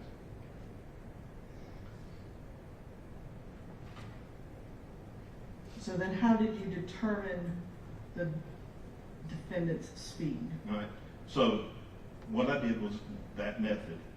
Found out that the video was shot 30 frames a second. And what I want to do is simply say that 1 second divided by 30 is 0.033333 seconds every frame. So if I go 1 frame in time, that's 0.03333 seconds. I found that it took 10 frames for the patrol car to go 40.155 feet. So doing the math there, I figured out that the car would have been traveling 120 feet per second to traverse that 40 feet in 10 frames. And so what does that amount to? All right, so that's velocity. So velocity is in feet per second. Kind of hard to understand velocity when we're used to mile per hour. So we need to convert that feet per second to mile per hour, which we end up converting to 82.13 mile per hour. And so that 82, let's call it 82. 82 miles an hour, and he is traveling at that speed at which point? Roughly, I don't recall exactly what point of the video, but it was right before, right in that 5 seconds mark before the collision. Okay, I believe you may have referenced that before he. Please, I've got to refresh myself here. I apologize. Take your time.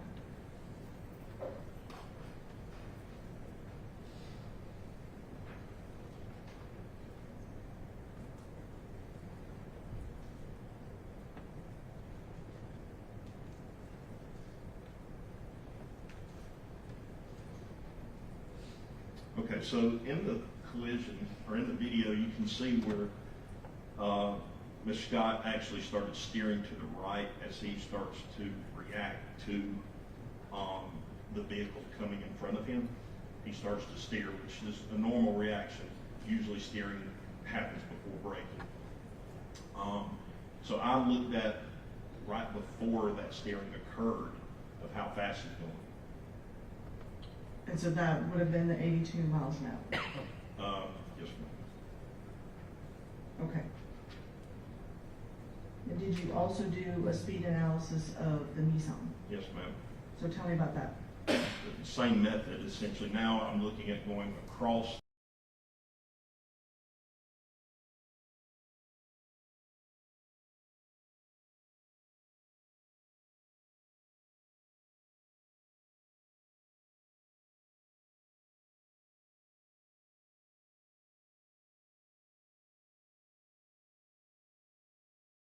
Yes, ma'am.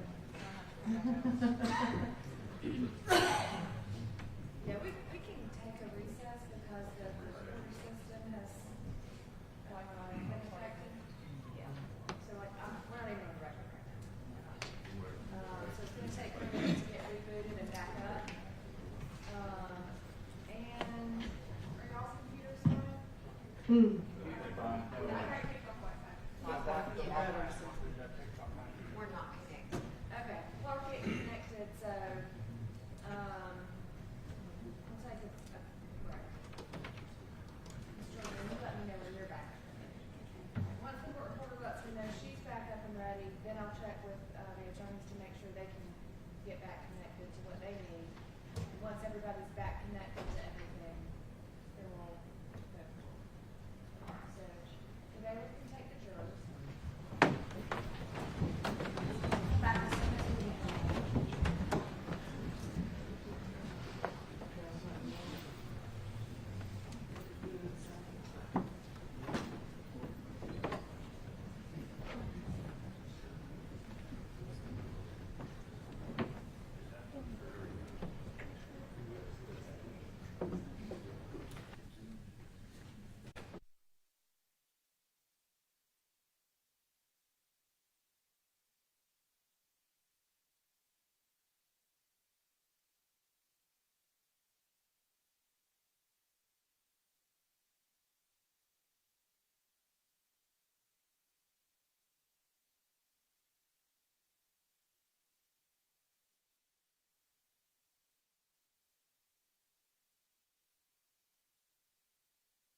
David and Christie. Thank you for your patience on that. We're all back to the now.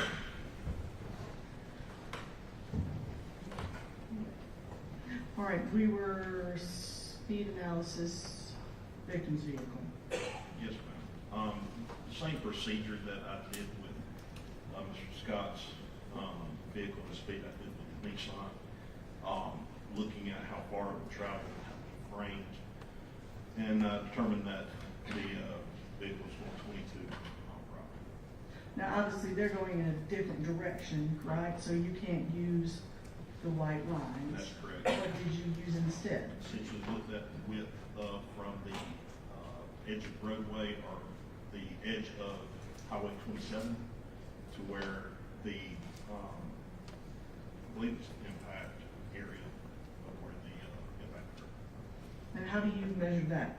From a scale back. Okay, so let's talk about that for just a second, because I didn't understand that for a long time. So what do you use to make your scale diagram? Yep, so at a later date after the collision, our team on SCRT went back out to the scene and conducted a forensic mapping of the roadway. We used I believe at the time it was a Leica total station.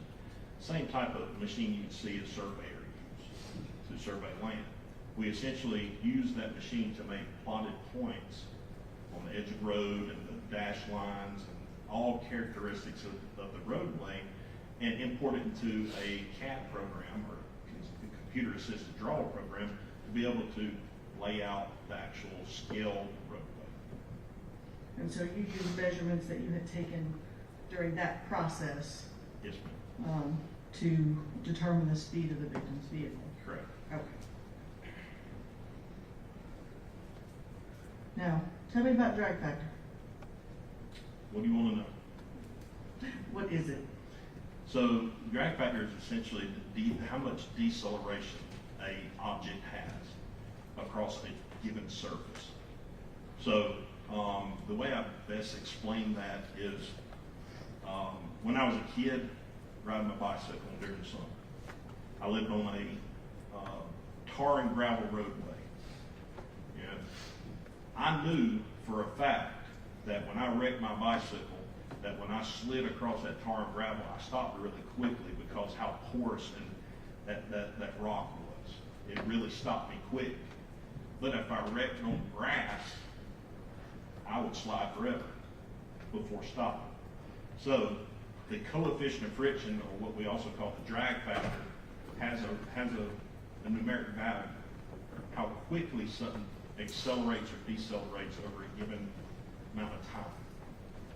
So grass would be a lot lower drag factor or coefficient of friction than that asphalt surface, which was higher, because you could stop quicker. And so how does that factor into your analysis in this case? Well, since the patrol car was slowing or decelerating rapidly due to braking, then how the surface that the vehicle is on needs to be determined what the coefficient of friction, or when I say coefficient of friction, drag factor, essentially the exact same thing. What the drag factor of the roadway is.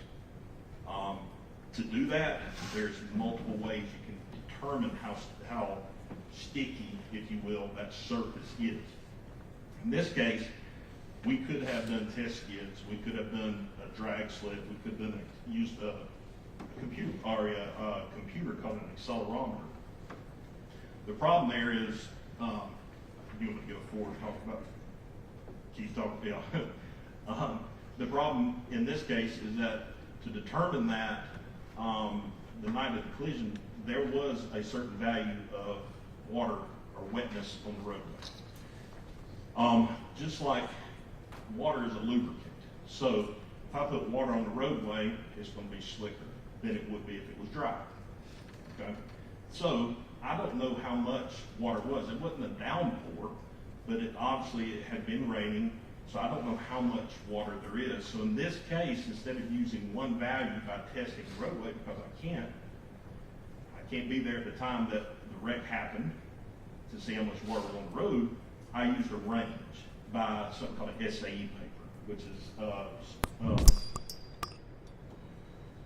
can't recall what SAE is called now, but anyway, they're essentially, say again, I'm sorry. Society of Automotive Engineers, I'm sorry. These are essentially engineers that do papers, studies on certain things to do with cars and car crashes. And there was a certain SAE paper that was written about coefficient of friction and drag factors on asphalt and different types of surfaces if they were wet or dry. So I used a range, the lowest to the highest value, and essentially looked at both speeds. And then what did you determine using the lowest value? The lowest would have value, been- the lowest value SAE paper had was 0.4, I believe it was. Hold on. I'm sorry, 0.45. And that is for a wet road. And what that's saying is, on a wet road, you would have 45% of the available stopping power and gravity. And so based on, so you think that drag factor, what did you determine about the collision? So the question was,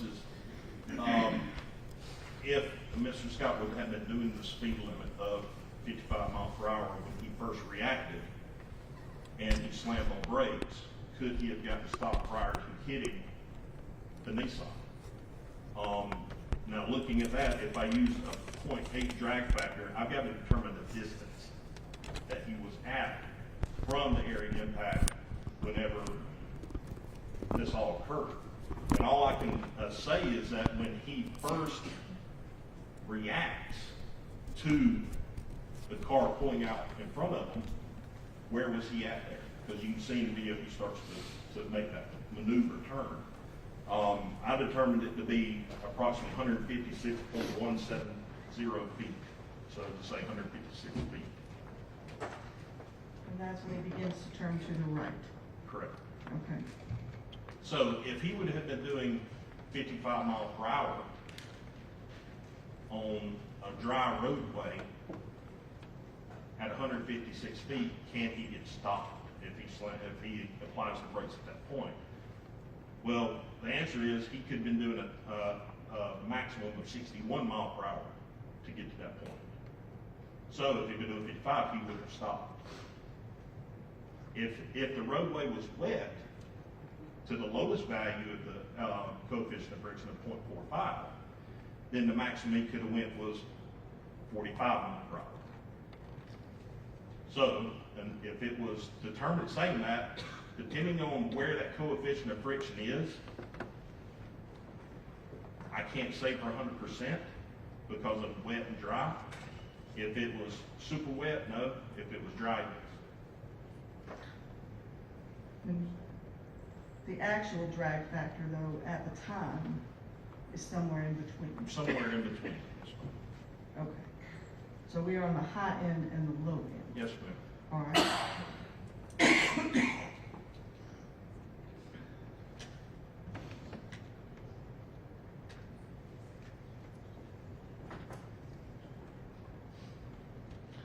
Judge, can I have them come down, Yes.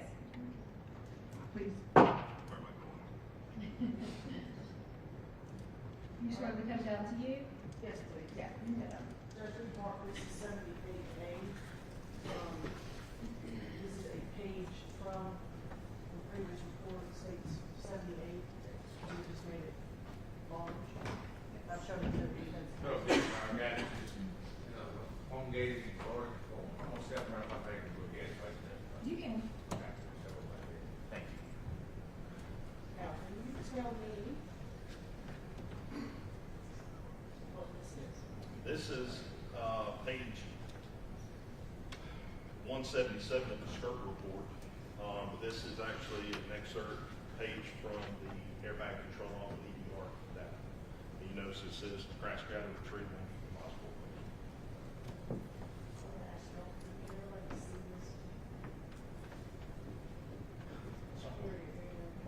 Good.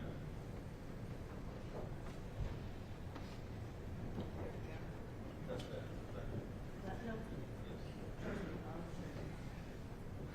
Okay, so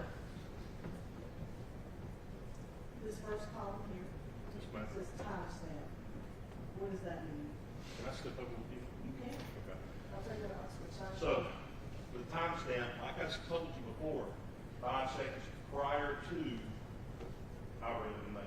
Meaning, outrigger enable is the collision where the airbag says under the deploy airbag. Okay? So this is 5 seconds. So 5 seconds prior, this information is where the vehicle is at. And so this is done in tenths of a second? Yes, ma'am. All right. So at 5 seconds prior, the vehicle, let me go, pre-crash report of status. What does that mean?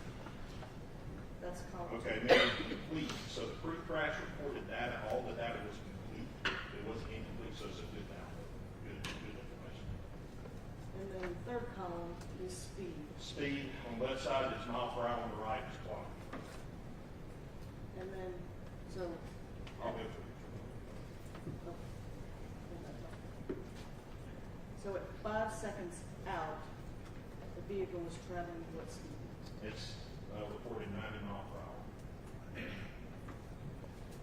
And then the point at which you did the calculations, determined the speed to be 82-ish. Where is that in here? So as you can see where he starts to react to something, you can see a steering input angle. So essentially if you're steering the vehicle to the right would be negative value, to the left would be a positive value. So straight up and down would be 0. Okay? So all cars, you know, it's not going to be perfect at 0, but you can see it's pretty much he's staying between 2 degrees of dead center, 3 degrees, and all of a sudden we start seeing deviation from steering. Okay? And it gets pretty substantial deviation through to the right. And then right before the collision, you see a deviation to the left, which just makes sense in the video. You can see this occurring. So saying that, when I start seeing the change of steering, so around the 1.9 second mark, he's at 80 mile per hour. So tell me about the column 4 acceleration pedal. Yeah, so the acceleration pedal is how much you're on the gas. If my foot's off of it, you're 0. If I'm a little bit on it, you know, it's how much percentage. If it's all the way down to the floor, it would be 100%. So essentially he's just ghosting, giving it a little gas, a little bit more, and then he comes off of it. Around that same time we start seeing the steering happen, and then right after that we start seeing some brake. The ABS.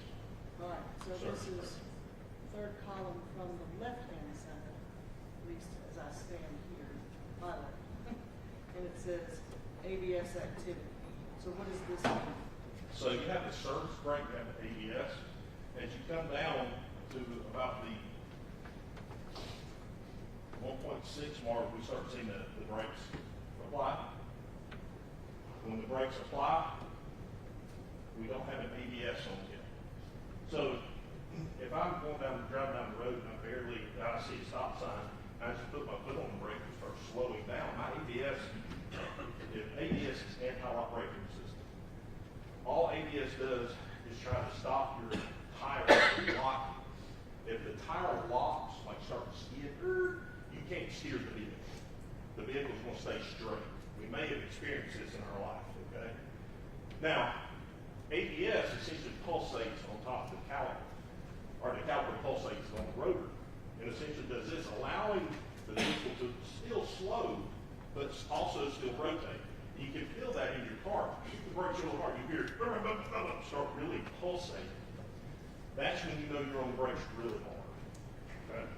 So, he gets on the brake about 1.6, but then at the about 1.4, I think it is. Is that right? Sorry, 1.3, sorry to see. At 1.3, where he's really on the brake hard, activate the ABS, trying to do something. And the braking is actually a little bit after the steering to the right. Steering is probably going to be your first reaction, simply because your hands would be right. So sometimes you're going in, move your foot to the right. So the steering to the right would be a normal first reaction. Okay. And then here, at 1/10 of a second, the speed of the vehicle is what? 66 miles per hour.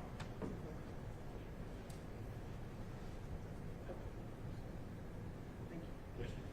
That is correct.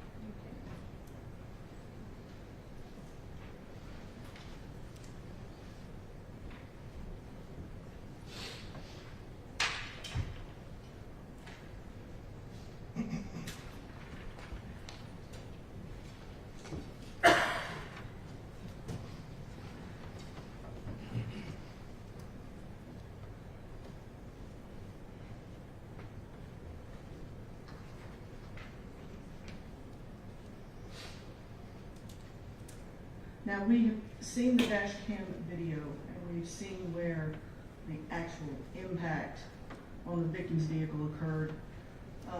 What would have happened to the Nissan after the impact, as far as like directionality? What did happen? Yes. So, as Mr. Scott's vehicle started to steer to the right, they collide. He collides with the Nissan slightly rearward of the center mass of the vehicle. So every object has a center mass. Okay. So if you strike something behind the center mass, it's going to rotate. Okay. So he struck slightly behind it where he hits, and the vehicle starts to rotate. Both vehicles go off the edge of the road. I guess that would be to the northeast edge of the roadway, where they come to final rest. Okay.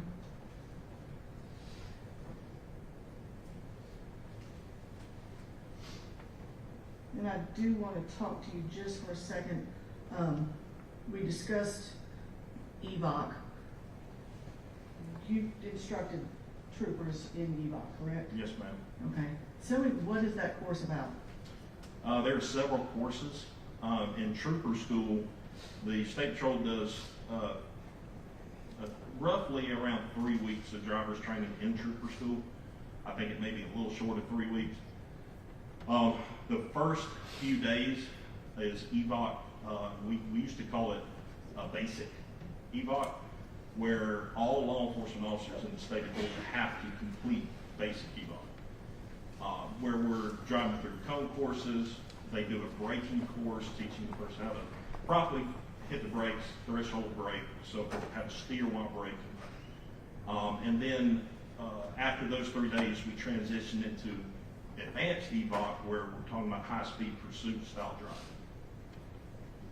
And how long, so it's a total of at least 3 weeks? It's roughly 3 weeks. You do 2 weeks of, 1 week of basic, 1 week of advanced, and they come back for, either 3 or 4 days of hit and some other pursuit training. Okay, and this is what all state patrolmen receive? Back then. Okay, back then. Then I think it's changed slightly since I've been gone. Okay. All right, thank you, sir. Thank you, ma'am.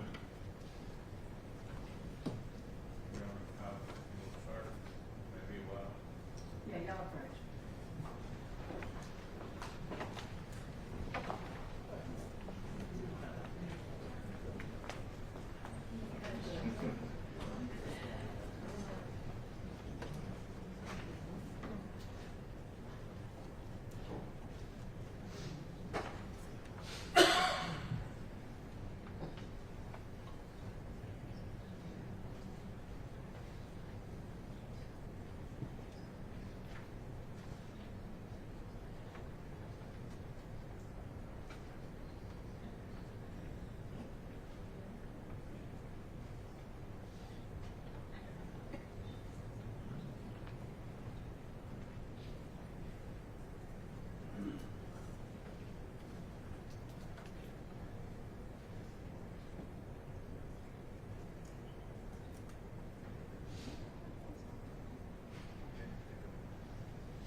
are at a good stopping point. It is 5:04. We're gonna go ahead and break for today.